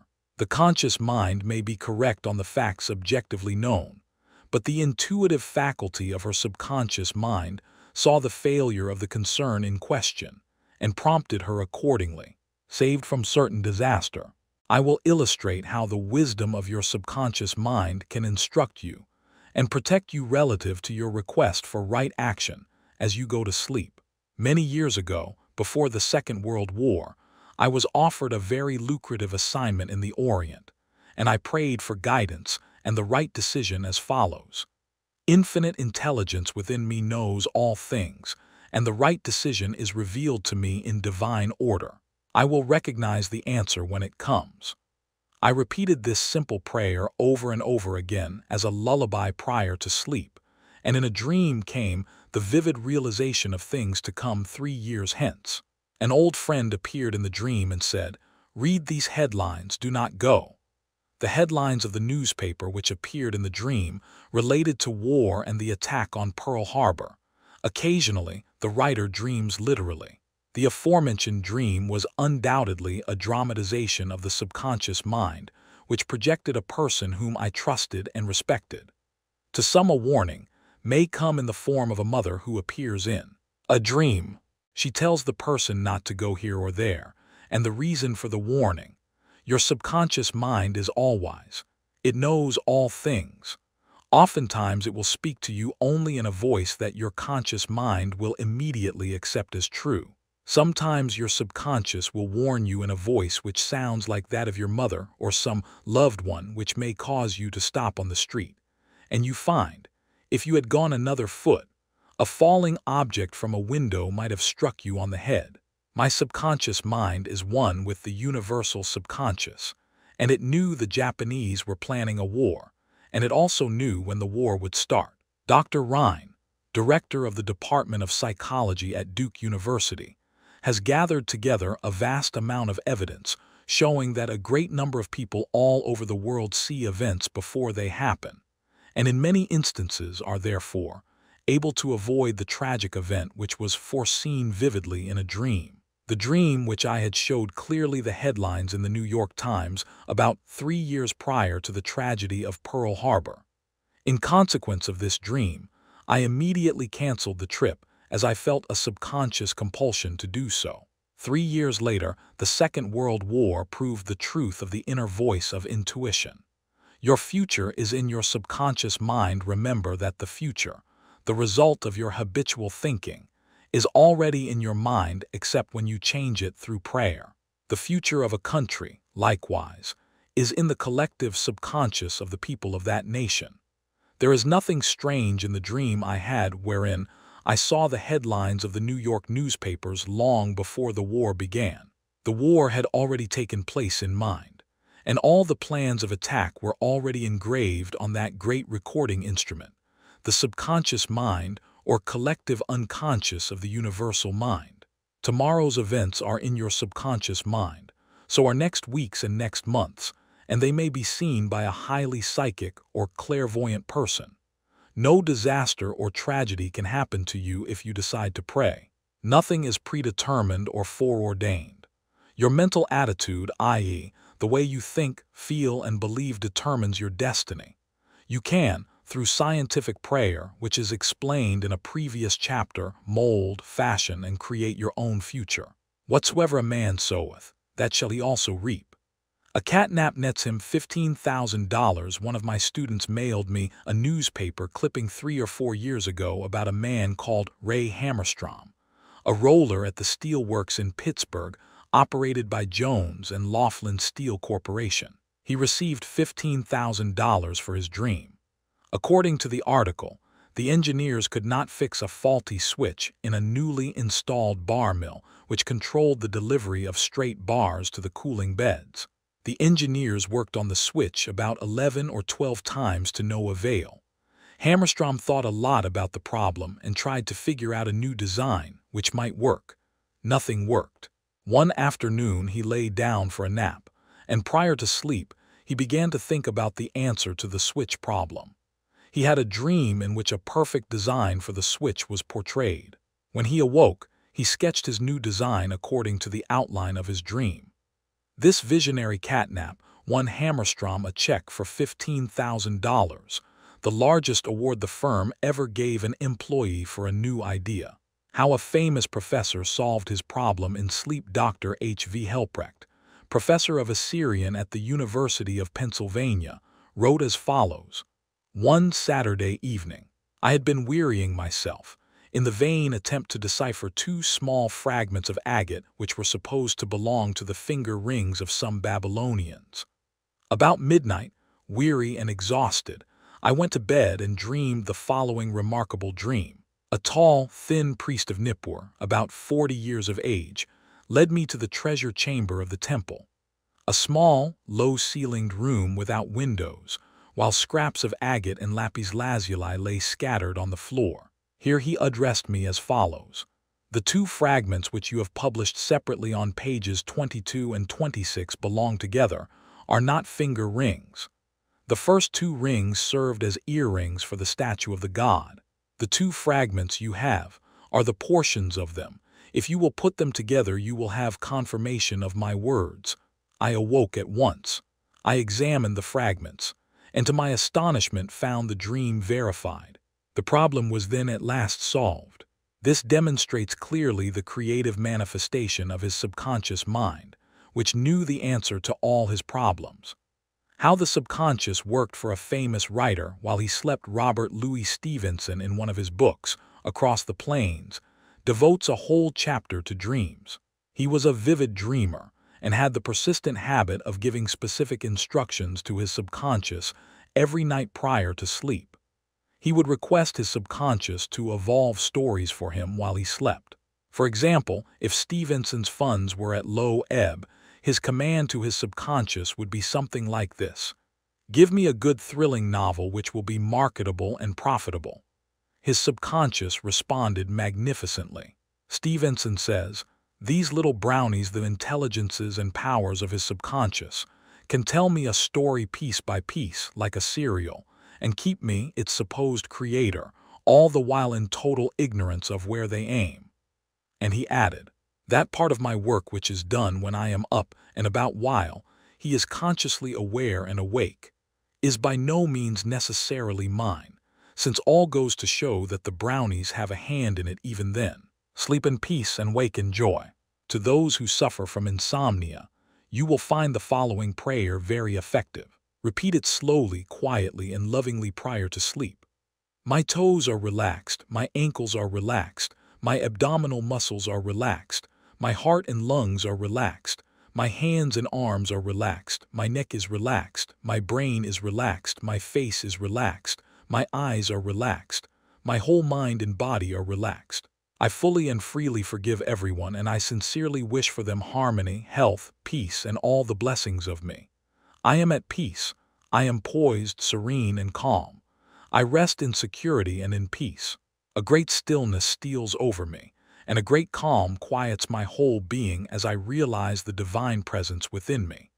I know that the realization of life and love heals me.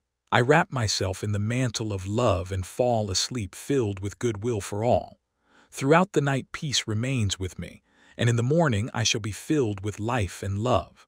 A circle of love is drawn around me. I will fear no evil, for thou art with me. I sleep in peace, I wake in joy, and in him I live, move, and have my being." Summary of your aids to the wonders of sleep. 1. If you are worried that you will not wake up on time, suggest to your subconscious mind prior to sleep the exact time you wish to arise, and it will awaken you. It needs no clock. Do the same thing with all problems. There is nothing too hard for your subconscious. 2.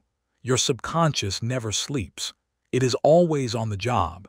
It controls all your vital functions.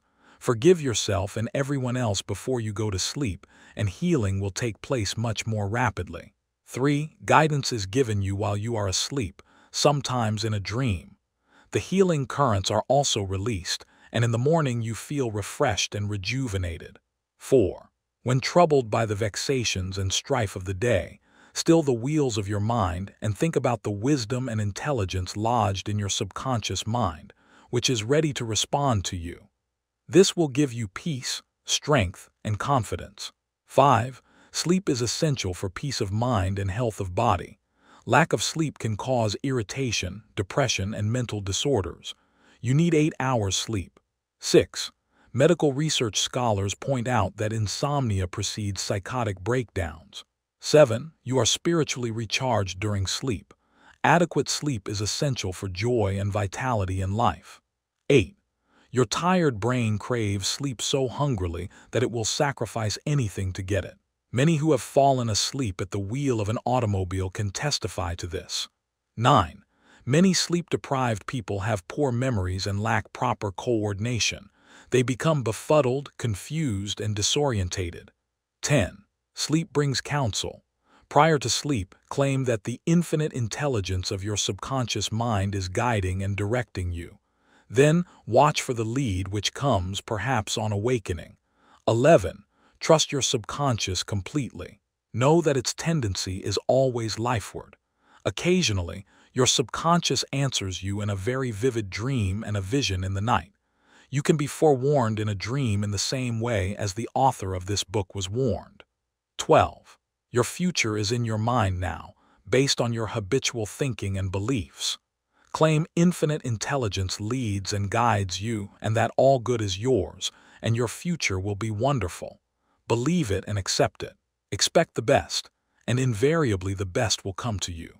13. If you are writing a novel, play, or book, or are working on an invention, speak to your subconscious mind at night and claim boldly that its wisdom, intelligence, and power are guiding, directing, and revealing to you the ideal play, novel, book, or revealing the perfect solution, whatever it may be. Wonders will happen as you pray this way.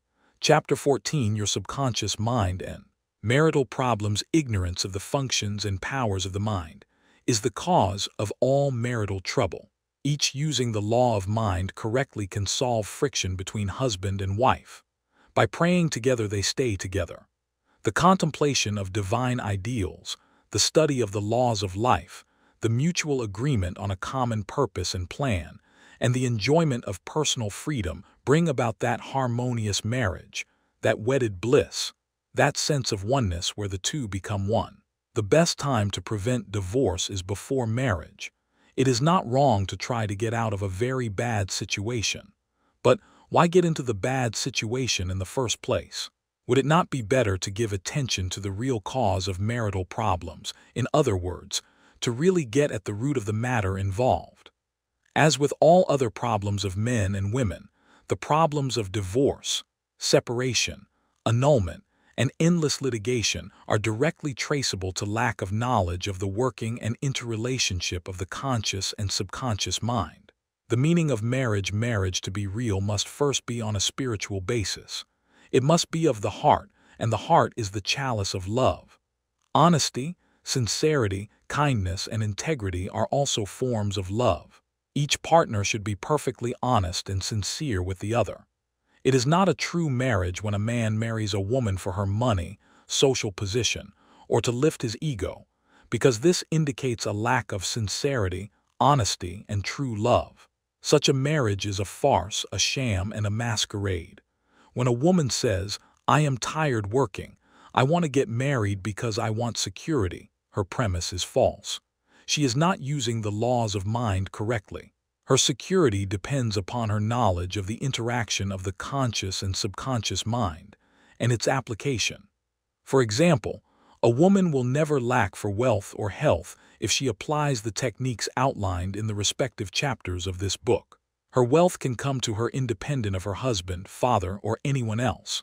A woman is not dependent on her husband for health, peace, joy, inspiration, guidance, love, wealth, security, happiness, or anything in the world. Her security and peace of mind come from her knowledge of the inner powers within her and from the constant use of the laws of her own mind in a constructive fashion. How to attract the ideal husband. You are now acquainted with the way your subconscious mind works. You know that whatever you impress upon it will be experienced in your world. Begin now to impress your subconscious mind with the qualities and characteristics you desire in a man. The following is an excellent technique. Sit down at night in your armchair, close your eyes, let go, relax the body, become very quiet, passive, and receptive. Talk to your subconscious mind and say to it, "I am now attracting a man into my experience who is honest, sincere, loyal, faithful, peaceful, happy, and prosperous. These qualities, which I admire, are sinking down into my subconscious mind now. As I dwell upon these characteristics, they become a part of me and are embodied subconsciously. I know there is an irresistible law of attraction, and that I attract to me a man according to my subconscious belief. I attract that which I feel to be true in my subconscious mind. I know I can contribute to his peace and happiness. He loves my ideals and I love his ideals.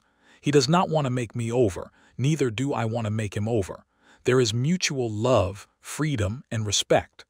Practice this process of impregnating your subconscious mind. Then you will have the joy of attracting to you a man possessing the qualities and characteristics you mentally dwelt upon. Your subconscious intelligence will open up a pathway whereby both of you will meet, according to the irresistible and changeless flow of your own subconscious mind. Have a keen desire to give the best that is in you of love, devotion, and cooperation. Be receptive to this gift of love, which you have given to your subconscious mind. How to attract the ideal wife. Affirm as follows: "I now attract the right woman who is in complete accord with me." This is a spiritual union because it is divine love functioning through the personality of someone with whom I blend perfectly. I know I can give to this woman love, light, peace, and joy. I feel and believe I can make this woman's life full, complete, and wonderful. I now decree that she possesses the following qualities and attributes. She is spiritual, loyal, faithful, and true. She is harmonious, peaceful, and happy. We are irresistibly attracted to each other. Only that which belongs to love, truth, and beauty can enter my experience. I accept my ideal companion now. As you think quietly and with interest on the qualities and attributes which you admire in the companion you seek, you will build the mental equivalent into your mentality. Then the deeper currents of your subconscious mind will bring both of you together in divine order. No need for third mistake. Recently, a teacher said to me, "I have had 3 husbands and all 3 have been passive, submissive, and dependent on me to make all decisions and govern everything. Why do I attract such type men?" I asked her whether she had known that her second husband was the effeminate type, and she replied, "Of course not. Had I known, I would not have married him." Apparently, she had not learned anything from the first mistake. The trouble was with her personality makeup. She was very masculine, domineering, and unconsciously wanted someone who would be submissive and passive so that she could play the dominant role. All this was unconscious motivation, and her subconscious picture attracted to her what she subjectively wanted. She had to learn to break the pattern by adopting the right prayer process. How she broke the negative pattern, the above-mentioned woman learned a simple truth. When you believe you can have the type of man you idealize, it is done unto you, as you believe. The following is the specific prayer she used to break the old subconscious pattern and attract to her the ideal mate. I am building into my mentality the type of man I deeply desire. The man I attract for a husband is strong, powerful, loving, very masculine, successful, honest, loyal, and faithful. He finds love and happiness with me. I love to follow where he leads. I know he wants me and I want him. I am honest, sincere, loving, and kind. I have wonderful gifts to offer him. They are goodwill, a joyous heart, and a healthy body. He offers me the same. It is mutual. I give and I receive. Divine intelligence knows where this man is, and the deeper wisdom of my subconscious mind is now bringing both of us together in its own way, and we recognize each other immediately. I release this request to my subconscious mind, which knows how to bring my request to pass. I give thanks for the perfect answer. She prayed in the above manner night and morning, affirming these truths and knowing that through frequent occupation of the mind, she would reach the mental equivalent of that which she sought. The answer to her prayer several months went by. She had a great number of dates and social engagements, none of which was agreeable to her. When she was about to question, waver, doubt, and vacillate, she reminded herself that the infinite intelligence was bringing it to pass in its own way, and that there was nothing to be concerned about. Her final decree in her divorce proceedings was granted, which brought her a great sense of release and mental freedom. Shortly afterward, she went to work as a receptionist in a doctor's office. She told me that the minute she saw the physician, she knew he was the man she was praying about. Apparently he knew it too, because he proposed to her the first week she was in the office, and their subsequent marriage was ideally happy. This physician was not the passive or submissive type, but was a real man, a former football player, an outstanding athlete, and was a deeply spiritual man, though he was completely devoid of any sectarian or denominational affiliation. She got what she prayed for because she claimed it mentally until she reached the point of saturation. In other words, she mentally and emotionally united with her idea, and it became a part of her in the same way that an apple becomes a part of her bloodstream. Should I get a divorce? Divorce is an individual problem. It cannot be generalized. In some cases, of course, there never should have been a marriage. In some cases, divorce is not the solution, no more so than marriage is the solution for a lonely man. Divorce may be right for one person and wrong for another. A divorced woman may be far more sincere and noble than many of her married sisters who perhaps are living a lie. For example, I once talked with a woman whose husband was a dope fiend, an ex-convict, a wife-beater, and a non-provider. She had been told it was wrong to get a divorce. I explained to her that marriage is of the heart. If two hearts blend harmoniously, lovingly, and sincerely, that is the ideal marriage. The pure action of the heart is love. Following this explanation, she knew what to do. She knew in her heart that there is no divine law which compelled her to be browbeaten, intimidated, and beaten because someone said, "I pronounce you man and wife." If you are in doubt as to what to do, ask for guidance, knowing that there is always an answer and you will receive it. Follow the lead that comes to you in the silence of your soul. It speaks to you in peace. Drifting into divorce recently, a young couple, married for only a few months, was seeking a divorce. I discovered that the young man had a constant fear that his wife would leave him. He expected rejection, and he believed that she would be unfaithful. These thoughts haunted his mind and became an obsession with him. His mental attitude was one of separation and suspicion. She felt unresponsive to him. It was his own feeling or atmosphere of loss and separation operating through them. This brought about a condition or action in accordance with the mental pattern behind it. There is a law of action and reaction, or cause and effect. The thought is the action, and the response of the subconscious mind is the reaction. His wife left home and asked for a divorce, which is what he feared and believed she would do. Divorce begins in the mind. Divorce takes place first in the mind. The legal proceedings follow after. These two young people were full of resentment, fear, suspicion, and anger. These attitudes weaken, exhaust, and debilitate the whole being. They learned that hate divides and that love unites. They began to realize what they had been doing with their minds. Neither one of them knew the law of mental action, nor they were misusing their minds and bringing on chaos and misery. These two people went back together at my suggestion and experimented with prayer therapy. They began to radiate love, peace, and goodwill to each other. Each one practiced radiating harmony, health, peace, and love to the other, and they alternated in the reading of the Psalms every night. Their marriage is growing more beautiful every day. The nagging wife, many times the reason the wife nags is because she gets no attention. Oftentimes, it is a craving for love and affection. Give your wife attention and show your appreciation. Praise and exalt all her many good points. There is also the nagging type of woman who wants to make the man conform to her particular pattern. This is about the quickest way in the world to get rid of a man. The wife and the husband must cease being scavengers, always looking at the petty faults or errors in each other. Let each give attention and praise for the constructive and wonderful qualities in the other. The brooding husband, if a man begins to brood, grows morbid against his wife because of the things she said or did, he is, psychologically speaking, committing adultery. One of the meanings of adultery is idolatry, i.e., giving attention to or uniting mentally with that which is negative and destructive. When a man is silently resenting his wife and is full of hostility toward her, he is unfaithful. He is not faithful to his marriage vows, which are to love, cherish, and honor her all the days of his life.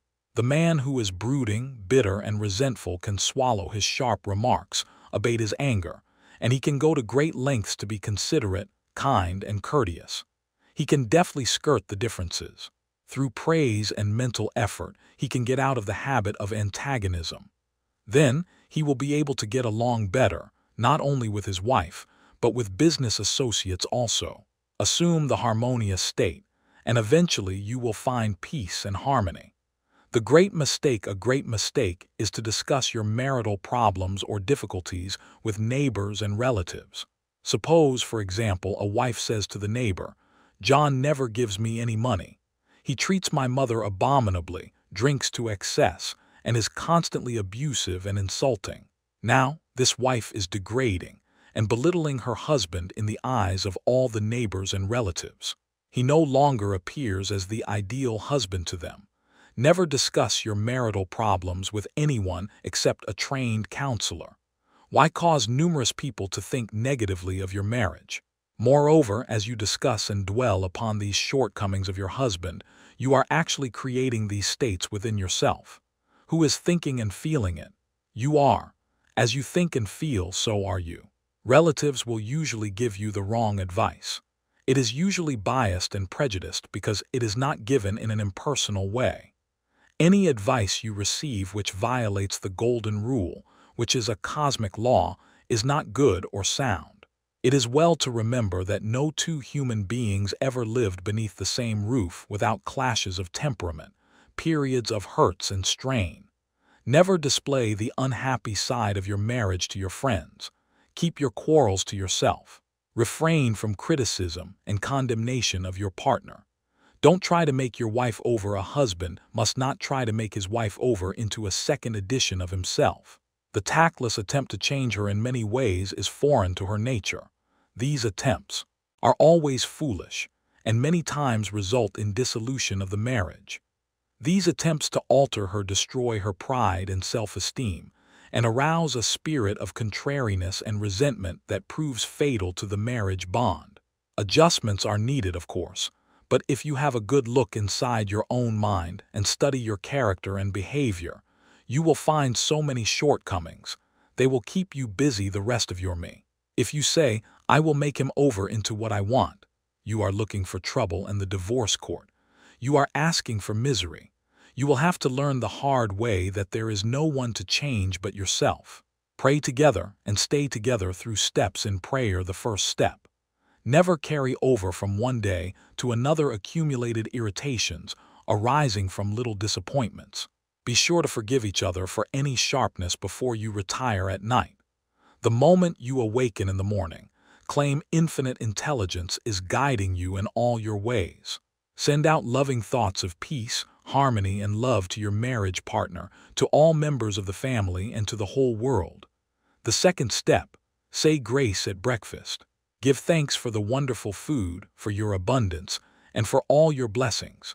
Make sure that no problems, worries, or arguments shall enter into the table conversation. The same applies at dinner time. Say to your wife or husband, "I appreciate all you are doing, and I radiate love and goodwill to you all day long." The third step, the husband and wife should alternate in praying each night.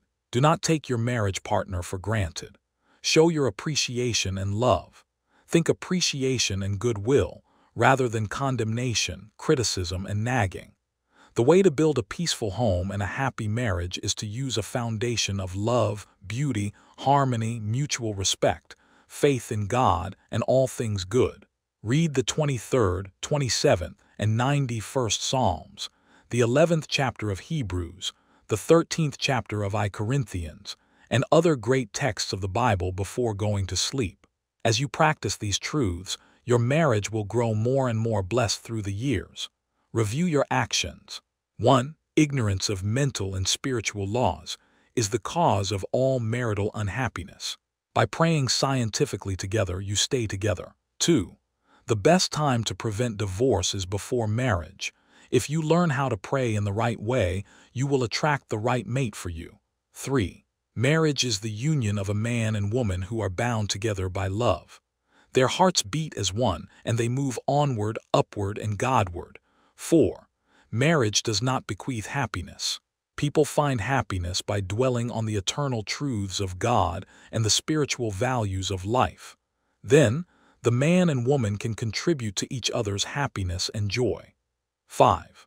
You attract the right mate by dwelling on the qualities and characteristics you admire in a woman or a man, and then your subconscious mind will bring you together in divine order. 6. You must build into your mentality the mental equivalent of what you want in a marriage partner. If you want to attract an honest, sincere, and loving partner in life, you must be honest, sincere, and loving yourself. 7. You do not have to repeat mistakes in marriage. When you really believe you can have the type man or woman you idealize, it is done unto you as you believe. To believe is to accept something as true. Accept your ideal companion now mentally. 8. Do not wonder how, why, or where you will meet the mate you are praying for.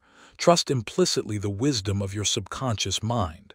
It has the know-how, and you don't have to assist it. 9.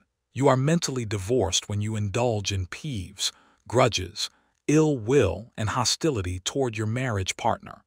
You are mentally dwelling with error in the bed of your mind. Adhere to your marriage vows. I promise to cherish, love, and honor him or her all the days of my life. 10. Cease projecting fear patterns to your marriage partner.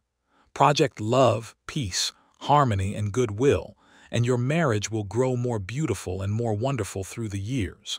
11. Radiate love, peace, and goodwill to each other. These vibrations are picked up by the subconscious mind, resulting in mutual trust, affection, and respect. 12. A nagging wife is usually seeking attention and appreciation. She is craving for love and affection. Praise and exalt her many good points. Show her that you love her and appreciate her. 13. A man who loves his wife does not do anything unloving or unkind in word, manner, or action. Love is what love does. 14. In marital problems, always seek expert advice. You would not go to a carpenter to pull a tooth. Neither should you discuss your marriage problems with relatives or friends. You should go to a trained person for counsel. 15. Never try to make your wife or husband over. These attempts are always foolish and tend to destroy the pride and self-esteem of the other. Moreover, it arouses a spirit of resentment that proves fatal to the marriage bond. Cease trying to make the other a second edition of yourself. 16. Pray together and you will stay together. Scientific prayer solves all problems. Mentally picture your wife as she ought to be, joyous, happy, healthy, and beautiful. See your husband as he ought to be, strong, powerful, loving, harmonious, and kind. Maintain this mental picture, and you will experience the marriage made in heaven, which is harmony and peace. Chapter 15, Your Subconscious Mind and Your Happiness. William James, father of American psychology, said that the greatest discovery of the 19th century was not in the realm of physical science. The greatest discovery was the power of the subconscious touched by faith. In every human being is that limitless reservoir of power, which can overcome any problem in the world. True and lasting happiness will come into your life the day you get the clear realization that you can overcome any weakness. The day you realize that your subconscious can solve your problems, heal your body, and prosper you beyond your fondest dream. You might have felt very happy when your child was born, when you got married, when you graduated from college, or when you won a great victory or a prize. You might have been very happy when you became engaged to the loveliest girl or the most handsome man. You could go on and list innumerable experiences which have made you happy. However, no matter how marvelous these experiences are, they do not give real lasting happiness. They are transitory. The book of Proverbs gives the answer. Whosoever trusteth in the Lord, happy is he. When you trust in the Lord, the power and wisdom of your subconscious mind, to lead, guide, govern, and direct all your ways, you will become poised, serene, and relaxed. As you radiate love, peace, and goodwill to all, you are really building a superstructure of happiness for all the days of your life. You must choose happiness. Happiness is a state of mind. There is a phrase in the Bible which says, "Choose ye this day whom ye will serve." You have the freedom to choose happiness. This may seem extraordinarily simple, and it is.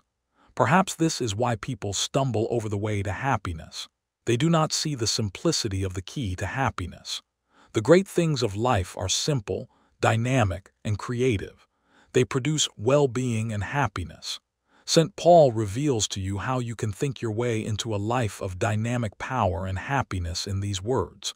Finally, brethren, whatsoever things are true, whatsoever things are honest, whatsoever things are just, whatsoever things are pure, whatsoever things are lovely, whatsoever things are of good report. If there be any virtue, and if there be any praise, think on these things. Phil. 4:8. How to choose happiness. Begin now to choose happiness. This is how you do it. When you open your eyes in the morning, say to yourself, "Divine order takes charge of my life today and every day. All things work together for good for me today. This is a new and wonderful day for me. There will never be another day like this one. I am divinely guided all day long, and whatever I do will prosper. Divine love surrounds me, enfolds me, and enwraps me, and I go forth in peace. Whenever my attention wanders away from that which is good and constructive, I will immediately bring it back to the contemplation of that which is lovely and of good report. I am a spiritual and mental magnet attracting to myself all things which bless and prosper me. I am going to be a wonderful success in all my undertakings today. I am definitely going to be happy all day long. Start each day in this manner. Then you will be choosing happiness, and you will be a radiant, joyous person. He made it a habit to be happy. A number of years ago, I stayed for about a week in a farmer's house in Connemara on the west coast of Ireland. He seemed to be always singing and whistling and was full of humor. I asked him the secret of his happiness, and his reply was, "It is a habit of mine to be happy. Every morning when I awaken and every night before I go to sleep, I bless my family, the crops, the cattle, and I thank God for the wonderful harvest." This farmer had made a practice of this for over 40 years. As you know, thoughts repeated regularly and systematically sink into the subconscious mind and become habitual. He discovered that happiness is a habit. You must desire to be happy. There is one very important point about being happy. You must sincerely desire to be happy. There are people who have been depressed, dejected, and unhappy so long that was they suddenly made happy by some wonderful, good, joyous news, they would actually be like the woman who said to me, "It is wrong to be so happy." They have been so accustomed to the old mental patterns that they do not feel at home being happy. They long for the former, depressed, unhappy state. I knew a woman in England who had rheumatism for many years. She would pat herself on the knee and say, "My rheumatism is bad today. I cannot go out. My rheumatism keeps me miserable." This dear elderly lady got a lot of attention from her son, daughter, and the neighbors. She really wanted her rheumatism. She enjoyed her misery, as she called it. This woman did not really want to be happy. I suggested a curative procedure to her. I wrote down some biblical verses and told her that if she gave attention to these truths, her mental attitude would undoubtedly change and would result in her faith and confidence in being restored to health. She was not interested. There seems to be a peculiar, mental, morbid streak in many people, whereby they seem to enjoy being miserable and sad. Why choose unhappiness? Many people choose unhappiness by entertaining these ideas. Today is a black day, everything is going to go wrong. I am not going to succeed. Everyone is against me. Business is bad and it is going to get worse. I'm always late. I never get the breaks. He can, but I can't. If you have this attitude of mind the first thing in the morning, you will attract all these experiences to you and you will be very unhappy. Begin to realize that the world you live in is determined largely by what goes on in your mind. Marcus Aurelius, the great Roman philosopher and sage, said, "A man's life is what his thoughts make of it." Emerson, America's foremost philosopher, said, "A man is what he thinks all day long." The thoughts you habitually entertain in your mind have the tendency to actualize themselves in physical conditions. Make certain you do not indulge in negative thoughts, defeatist thoughts, or unkind, depressing thoughts. Recall frequently to your mind that you can experience nothing outside your own mentality.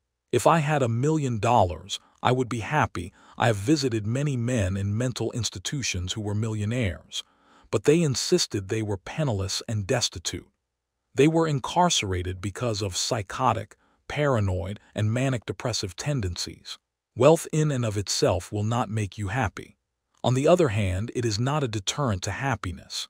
Today, there are many people trying to buy happiness through the purchase of radios, television sets, automobiles, a home in the country, a private yacht, and a swimming pool.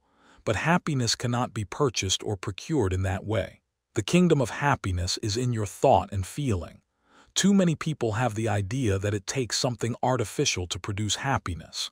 Some say, "If I were elected mayor, made president of the organization, promoted to general manager of the corporation, I would be happy." The truth is that happiness is a mental and spiritual state. None of these positions mentioned will necessarily bequeath happiness.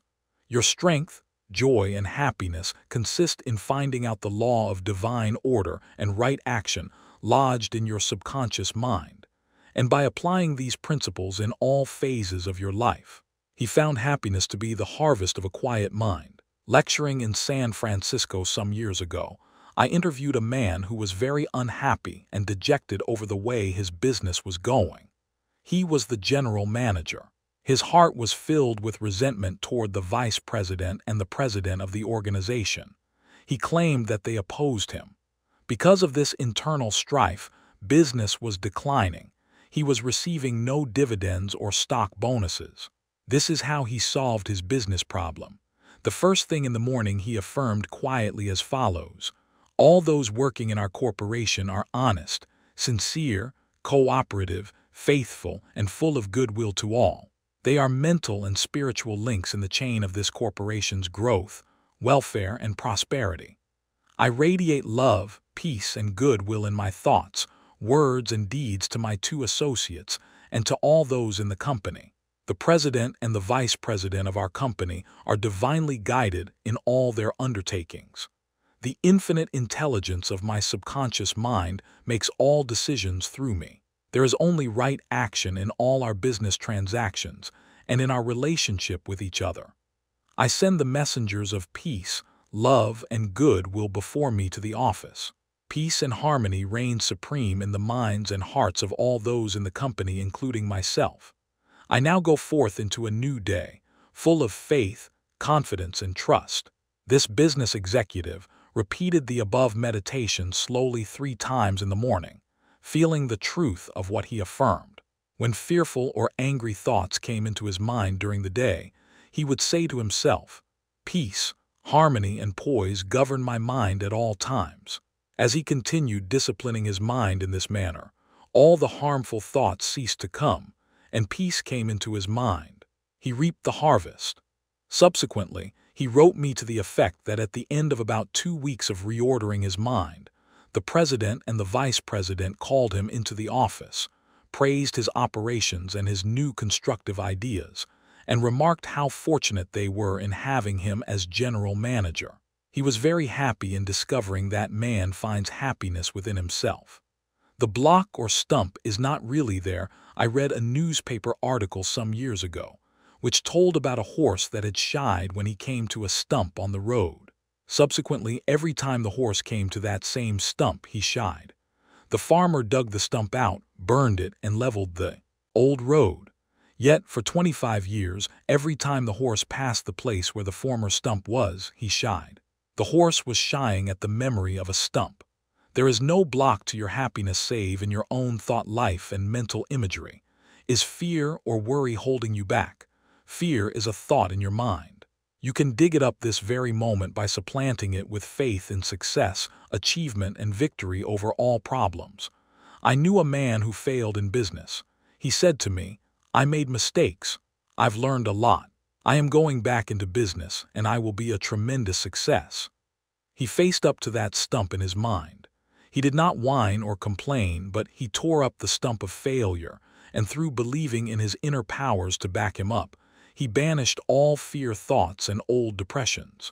Believe in yourself and you will succeed and be happy. The happiest man is he who constantly brings forth and practices what is best in him. Happiness and virtue complement each other. The best are not only the happiest, but the happiest are usually the best in the art of living life successfully. God is the highest and best in you. Express more of God's love, light, truth, and beauty, and you will become one of the happiest persons in the world today. Epictetus, the Greek Stoic philosopher, said, "There is but one way to tranquility of mind and happiness. Let this, therefore, be always ready at hand with thee, both when thou wakest early in the morning and all the day long, and when thou goest late to sleep, to account no external things thine own, but commit all these to God." Summary of steps to happiness. 1. William James said that the greatest discovery of the 19th century was the power of the subconscious mind touched by faith. 2. There is tremendous power within you. Happiness will come to you when you acquire a sublime confidence in this power. Then you will make your dreams come true. 3.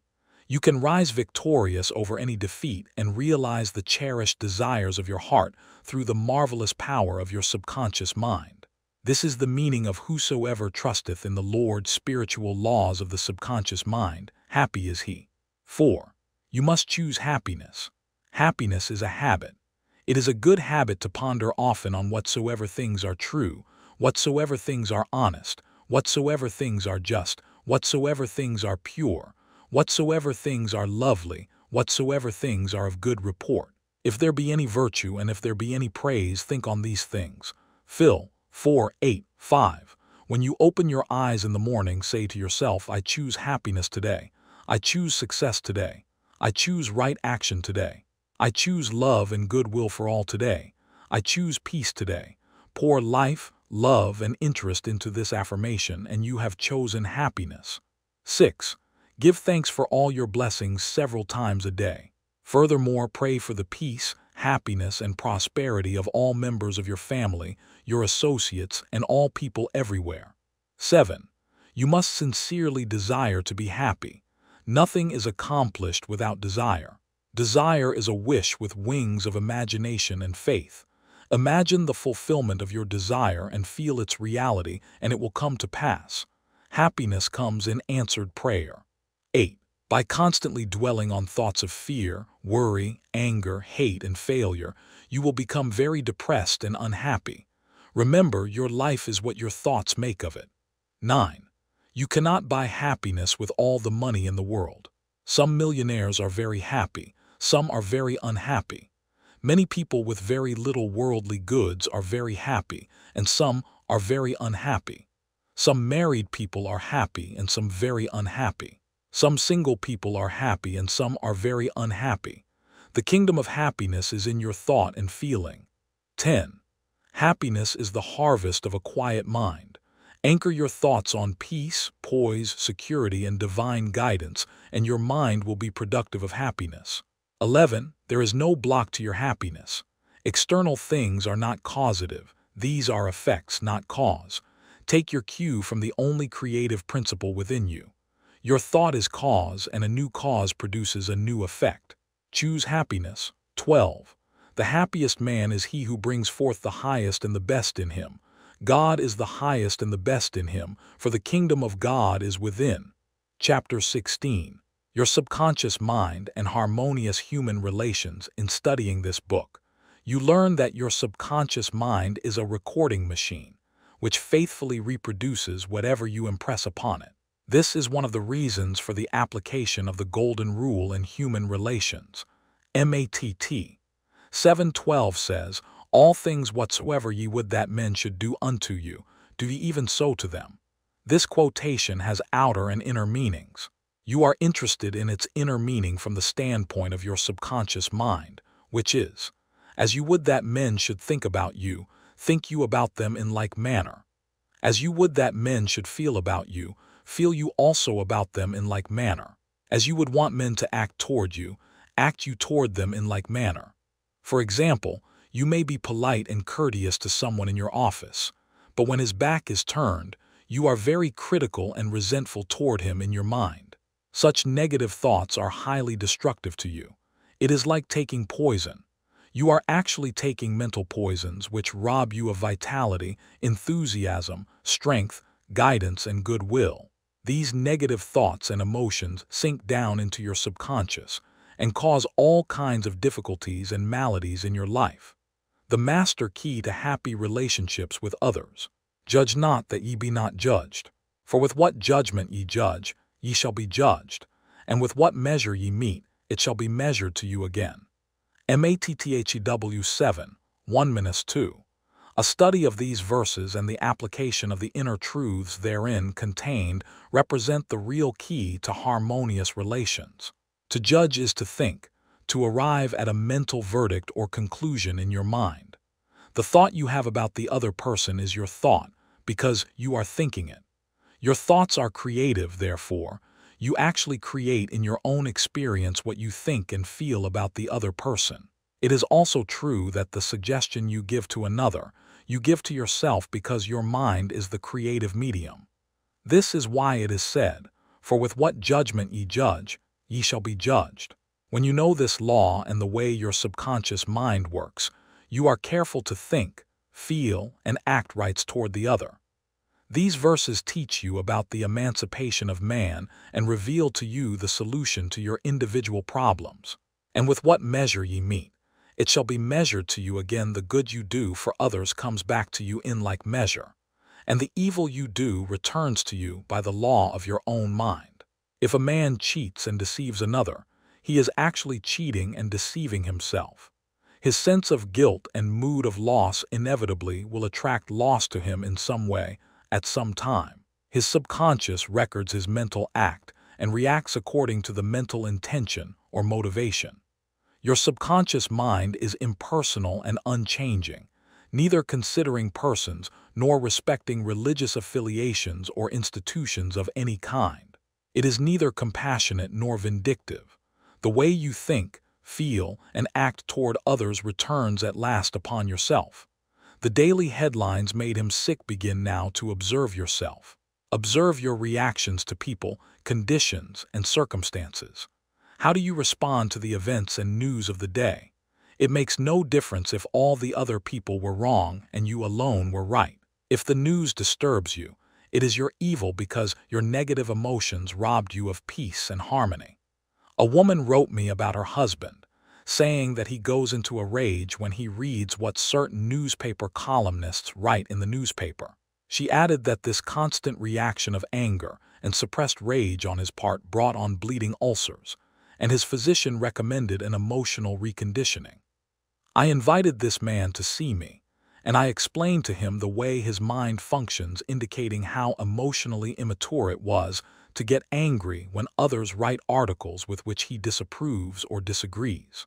He began to realize that he should give the newspaperman freedom to express himself, even though the latter disagreed with him politically, religiously, or in any other way.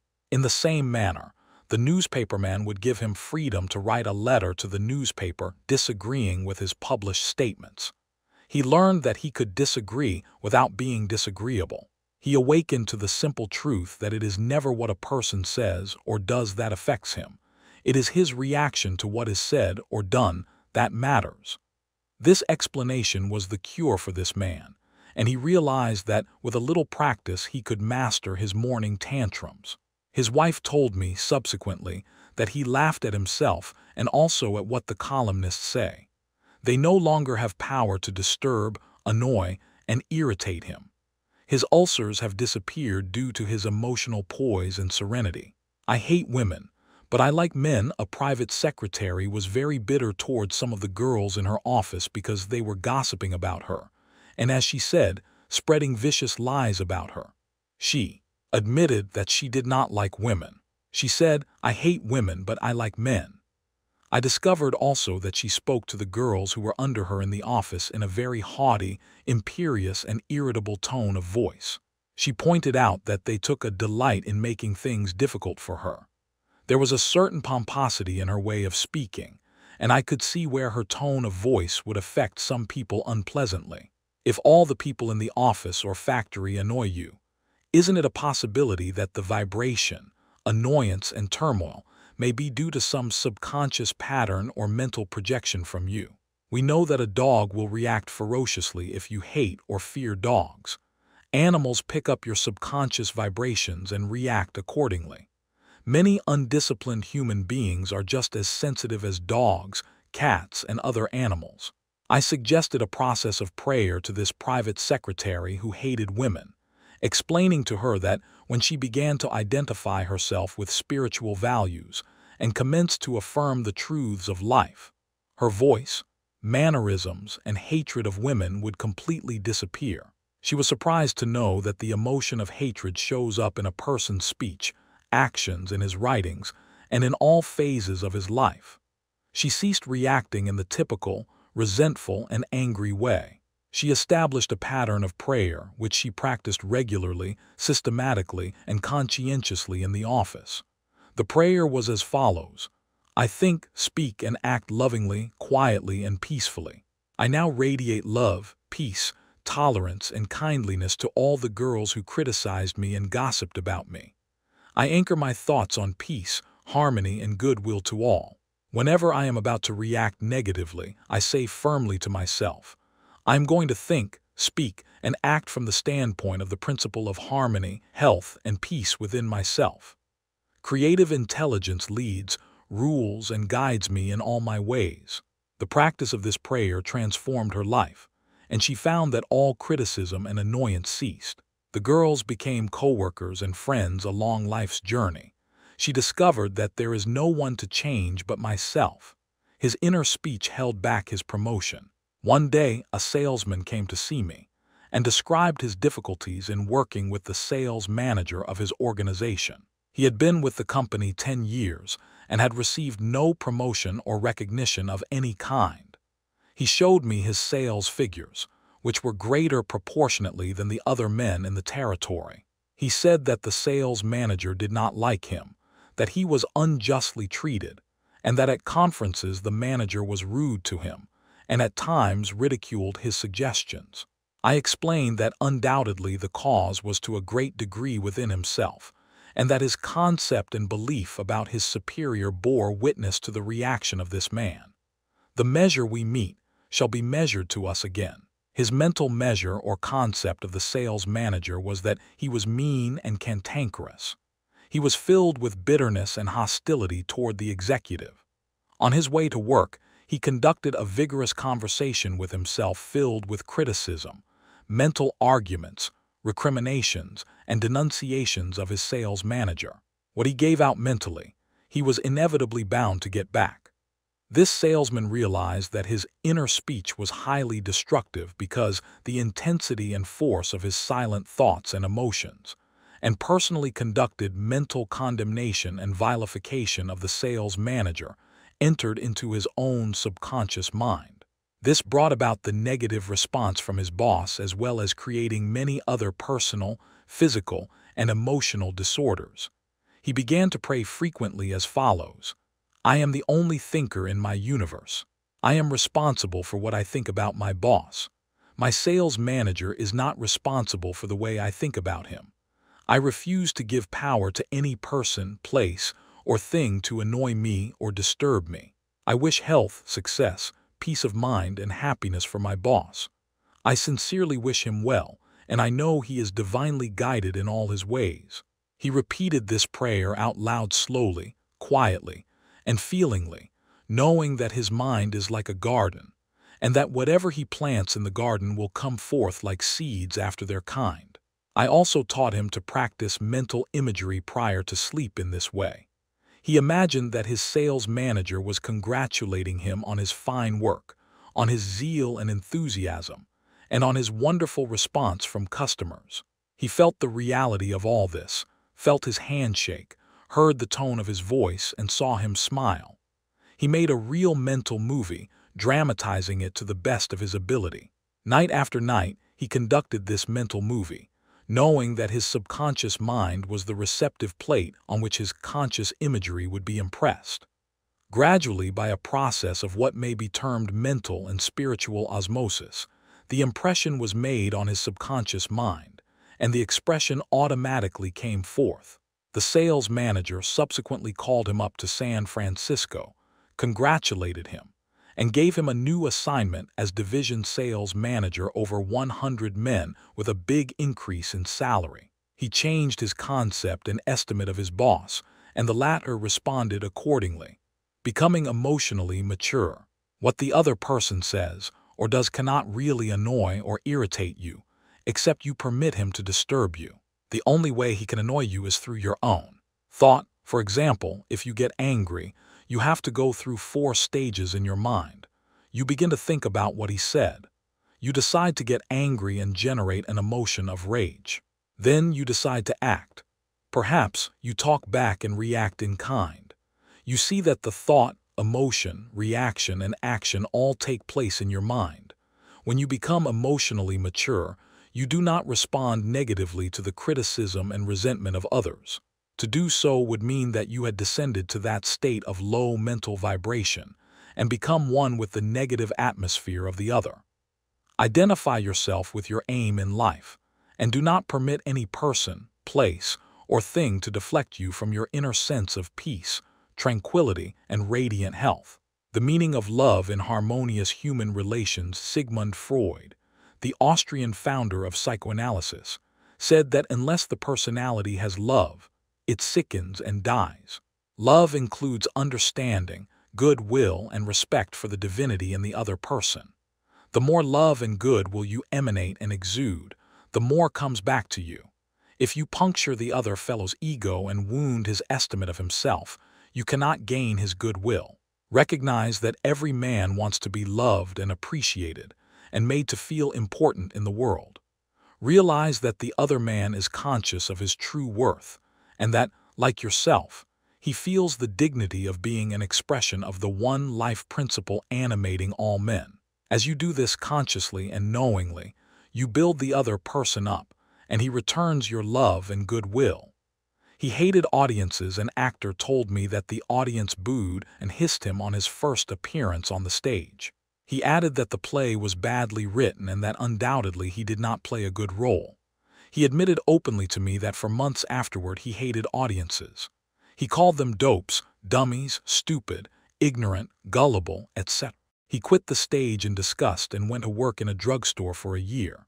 One day, a friend invited him to hear a lecture in Town Hall, New York City, on how to get along with ourselves. This lecture changed his life. He went back to the stage and began to pray sincerely for the audience and himself. He poured out love and goodwill every night before appearing on the stage. He made it a habit to claim that the peace of God filled the hearts of all present, and that all present were lifted up and inspired. During each performance, he sent out love vibrations to the audience.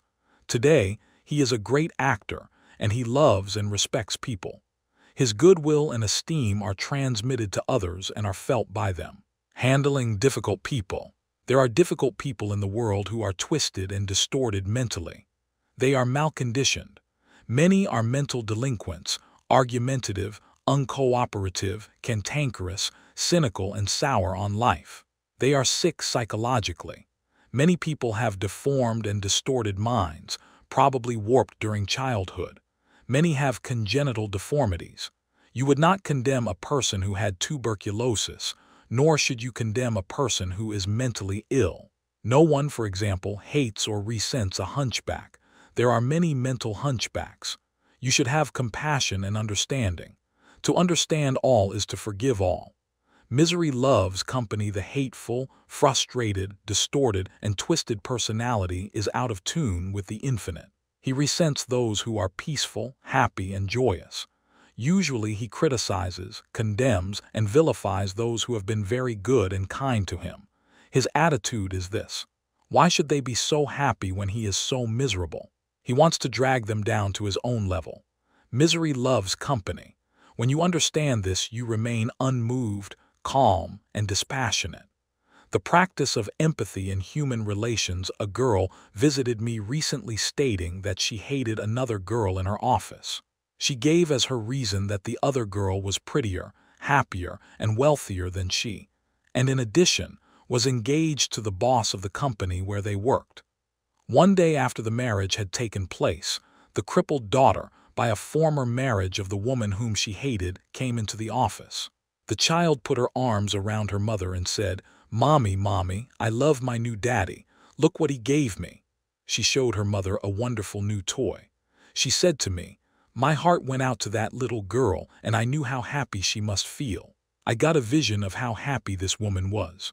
All of a sudden I felt love for her, and I went into the office and wished her all the happiness in the world, and I meant it." In psychological circles today, this is called empathy, which simply means the imaginative projection of your mental attitude into that of another. She projected her mental mood or the feeling of her heart into that of the other woman, and began to think and look out through the other woman's brain. She was actually thinking and feeling as the other woman, and also as the child, because she likewise had projected herself into the mind of the child. She was looking out from that vantage point on the child's mother. If tempted to injure or think ill of another, project yourself mentally into the mind of Moses and think from the standpoint of the 10 Commandments. If you are prone to be envious, jealous, or angry, project yourself into the mind of Jesus and think from that standpoint, and you will feel the truth of the words, "Love ye one another." Appeasement never wins. Do not permit people to take advantage of you and gain their point by temper tantrums, crying jags, or so-called heart attacks. These people are dictators who try to enslave you and make you do their bidding. Be firm but kind and refuse to yield. Appeasement never wins. Refuse to contribute to their delinquency, selfishness, and possessiveness. Remember, do that which is right. You are here to fulfill your ideal and remain true to the eternal verities and spiritual values of life, which are eternal. Give no one in all the world the power to deflect you from your goal, your aim in life, which is to express your hidden talents to the world, to serve humanity, and to reveal more and more of God's wisdom, truth, and beauty to all people in the world. Remain true to your ideal. Know definitely and absolutely that whatever contributes to your peace, happiness, and fulfillment must of necessity bless all men who walk the earth. The harmony of the part is the harmony of the whole, for the whole is in the part, and the part is in the whole. All you owe the other, as Paul says, is love, and love is the fulfilling of the law of health, happiness, and peace of mind. Profitable pointers in human relations. 1. Your subconscious mind is a recording machine which reproduces your habitual thinking. Think good of the other, and you are actually thinking good about yourself. 2. A hateful or resentful thought is a mental poison. Do not think ill of another, for to do so is to think ill of yourself. You are the only thinker in your universe, and your thoughts are creative. 3. Your mind is a creative medium. Therefore, what you think and feel about the other, you are bringing to pass in your own experience. This is the psychological meaning of the golden rule. As you would that man should think about you, think you about them in the same manner. 4. To cheat, rob, or defraud another brings lack, loss, and limitation to yourself.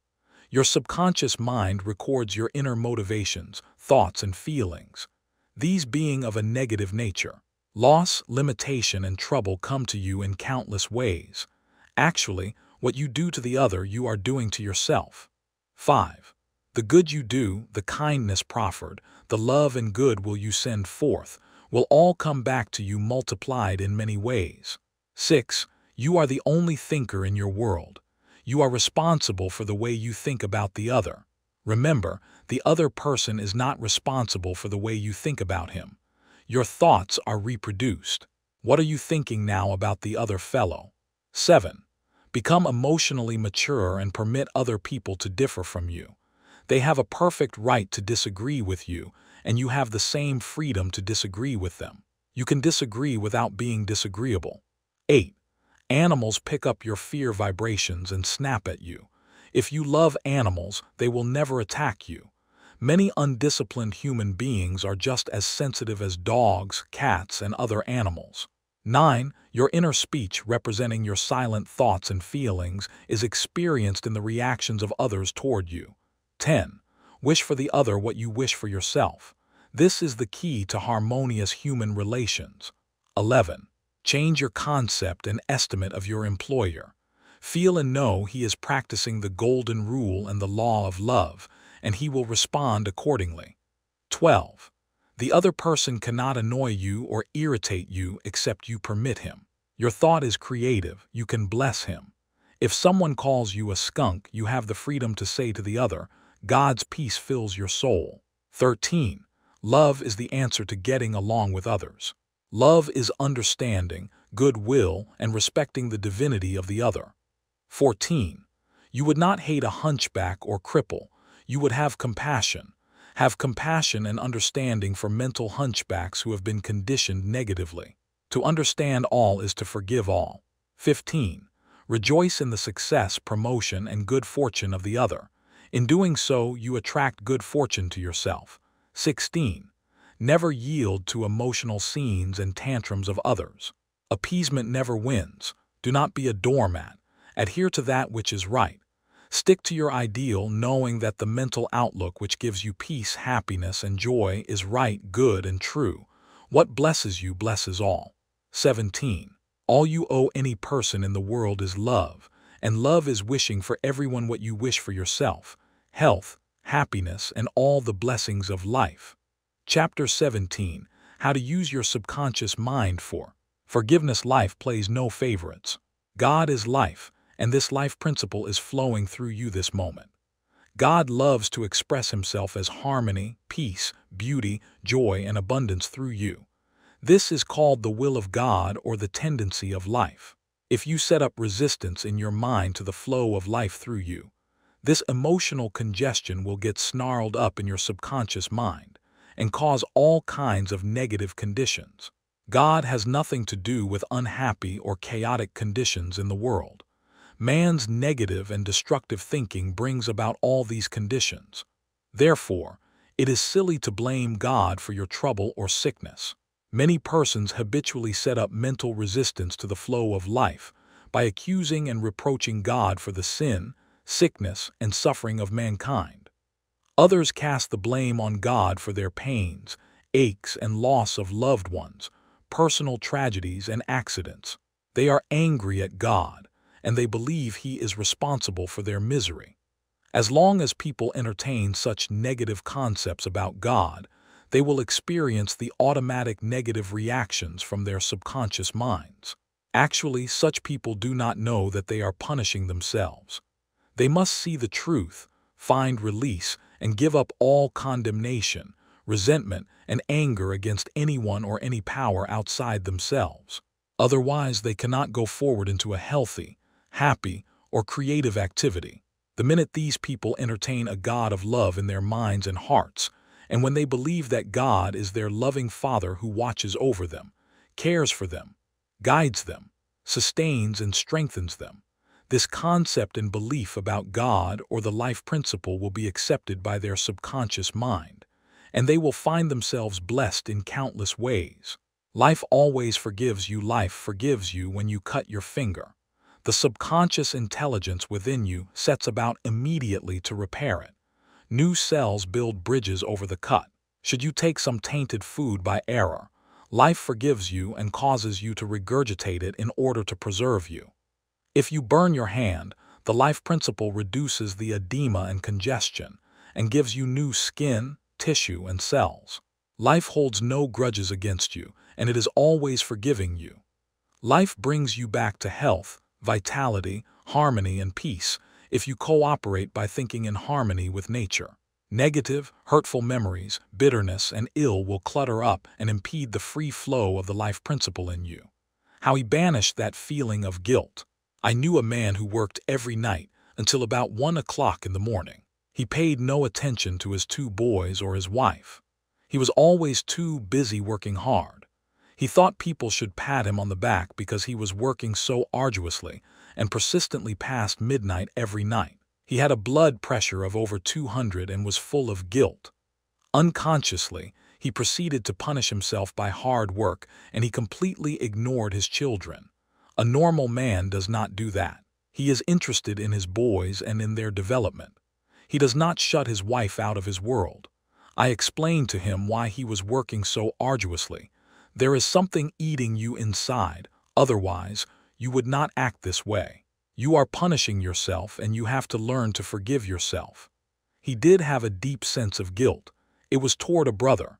I explained to him that God was not punishing him, but that he was punishing himself. For example, if you misuse the laws of life, you will suffer accordingly. If you put your hand on a naked, charged wire, you will get burned. The forces of nature are not evil. It is your use of them that determines whether they have a good or evil effect. Electricity is not evil. It depends on how you use it, whether to burn down a structure or light up a home. The only sin is ignorance of the law, and the only punishment is the automatic reaction of man's misuse of the law. If you misuse the principle of chemistry, you may blow up the office or the factory. If you strike your hand on a board, you may cause your hand to bleed. The board is not for that purpose. Its purpose may be to lean upon or to support your feet. This man realized that God does not condemn or punish anyone, and that all his suffering was due to the reaction of his subconscious mind to his own negative and destructive thinking. He had cheated his brother at one time, and the brother had now passed on. Still, he was full of remorse and guilt. I asked him, "Would you cheat your brother now?" He said, "No." Did you feel you were justified at the time? His reply was, yes. But you would not do it now, he added. No, I'm helping others to know how to live. I added the following comment. You have a greater reason and understanding now. Forgiveness is to forgive yourself. Forgiveness is getting your thoughts in line with the divine law of harmony. Self-condemnation is called hell, bondage, and restriction. Forgiveness is called heaven, harmony, and peace. The burden of guilt and self-condemnation was lifted from his mind, and he had a complete healing. The doctor tested his blood pressure, and it had become normal. The explanation was the cure. A murderer learned to forgive himself. A man who murdered his brother in Europe visited me many years ago. He was suffering from great mental anguish and torture, believing that God must punish him. He explained that his brother had been having an affair with his wife, and that he had shot him on the spur of the moment. This had happened about 15 years previous to his interview with me. In the meantime, this man had married an American girl and had been blessed with 3 lovely children. He was in a position where he helped many people, and he was a transformed man. My explanation to him was that physically and psychologically, he was not the same man who shot his brother, since scientists inform us that every cell of our bodies changes every 11 months.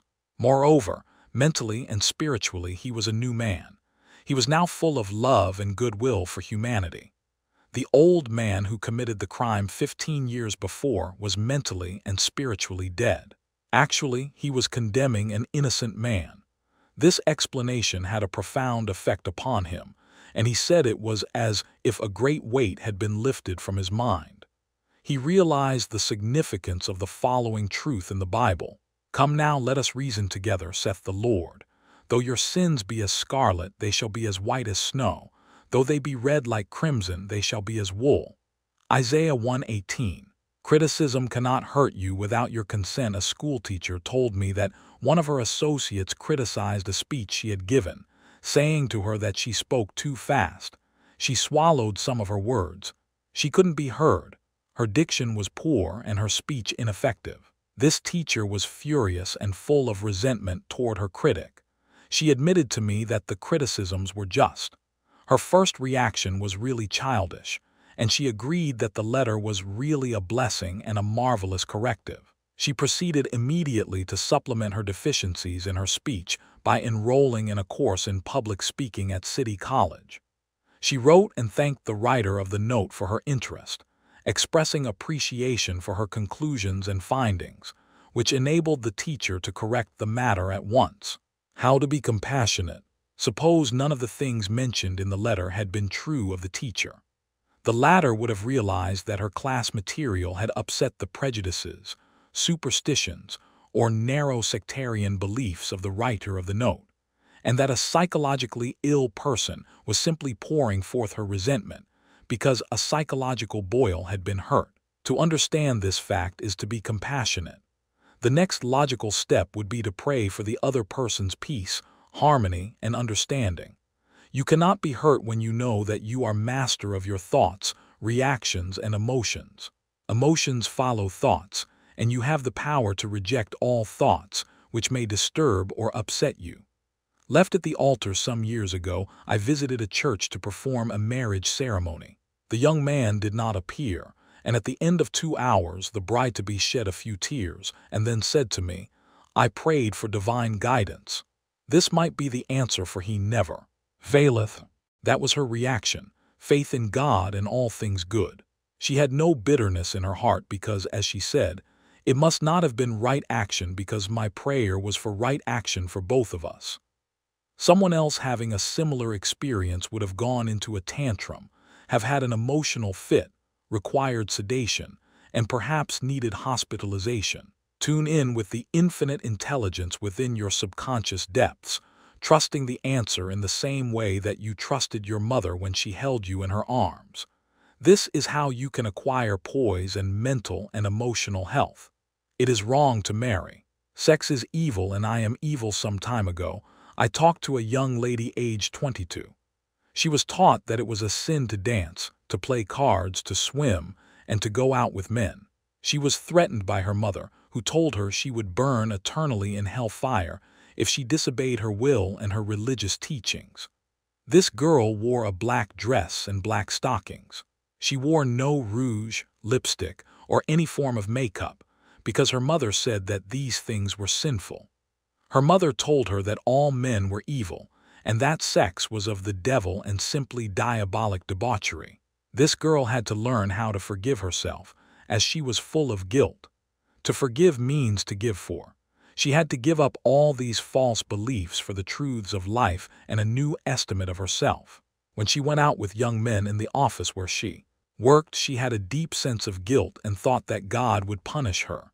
Several eligible young men proposed to her, but she said to me, "It is wrong to marry. Sex is evil and I am evil." This was her conscience or early conditioning speaking. She came to me once weekly for about 10 weeks, and I taught her the workings of the conscious and subconscious mind as set forth in this book. This young girl gradually came to see that she had been completely brainwashed, mesmerized, and conditioned by an ignorant, superstitious, bigoted, and frustrated mother. She broke away completely from her family and started to live a wonderful life. At my suggestion, she dressed up and had her hair attended to. She took lessons in dancing from a man, and she also took driving lessons. She learned to swim, play cards, and had a number of dates. She began to love He. She prayed for a divine companion by claiming that infinite spirit would attract to her a man who harmonized with her thoroughly. Eventually, this came to pass. As she left my office one evening, there was a man waiting to see me, and I casually introduced them. They are now married and harmonize with each other perfectly. Forgiveness is necessary for healing, and when ye stand praying, forgive, if ye have aught against any. Mark 11:25. Forgiveness of others is essential to mental peace and radiant health. You must forgive everyone who has ever hurt you if you want perfect health and happiness. Forgive yourself by getting your thoughts in harmony with divine law and order.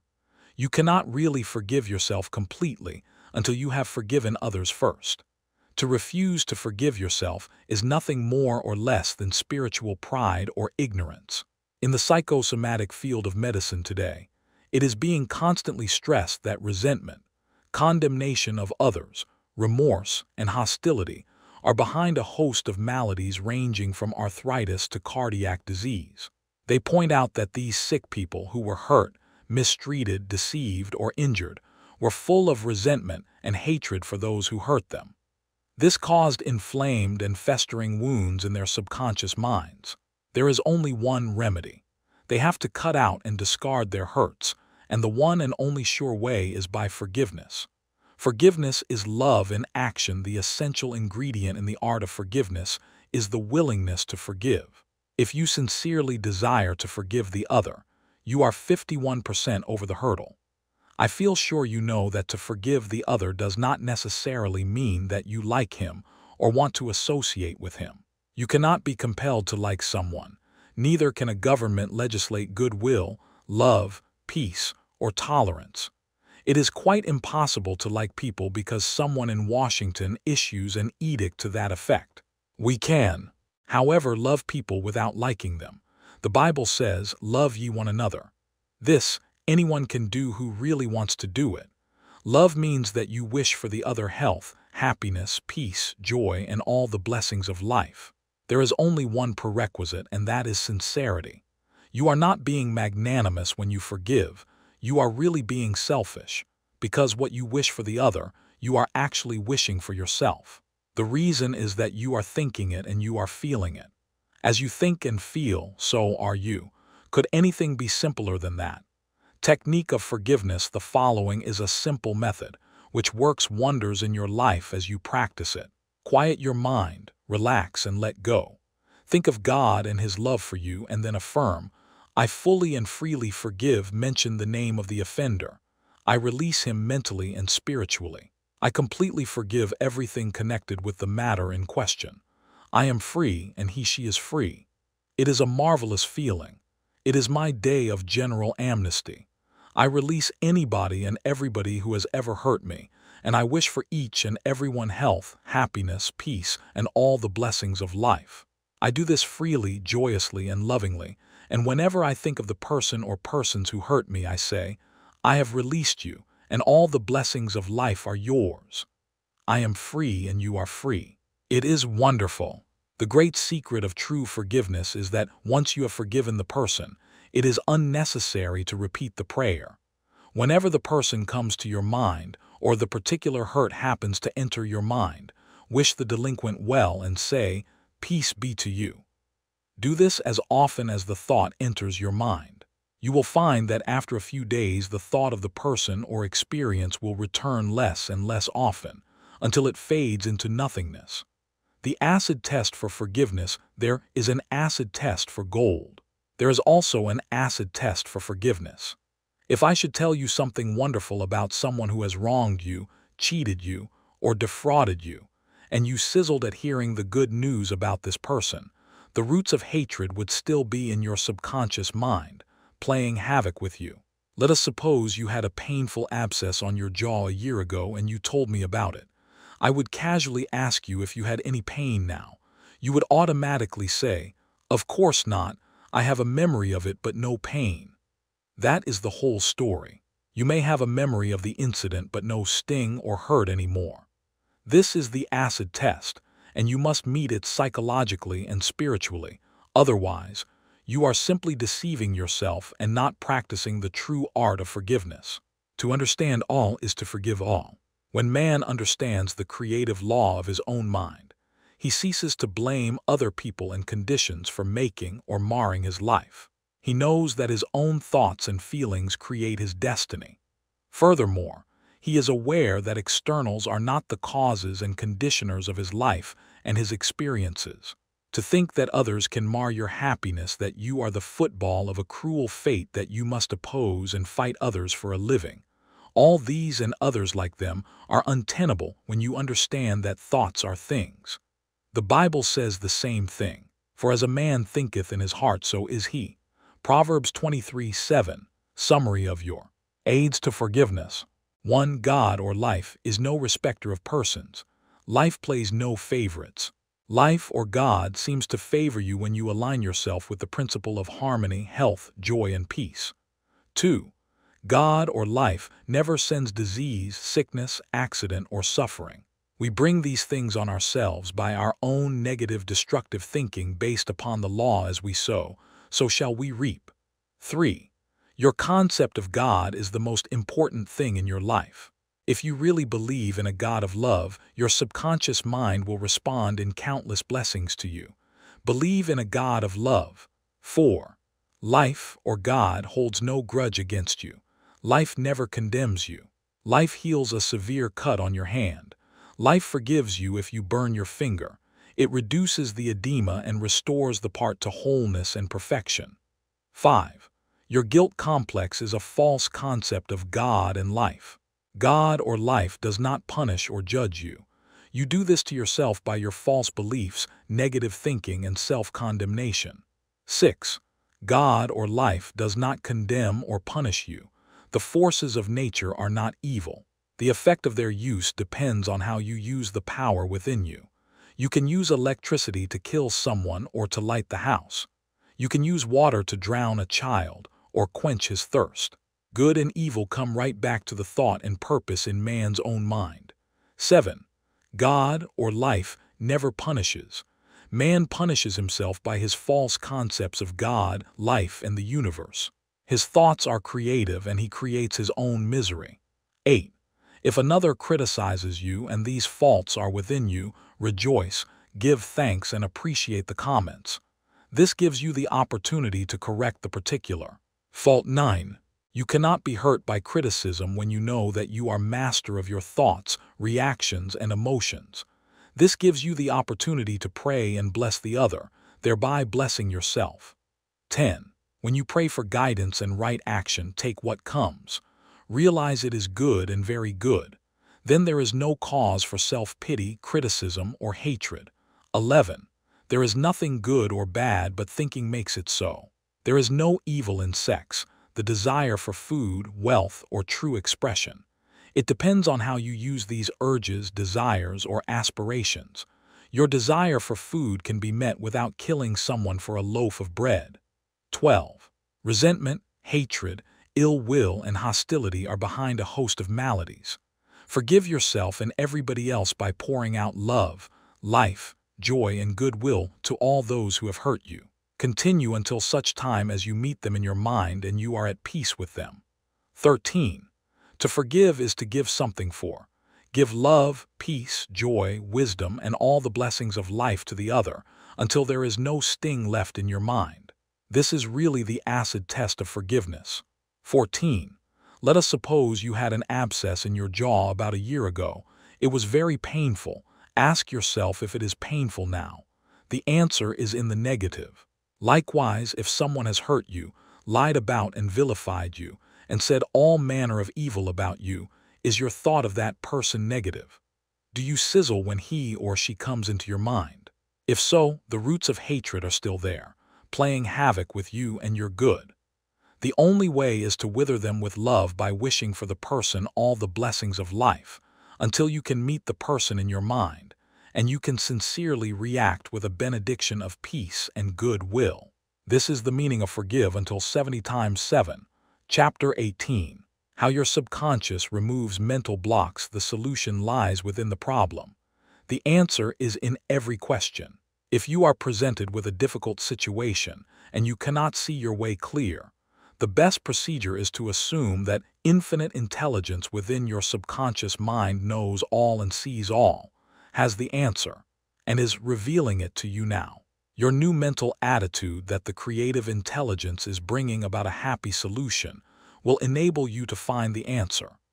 Rest assured that such an attitude of mind would bring order, peace, and meaning to all your undertakings. How to break or build a habit. You are a creature of habit. Habit is the function of your subconscious mind. You learn to swim, ride a bicycle, dance, and drive a car by consciously doing these things over and over again until they establish tracks in your subconscious mind.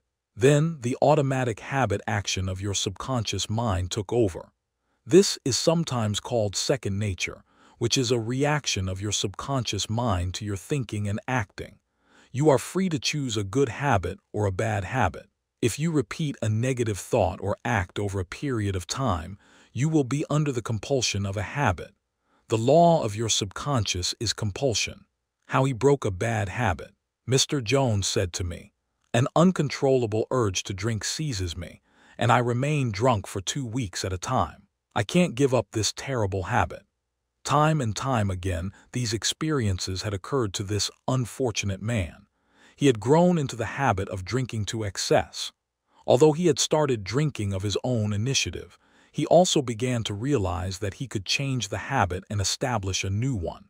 He said that while through his willpower he was able to suppress his desires temporarily, his continued efforts to suppress the many urges only made matters worse.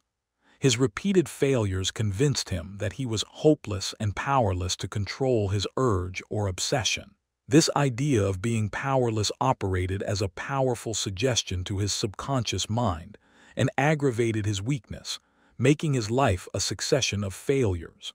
I taught him to harmonize the functions of the conscious and subconscious mind.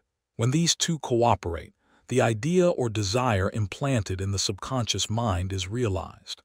His reasoning mind agreed that if the old habit, path, or track had carried him into trouble, he could consciously form a new path to freedom, sobriety, and peace of mind. He knew that his destructive habit was automatic, but since it was acquired through his conscious choice, he realized that if he had been conditioned negatively, he also could be conditioned positively. As a result, he ceased thinking of the fact that he was powerless to overcome the habit. Moreover, he understood clearly that there was no obstacle to his healing other than his own thought. Therefore, there was no occasion for great mental effort or mental coercion. The power of his mental picture. This man acquired a practice of relaxing his body and getting into a relaxed, drowsy, meditative state. Then he filled his mind with the picture of the desired end, knowing his subconscious mind could bring it about the easiest way. He imagined his daughter congratulating him on his freedom and saying to him, "Daddy, it's wonderful to have you home." He had lost his family through drink. He was not allowed to visit them, and his wife would not speak to him. Regularly, systematically, he used to sit down and meditate in the way outlined. When his attention wandered, he made it a habit to immediately recall the mental picture of his daughter with her smile and the scene of his home enlivened by her cheerful voice. All this brought about a reconditioning of his mind. It was a gradual process. He kept it up. He persevered, knowing that sooner or later he would establish a new habit pattern in his subconscious mind. I told him that he could liken his conscious mind to a camera, that his subconscious mind was the sensitive plate on which he registered and impressed the picture. This made a profound impression on him, and his whole aim was to firmly impress the picture on his mind and develop it there. Films are developed in the dark. Likewise, mental pictures are developed in the darkroom of the subconscious mind. Focused attention, realizing that his conscious mind was simply a camera, he used no effort. There was no mental struggle. He quietly adjusted his thoughts and focused his attention on the scene before him until he gradually became identified with the picture. He became absorbed in the mental atmosphere, repeating the mental movie frequently. There was no room for doubt that a healing would follow. When there was any temptation to drink, he would switch his imagination from any reveries of drinking bouts to the feeling of being at home with his family. He was successful because he confidently expected to experience the picture he was developing in his mind. Today he is president of a multi-million-dollar concern and is radiantly happy. He said a jinx was. Following him, Mr. Block said that he had been making an annual income of $20,000, but for the past 3 months, all doors seemed to jam tightly. He brought clients up to the point where they were about to sign on the dotted line, and then at the 11th hour the door closed. He added that perhaps a jinx was following him. In discussing the matter with Mr. Block, I discovered that 3 months previously he had become very irritated, annoyed, and resentful toward a dentist who, after he had promised to sign a contract, had withdrawn at the last moment. He began to live in the unconscious fear that other clients would do the same, thereby setting up a history of frustration, hostility, and obstacles. He gradually built up in his mind a belief in obstruction and last-minute cancellations until a vicious circle had been established. What I fear most has come upon me. Mr. Block realized that the trouble was in his mind and that it was essential to change his mental attitude. His run of so-called misfortune was broken in the following way. I realize I am one with the infinite intelligence of my subconscious mind, which knows no obstacle, difficulty, or delay. I live in the joyous expectancy of the best.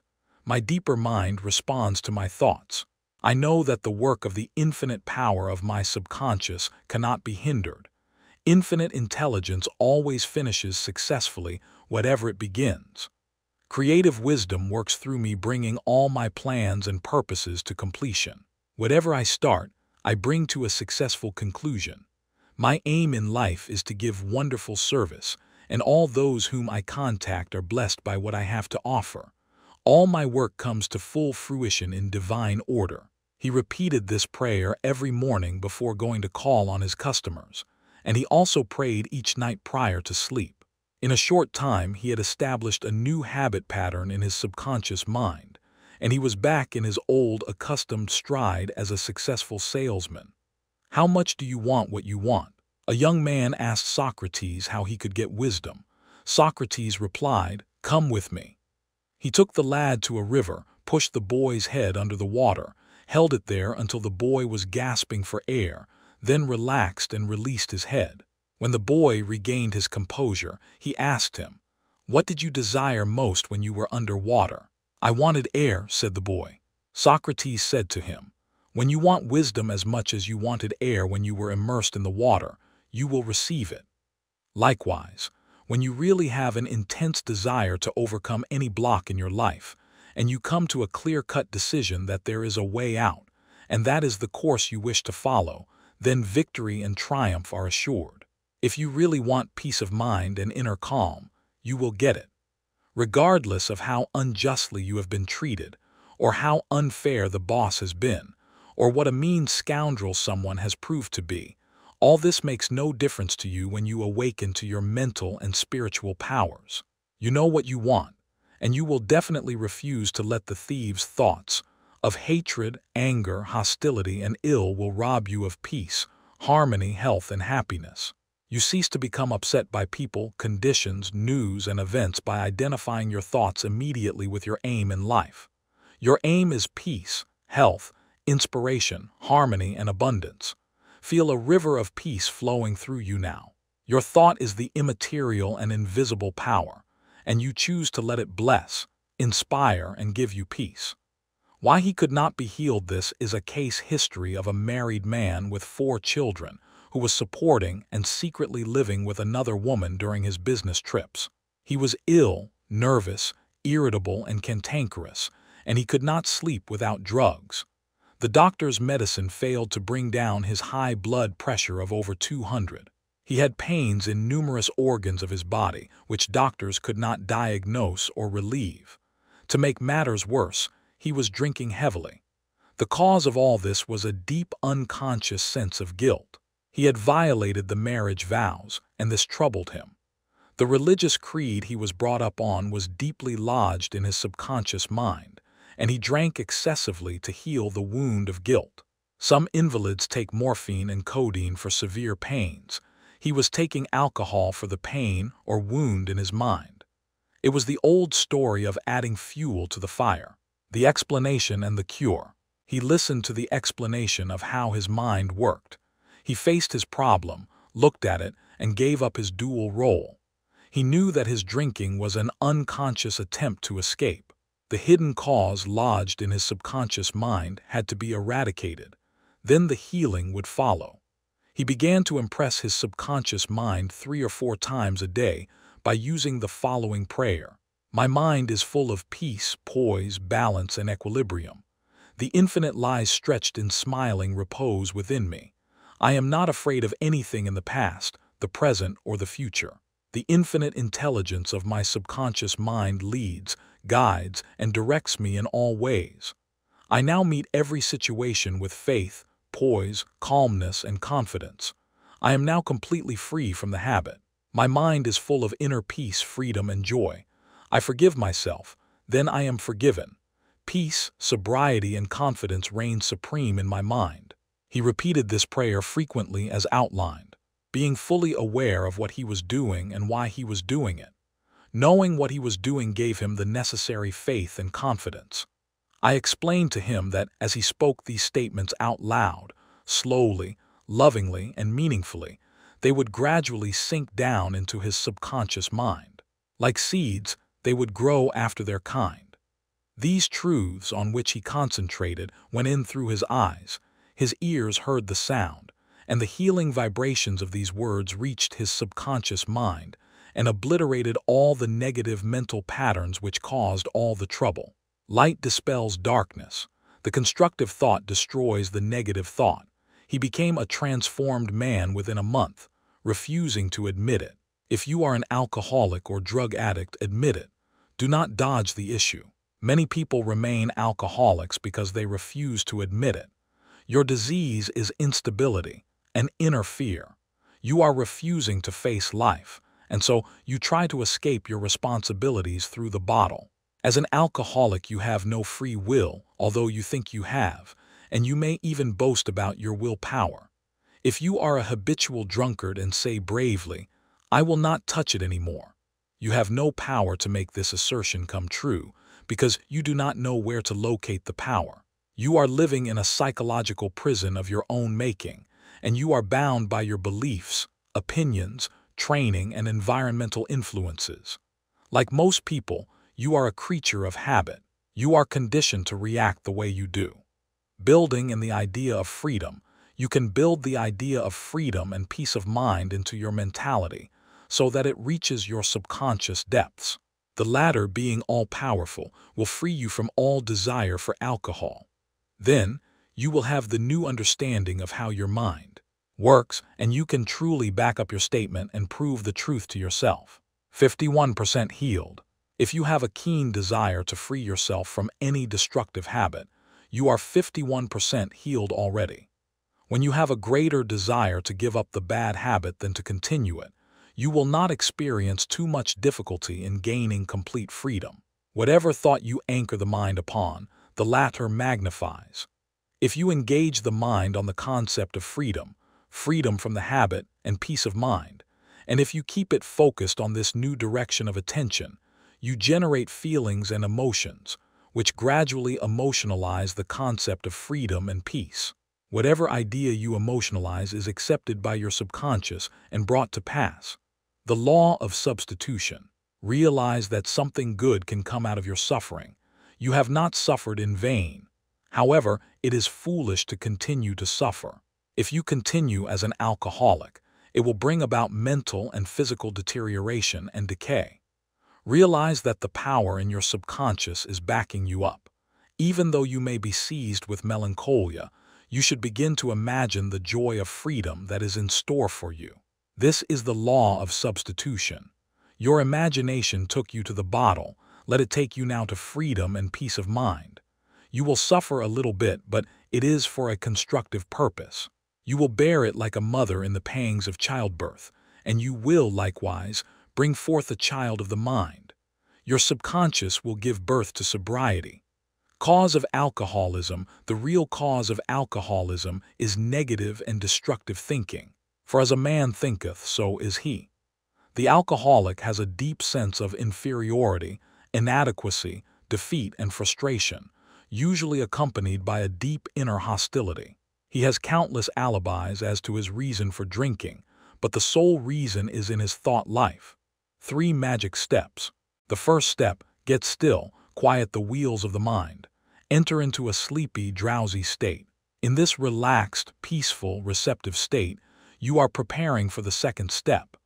The second step: take a brief phrase which can readily be graven on the memory and repeat it over and over as a lullaby.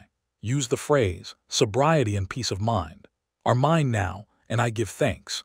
To prevent the mind from wandering, repeat it aloud or sketch its pronunciation with the lips and tongue as you say it mentally. This helps its entry into the subconscious mind. Do this for 5 minutes or more. You will find a deep emotional response. The third step: just before going to sleep, practice what Johann von Goethe, German author, used to do. Imagine a friend, a loved one in front of you. Your eyes are closed, you are relaxed and at peace. The loved one or friend is subjectively present and is saying to you, "Congratulations." You see the smile, you hear the voice. You mentally touch the hand. It is all real and vivid. The word congratulations imply complete freedom. Hear it over and over again until you get the subconscious reaction, which satisfies.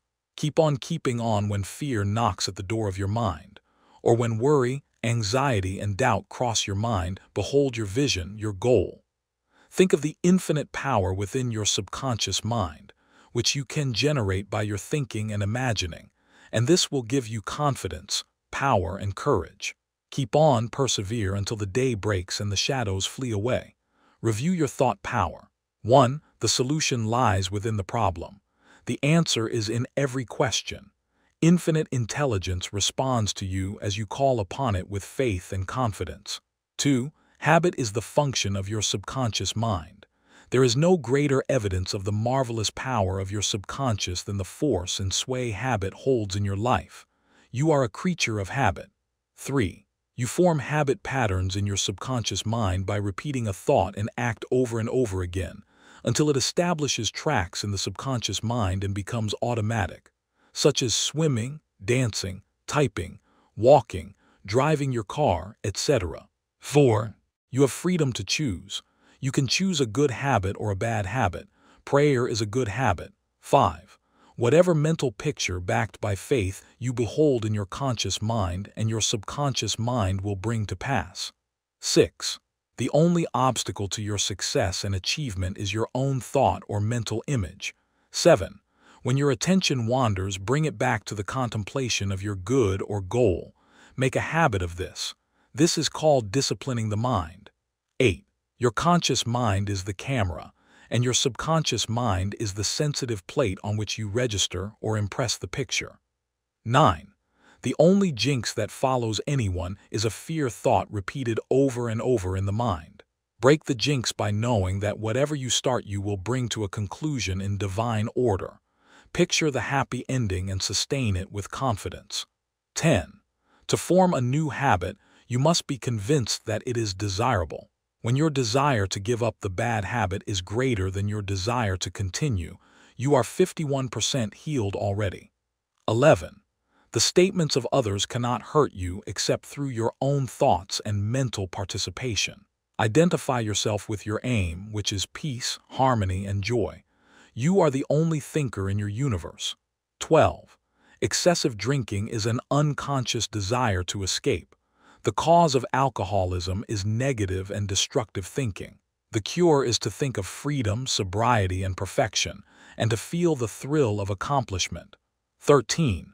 Many people remain alcoholics because they refuse to admit it. 14. The law of your subconscious mind, which held you in bondage and inhibited your freedom of action, will give you freedom and happiness. It depends on how you use it. 15. Your imagination took you to the bottle. Let it take you to freedom by imagining you are free. 16. The real cause of alcoholism is negative and destructive thinking. As a man thinketh in his heart subconscious mind, so is he. 17. When fear knocks at the door of your mind, let faith in God and all things good open the door. Chapter 19. How to use your subconscious mind to remove fear. One of our students told me that he was invited to speak at a banquet. He said he was panic-stricken at the thought of speaking before 1,000 people. He overcame his fear this way. For several nights he sat down in an armchair for about 5 minutes and said to himself slowly, quietly, and positively, "I am going to master this fear. I am overcoming it now. I speak with poise and confidence. I am relaxed and at ease." He operated a definite law of mind and overcame his fear. The subconscious mind is amenable to suggestion and is controlled by suggestion. When you still your mind and relax, the thoughts of your conscious mind sink down into the subconscious through a process similar to osmosis, whereby fluids separated by a porous membrane intermingle. As these positive seeds or thoughts sink into the subconscious area, they grow after their kind, and you become poised, serene, and calm. Man's greatest enemy. It is said that fear is man's greatest enemy. Fear is behind failure, sickness, and poor human relations. Millions of people are afraid of the past, the future, old age, insanity, and death. Fear is a thought in your mind, and you are afraid of your own thoughts. A little boy can be paralyzed with fear when he is told there is a boogeyman under his bed that is going to take him away. When his father turns on the light and shows him there is no boogeyman, he is freed from fear. The fear in the mind of the boy was as real as if there really was a boogeyman there. He was healed of a false thought in his mind. The thing he feared did not exist. Likewise, most of your fears have no reality. They are merely a conglomeration of sinister shadows, and shadows have no reality.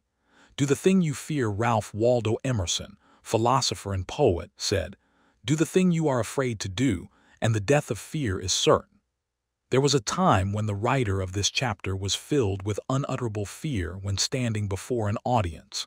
The way I overcame it was to stand before the audience, do the thing I was afraid to do, and the death of fear was certain. When you affirm positively that you are going to master your fears, and you come to a definite decision in your conscious mind, you release the power of the subconscious, which flows in response to the nature of your thought. Banishing stage fright. A young lady was invited to an audition. She had been looking forward to the interview.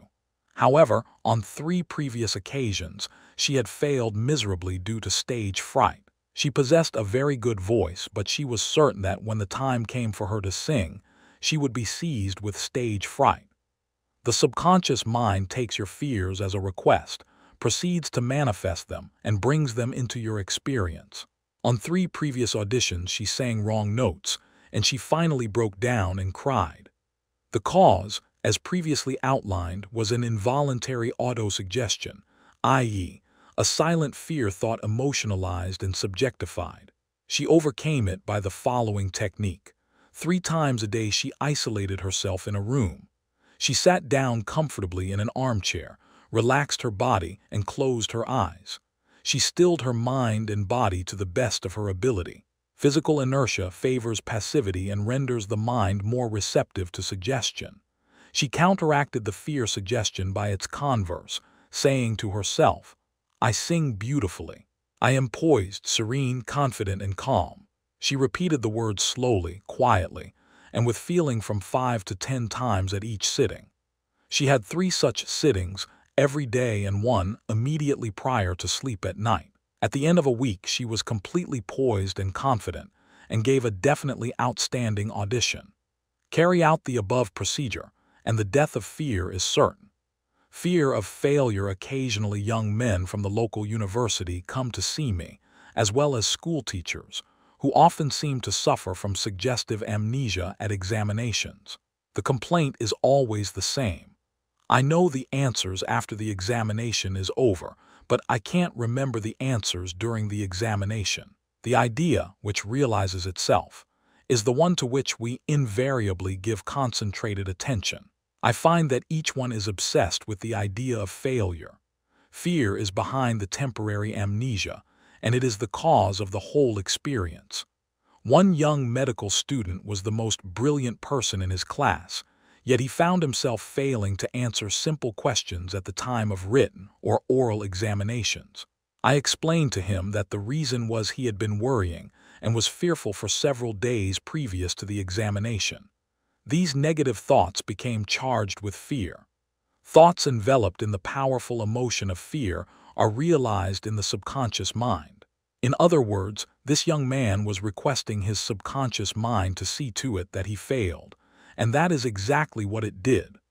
On the day of the examination, he found himself stricken with what is called, in psychological circles, suggestive amnesia. How he overcame the fear. He learned that his subconscious mind was the storehouse of memory, and that it had a perfect record of all he had heard and read during his medical training. Moreover, he learned that the subconscious mind was responsive and reciprocal. The way to be en rapport with it was to be relaxed, peaceful, and confident. Every night and morning, he began to imagine his mother congratulating him on his wonderful record. He would hold an imaginary letter from her in his hand. As he began to contemplate the happy result, he called forth a corresponding or reciprocal response or reaction in himself. The all-wise and omnipotent power of the subconscious took over, dictated, and directed his conscious mind accordingly. He imagined the end, thereby willing the means to the realization of the end. Following this procedure, he had no trouble passing subsequent examinations. In other words, the subjective wisdom took over, compelling him to give an excellent account of himself. Fear of water, mountains, closed places, etc. There are many people who are afraid to go into an elevator, climb mountains, or even swim in the water. It may well be that the individual had unpleasant experiences in the water in his youth, such as having been thrown forcibly into the water without being able to swim. He might have been forcibly detained in an elevator, which failed to function properly, causing resultant fear of closed places. I had an experience when I was about 10 years of age. I accidentally fell into a pool and went down 3 times. I can still remember the dark water engulfing my head and my gasping for air until another boy pulled me out at the last moment. This experience sank into my subconscious mind, and for years I feared the water. An elderly psychologist said to me, "Go down to the swimming pool, look at the water, and say out loud in strong tones, 'I am going to master you. I can dominate you.' Then go into the water, take lessons, and overcome it." This I did, and I mastered the water. Do not permit water to master you. Remember, you are the master of the water. When I assumed a new attitude of mind, the omnipotent power of the subconscious responded, giving me strength, faith, and confidence, and enabling me to overcome my fear. Master technique for overcoming any particular fear. The following is a process and technique for overcoming fear which I teach from the platform. It works like a charm. Try it. Suppose you are afraid of the water, a mountain, an interview, an audition, or you fear closed places. If you are afraid of swimming, begin now to sit still for 5 or 10 minutes 3 or 4 times a day, and imagine you are swimming. Actually, you are swimming in your mind. It is a subjective experience. Mentally, you have projected yourself into the water. You feel the chill of the water and the movement of your arms and legs. It is all real, vivid, and a joyous activity of the mind. It is not idle daydreaming, for you know that what you are experiencing in your imagination will be developed in your subconscious mind. Then you will be compelled to express the image and likeness of the picture you impressed on your deeper mind. This is the law of the subconscious. You could apply the same technique if you are afraid of mountains or high places. Imagine you are climbing the mountain. Feel the reality of it all. Enjoy the scenery, knowing that as you continue to do this mentally, you will do it physically with ease and comfort. He blessed the elevator. I knew an executive of a large corporation who was terrified to ride in an elevator. He would walk up 5 flights of stairs to his office every morning. He said that he began to bless the elevator every night and several times a day. He finally overcame his fear. This was how he blessed the elevator. The elevator in our building is a wonderful idea. It came out of the universal mind. It is a boon and a blessing to all our employees. It gives wonderful service. It operates in divine order. I ride in it in peace and joy. I remain silent now while the currents of life, love, and understanding flow through the patterns of my thought. In my imagination, I am now in the elevator, and I step out into my office. The elevator is full of our employees. I talk to them and they are friendly, joyous, and free. It is a wonderful experience of freedom, faith, and confidence. I give thanks. He continued this prayer for about 10 days, and on the 11th day, he walked into the elevator with other members of the organization and felt completely free. Normal and abnormal fear. Man is born only with 2 fears, the fear of falling and the fear of noise. These are an alarm system given you by nature as a means of self-preservation. Normal fear is good. You hear an automobile coming down the road, and you step aside to survive. The momentary fear of being run over is overcome by your action. All other fears were given to you by parents, relatives, teachers, and all those who influenced your early years. Abnormal fear takes place when man lets his imagination run riot. I knew a woman who was invited to go on a trip around the world by plane. She began to cut out of the newspapers all reports of airplane catastrophes. She pictured herself going down in the ocean, being drowned, etc. This is abnormal fear. Had she persisted in this, she would undoubtedly have attracted what she feared most.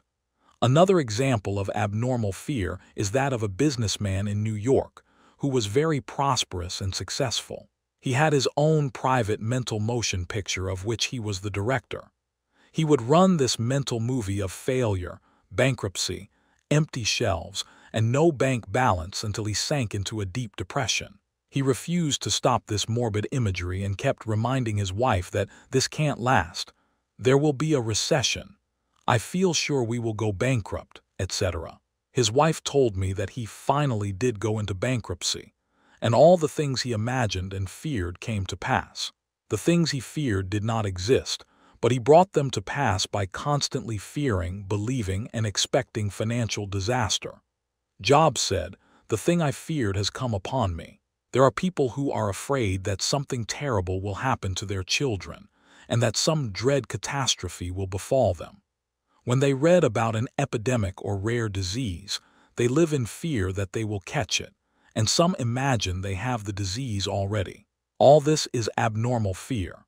The answer to abnormal fear: move mentally to the opposite. To stay at the extreme of fear is stagnation plus mental and physical deterioration. When fear arises, there immediately comes with it a desire for something opposite to the thing feared. Place your attention on the thing immediately desired. Get absorbed and engrossed in your desire, knowing that the subjective always overturns the objective. This attitude will give you confidence and lift your spirits. The infinite power of your subconscious mind is moving on your behalf, and it cannot fail. Therefore, peace and assurance are yours.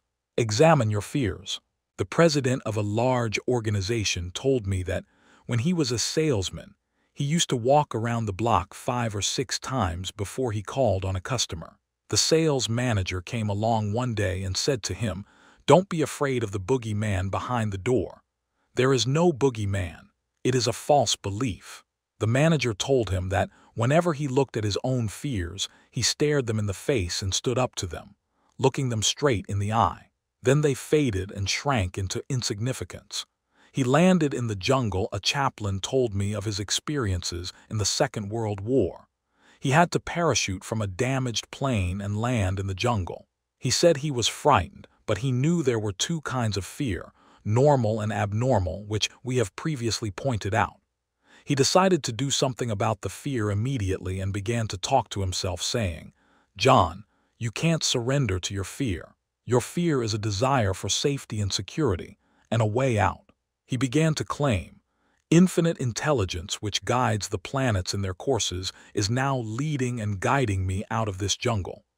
He kept saying this out loud to himself for 10 minutes or more. Then, he added, something began to stir inside me. A mood of confidence began to seize me, and I began to walk. After a few days, I miraculously came out of the jungle and was picked up by a rescue plane. His changed mental attitude saved him. His confidence and trust in the subjective wisdom and power within him was the solution to his problem. He said, "Had I begun to bemoan my fate and indulge my fears, I would have succumbed to the monster fear, and probably would have died of fear and starvation." He dismissed himself the general manager of an organization, told me that for 3 years he feared he would lose his position. He was always imagining failure. The thing he feared did not exist, save as a morbid, anxious thought in his own mind. His vivid imagination dramatized the loss of his job until he became nervous and neurotic. Finally, he was asked to resign. Actually, he dismissed himself. His constant negative imagery and fear suggestions to his subconscious mind caused the latter to respond and react accordingly. It caused him to make mistakes and foolish decisions, which resulted in his failure as a general manager. His dismissal would never have happened if he had immediately moved to the opposite in his mind. They plotted against him during a recent world lecture tour. I had a 2-hour conversation with a prominent government official. He had a deep sense of inner peace and serenity. He said that all the abuse he receives politically from newspapers and the opposition party never disturb him. His practice is to sit still for 15 minutes in the morning and realize that in the center of him is a deep, still ocean of peace. Meditating in this way, he generates tremendous power, which overcomes all manner of difficulties and fears. Sometime previously, a colleague called him at midnight and told him a group of people was plotting against him.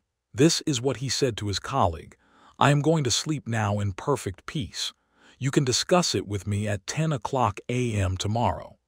He said to me, "I know that no negative thought can ever manifest except I emotionalize the thought and accept it mentally.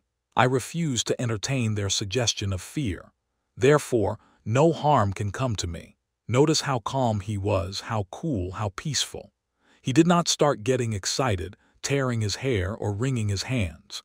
At his center he found the still water and inner peace, and there was a great calm. Deliver yourself from all your fears. Use this perfect formula for casting out fear. "I sought the Lord, and he heard me and delivered me from all my fears." Psalm 34:4. The Lord is an ancient word meaning law, the power of your subconscious mind. Learn the wonders of your subconscious and how it works and functions. Master the techniques given to you in this chapter. Put them into practice now, today. Your subconscious will respond, and you will be free of all fears. "I sought the Lord, and he heard me, and delivered me from all my fears." Step this way to freedom from fear. 1. Do the thing you are afraid to do, and the death of fear is certain. Say to yourself and mean it, I am going to master this fear, and you will. 2. Fear is a negative thought in your mind. Supplant it with a constructive thought. Fear has killed millions. Confidence is greater than fear. Nothing is more powerful than faith in God and the good. 3. Fear is man's greatest enemy. It is behind failure, sickness, and bad human relations. Love casts out fear. Love is an emotional attachment to the good things of life. Fall in love with honesty, integrity, justice, goodwill, and success. Live in the joyous expectancy of the best, and invariably the best will come to you. 4. Counteract the fear suggestions with the opposite, such as, I sing beautifully. I am poised, serene, and calm. It will pay fabulous dividends. 5. Fear is behind amnesia at oral and written examination time. You can overcome this by affirming frequently, I have a perfect memory for everything I need to know. Or you can imagine a friend congratulating you on your brilliant success on the examination. Persevere and you will win. 6. If you are afraid to cross water, swim. In your imagination, swim freely, joyously. Project yourself into the water mentally. Feel the chill and thrill of swimming across the pool. Make it vivid.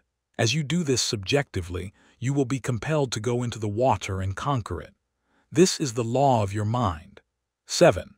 If you are afraid of closed places such as elevators, lecture halls, etc., mentally ride in an elevator, blessing all its parts and functions. You will be amazed how quickly the fear will be dissipated. 8. You were born with only 2 fears, the fear of falling and the fear of noise. All your other fears were acquired. Get rid of them. 9. Normal fear is good. Abnormal fear is very bad and destructive. To constantly indulge in fear thoughts results in abnormal fear, obsessions, and complexes.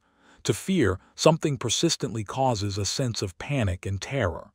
10. You can overcome abnormal fear when you know the power of your subconscious mind can change conditions and bring to pass the cherished desires of your heart. Give your immediate attention and devotion to your desire, which is the opposite of your fear. This is the love that casts out fear. 11. If you are afraid of failure, give attention to success. If you are afraid of sickness, dwell on your perfect health. If you are afraid of an accident, dwell on the guidance and protection of God. If you are afraid of death, dwell on eternal life. God is life, and that is your life now. 12. The great law of substitution is the answer to fear. Whatever you fear has its solution in the form of your desire. If you are sick, you desire health. If you are in the prison of fear, you desire freedom. Expect the good. Mentally concentrate on the good and know that your subconscious mind answers you always. It never fails. 13. The things you fear do not really exist except as thoughts in your mind. Thoughts are creative. This is why Job said, the thing I feared has come upon me. Think good and good follows. 14. Look at your fears. Hold them up to the light of reason. Learn to laugh at your fears. That is the best medicine. 15. Nothing can disturb you but your own thought. The suggestions, statements, or threats of other persons have no power. The power is within you, and when your thoughts are focused on that which is good, then God's power is with your thoughts of good. There is only one creative power, and it moves as harmony. There are no divisions of quarrels in it. Its source is love. This is why God's power is with your thoughts of good. Chapter 20, How to Stay Young in Spirit Forever. Your subconscious mind never grows old. It is timeless, ageless, and endless. It is a part of the universal mind of God, which was never born, and it will never die. Fatigue or old age cannot be predicated on any spiritual quality or power. Patience, kindness, veracity, humility, goodwill, peace, harmony, and brotherly love are attributes and qualities which never grow old. If you continue to generate these qualities here on this plane of life, you will always remain young in spirit. I remember reading an article in one of our magazines some years ago, which stated that a group of eminent medical men at the DeCourcy Clinic in Cincinnati, Ohio, reported that years alone are not responsible for bringing about degenerative disorders. These same physicians stated that it is the fear of time, not time itself, that has a harmful aging effect on our minds and bodies, and that the neurotic fear of the effects of time may well be the cause of premature aging. During the many years of my public life, I have had occasion to study the biographies of the famous men and women who have continued their productive activities into the years well beyond the normal span of life. Some of them achieve their greatness in old age. At the same time, it has been my privilege to meet and to know countless individuals of no prominence who, in their lesser sphere, belong to those hardy mortals who have proved that old age of itself does not destroy the creative powers of the mind and body. He had grown old in his thought life. A few years ago, I called on an old friend in London, England. He was over 80 years of age, very ill, and obviously was yielding to his advancing years. Our conversation revealed his physical weakness, his sense of frustration, and a general deterioration almost approaching lifelessness. His cry was that he was useless and that no one wanted him. With an expression of hopelessness, he betrayed his false philosophy. We are born, grow up, become old, good for nothing, and that's the end. This mental attitude of futility and worthlessness was the chief reason for his sickness. He was looking forward only to senescence, and after that, nothing. Indeed, he had grown old in his thought life, and his subconscious mind brought about all the evidence of his habitual thinking. Age is the dawn of wisdom. Unfortunately, many people have the same attitude as this unhappy man. They are afraid of what they term old age, the end and extinction, which really means that they are afraid of life. Yet, life is endless. Age is not the flight of years, but the dawn of wisdom. Wisdom is an awareness of the tremendous spiritual powers in your subconscious mind, and the knowledge of how to apply these powers to lead a full and happy life.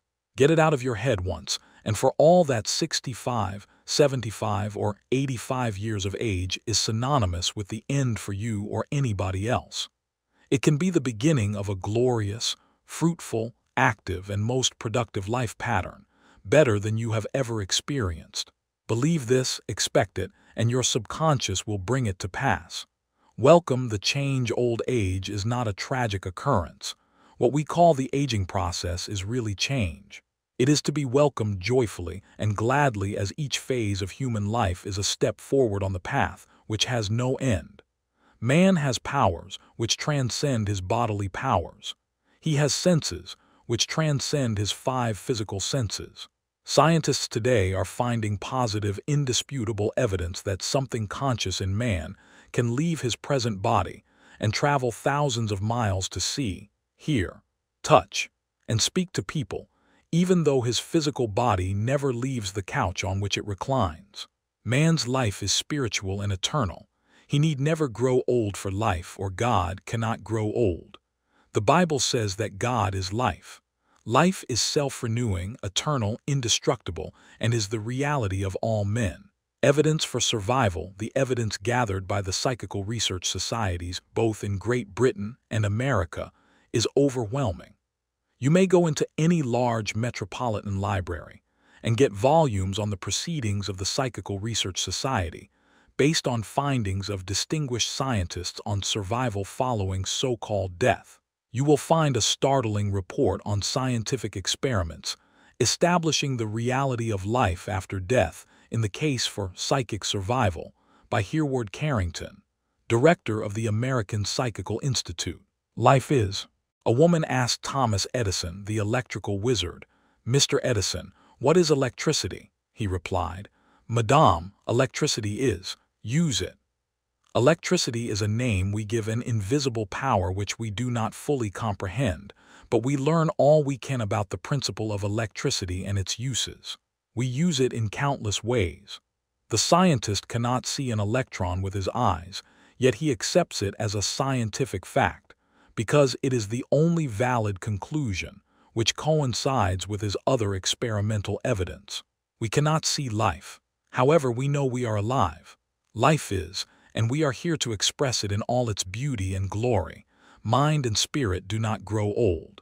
The Bible says, and this is life eternal, that they might know thee the only true God. John 17:3. The man who thinks or believes that the earthly cycle of birth, adolescence, youth, maturity, and old age is all there is to life is indeed to be pitied. Such a man has no anchor, no hope, no vision, and to him life has no meaning. This type of belief brings frustration, stagnation, cynicism, and a sense of hopelessness, resulting in neurosis and mental aberrations of all kinds. If you cannot play a fast game of tennis, or swim as fast as your son, or if your body has slowed down, or you walk with a slow step, remember life is always clothing itself anew. What men call death is but a journey to a new city in another dimension of life. I say to men and women in my lectures that they should accept what we call old age gracefully. Age has its own glory, beauty, and wisdom which belong to it. Peace, love, joy, beauty, happiness, wisdom, goodwill, and understanding are qualities which never grow old or die. Ralph Waldo Emerson, poet and philosopher, said, "We do not count a man's years until he has nothing else to count." Your character, the quality of your mind, your faith, and your convictions are not subject to decay. You are as young as you think you are. I give public lectures in Caxton Hall, London, England, every few years, and following one of these lectures, a surgeon said to me, "I am 84 years of age. I operate every morning, visit patients in the afternoons, and I write for medical and other scientific journals in the evening." His attitude was that he was as useful as he believed himself to be, and that he was as young as his thoughts. He said to me, "It's true what you said. Man is as strong as he thinks he is, and as valuable as he thinks he is." This surgeon has not surrendered to advancing years. He knows that he is immortal. His final comment to me was, "If I should pass on tomorrow, I would be operating on people in the next dimension, not with a surgeon's scalpel, but with mental and spiritual surgery." Your gray hairs are an asset. Don't ever quit a job and say, "I am retired. I am old. I am finished." That would be stagnation, death, and you would be finished. Some men are old at 30, while others are young at 80. The mind is the master weaver, the architect, the designer, and the sculptor. George Bernard Shaw was active at 90, and the artistic quality of his mind had not relaxed from active duty. I meet men and women who tell me that some employers almost slam the door in their faces when they say they are over 40. This attitude on the part of the employers is to be considered cold, callous, evil, and completely void of compassion and understanding.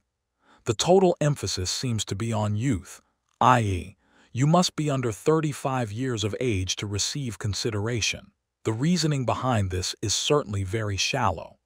If the employer would stop and think, he would realize that the man or woman was not selling his age or gray hair. Rather, he was willing to give of his talents, his experience, and his wisdom gathered through years of experience in the marketplace of life. Age is an asset. Your age should be a distinct asset to any organization because of your practice and application through the years of the principles of the Golden Rule and the law of love and goodwill. Your gray hair, if you have any, should stand for greater wisdom, skill, and understanding. Your emotional and spiritual maturity should be a tremendous blessing to any organization. A man should not be asked to resign when he is 65 years of age. That is the time of life when he could be most useful in handling personnel problems, making plans for the future, making decisions, and guiding others in the realm of creative ideas based on his experience and insight into the nature of the business. Be your age. A motion picture writer in Hollywood told me that he had to write scripts which would cater to the 12-year-old mind. This is a tragic state of affairs if the great masses of people are expected to become emotionally and spiritually mature. It means that the emphasis is placed on youth in spite of the fact that youth stands for inexperience, lack of discernment, and hasty judgment. I can keep up with the best of them. I am now thinking of a man, 65 years of age, who is trying frantically to keep young. He swims with young men every Sunday, goes on long hikes, plays tennis, and boasts of his prowess and physical powers, saying, "Look, I can keep up with the best of them." He should remember the great truth. As a man thinketh in his heart, so is he. Prov. 23:7. Diets, exercises, and games of all kinds will not keep this man young. It is necessary for him to observe that he grows old or remains young in accordance with his processes of thinking. Your subconscious mind is conditioned by your thoughts. If your thoughts are constantly on the beautiful, the noble, and the good, you will remain young regardless of the chronological years. Fear of old age. Job said, "The thing which I greatly feared is come upon me." There are many people who fear old age and are uncertain about the future, because they anticipate mental and physical deterioration as the years advance.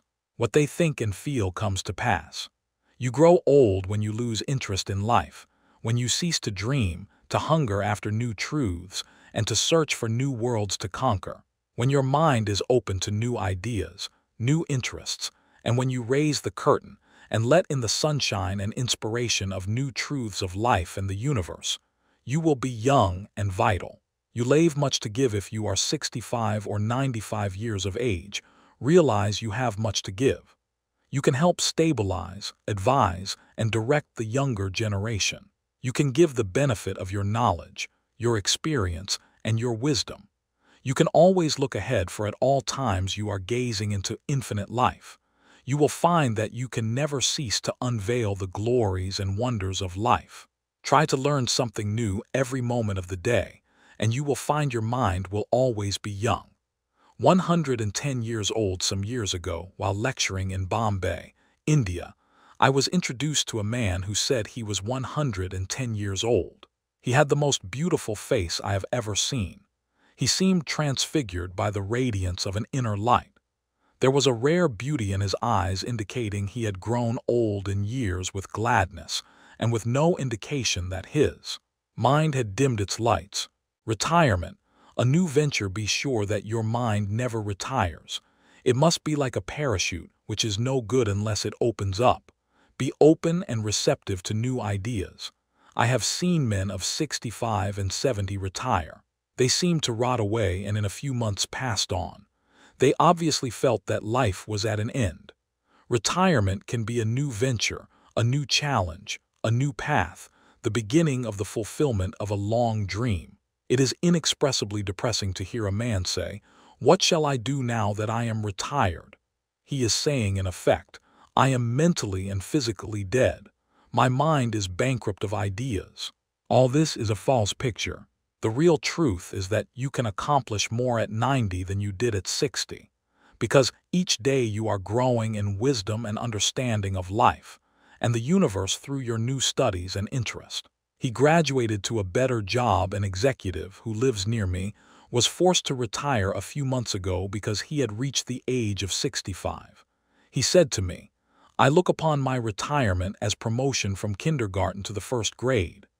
He philosophized in this manner. He said that when he left high school, he went up the ladder by going to college. He realized this was a step forward in his education and understanding of life in general.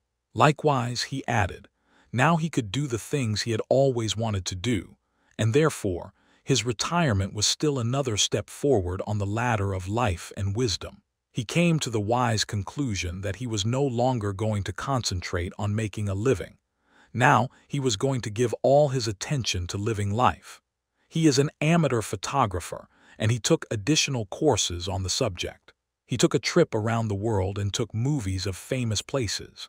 He now lectures before various groups, lodges, and clubs, and is in popular demand. There are countless ways of taking an interest in something worthwhile outside yourself. Become enthusiastic over new creative ideas, make spiritual progress, and continue to learn and to grow. In this manner you remain young in heart, because you are hungering and thirsting after new truths, and your body will reflect your thinking at all times.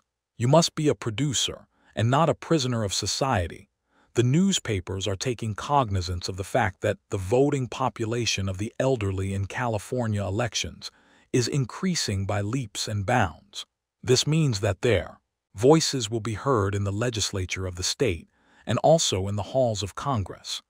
I believe there will be enacted a federal law prohibiting employers from discrimination against men and women because of age. A man of 65 years may be younger mentally, physically, and physiologically than many men at 30. It is stupid and ridiculous to tell a man he cannot be hired because he is over 40. It is like saying to him that he is ready for the scrap heap or the junk pile. What is a man of 40 or over to do? Must he bury his talents and hide his light under a bushel?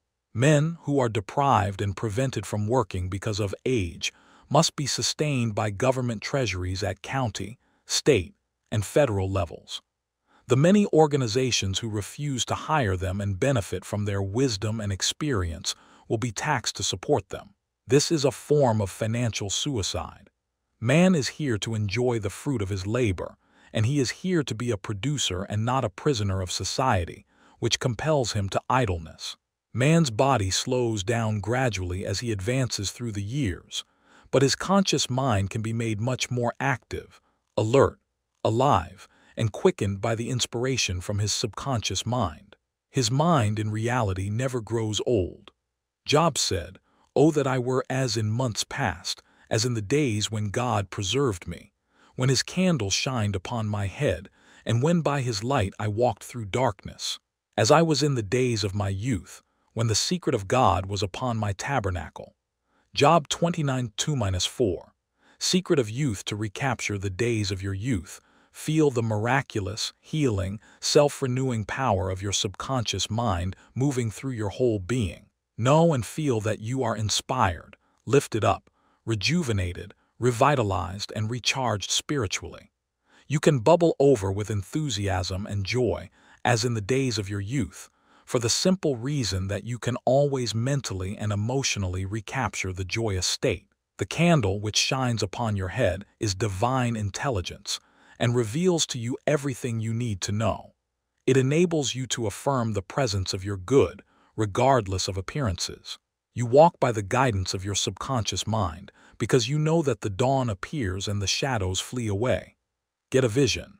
Instead of saying, "I am old," say, "I am wise in the way of the divine life." Don't let the corporation, newspapers, or statistics hold a picture before you of old age, declining years, decrepitude, senility, and uselessness. Reject it, for it is a lie. Refuse to be hypnotized by such propaganda.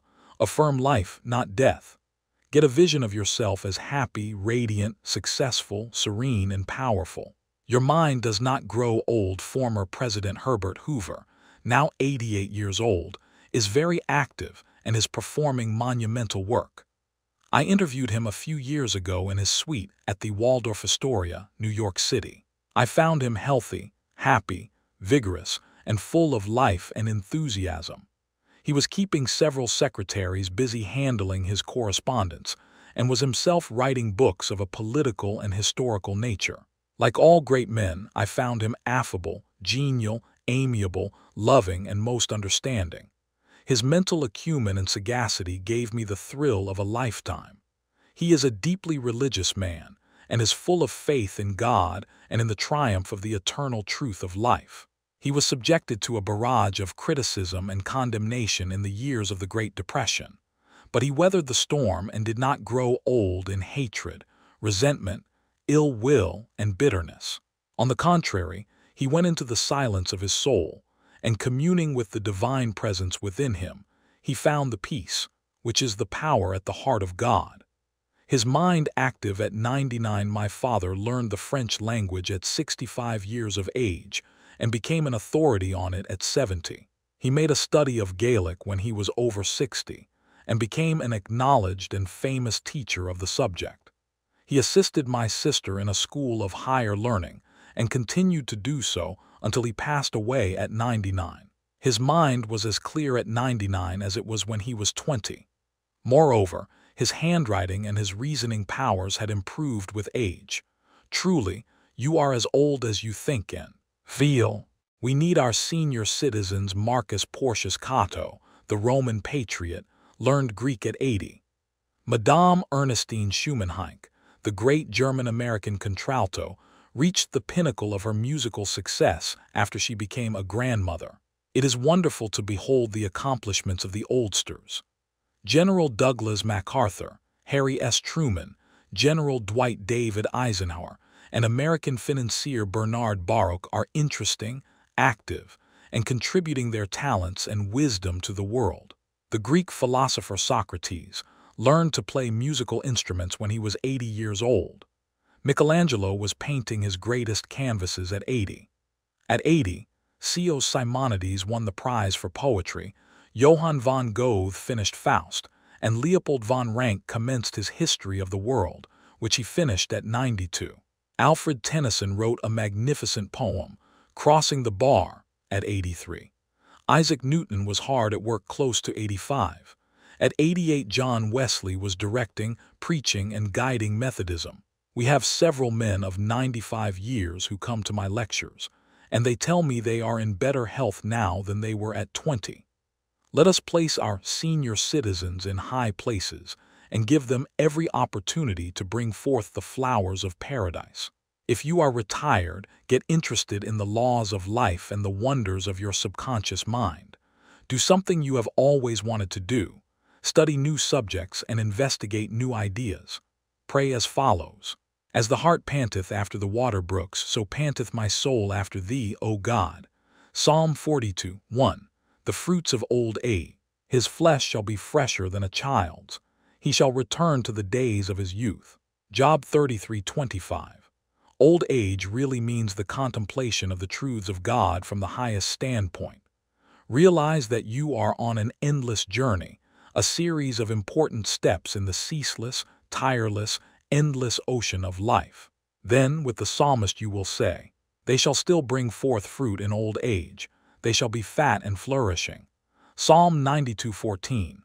But the fruit of the Spirit is love, joy, peace, patience, gentleness, goodness, faith, meekness, temperance. Against such there is no law. Galatians 5:22-23. You are a son of infinite life which knows no end, and you are a child of eternity. Profitable pointers. 1. Patience, kindness, love, goodwill, joy, happiness, wisdom, and understanding are qualities which never grow old. Cultivate them and express them and remain young in mind and body. 2. Some research physicians say that the neurotic fear of the effects of time may well be the cause of premature aging. 3. Age is not the flight of years, it is the dawn of wisdom in the mind of man. 4. The most productive years of your life can be from 65 to 95. 5. Welcome the advancing years. It means you are moving higher on the path of life which has no end. 6. God is life, and that is your life now. Life is self-renewing, eternal, and indestructible, and is the reality of all men. You live forever because your life is God's life. 7. Evidence of survival after death is overwhelming. Study Proceedings of Psychical Research Society of Great Britain and America in your library. Outstanding scientists base the work on the scientific research for over 75 years. 8. You cannot see your mind, but you know you have a mind. You cannot see spirit, but you know that the spirit of the game, the spirit of the artist, the spirit of the musician, and the spirit of the speaker is real. Likewise, the spirit of goodness, truth, and beauty moving in your mind and heart are real. You cannot see life, but you know you are alive. 9. Old age may be called the contemplation of the truths of God from the highest standpoint. The joys of old age are greater than those of youth. Your mind is engaged in spiritual and mental athletics. Nature slows down your body so that you may have the opportunity to meditate on things divine. 10. We do not count a man's years until he has nothing else to count. Your faith and convictions are not subject to decay. 11. You are as young as you think you are. You are as strong as you think you are. You are as useful as you think you are. You are as young as your thoughts. 12. Your gray hair is an asset. You are not selling your gray hairs. You are selling your talent, abilities, and wisdom which you have garnered through the years. 13. Diets and exercises won't keep you young. As a man thinketh, so is he. 14. Fear of old age can bring about physical and mental deterioration. The thing I greatly feared has come upon me. 15. You grow old when you cease to dream and when you lose interest in life. You grow old if you are irritable, crotchety, petulant, and cantankerous. Fill your mind with the truths of God and radiate the sunshine of His love. This is youth. 16. Look ahead, for at all times you are gazing into infinite life. 17. Your retirement is a new venture. Take up new studies and new interests. You can now do the things you always wanted to do when you were so busy making a living. Give your attention to living life. 18. Become a producer and not a prisoner of society. Don't hide your light under a bushel. 19. The secret of youth is love, joy, inner peace, and laughter. In Him there is fullness of joy. In Him there is no darkness at all. 20. You are needed. Some of the great philosophers, artists, scientists, writers, and others accomplished their greatest work after they were 80 years old. 21. The fruits of old age are love, joy, peace, patience, gentleness, goodness, faith, meekness, and temperance. 22. You are a son of infinite life which knows no end. You are a child of eternity. You are wonderful.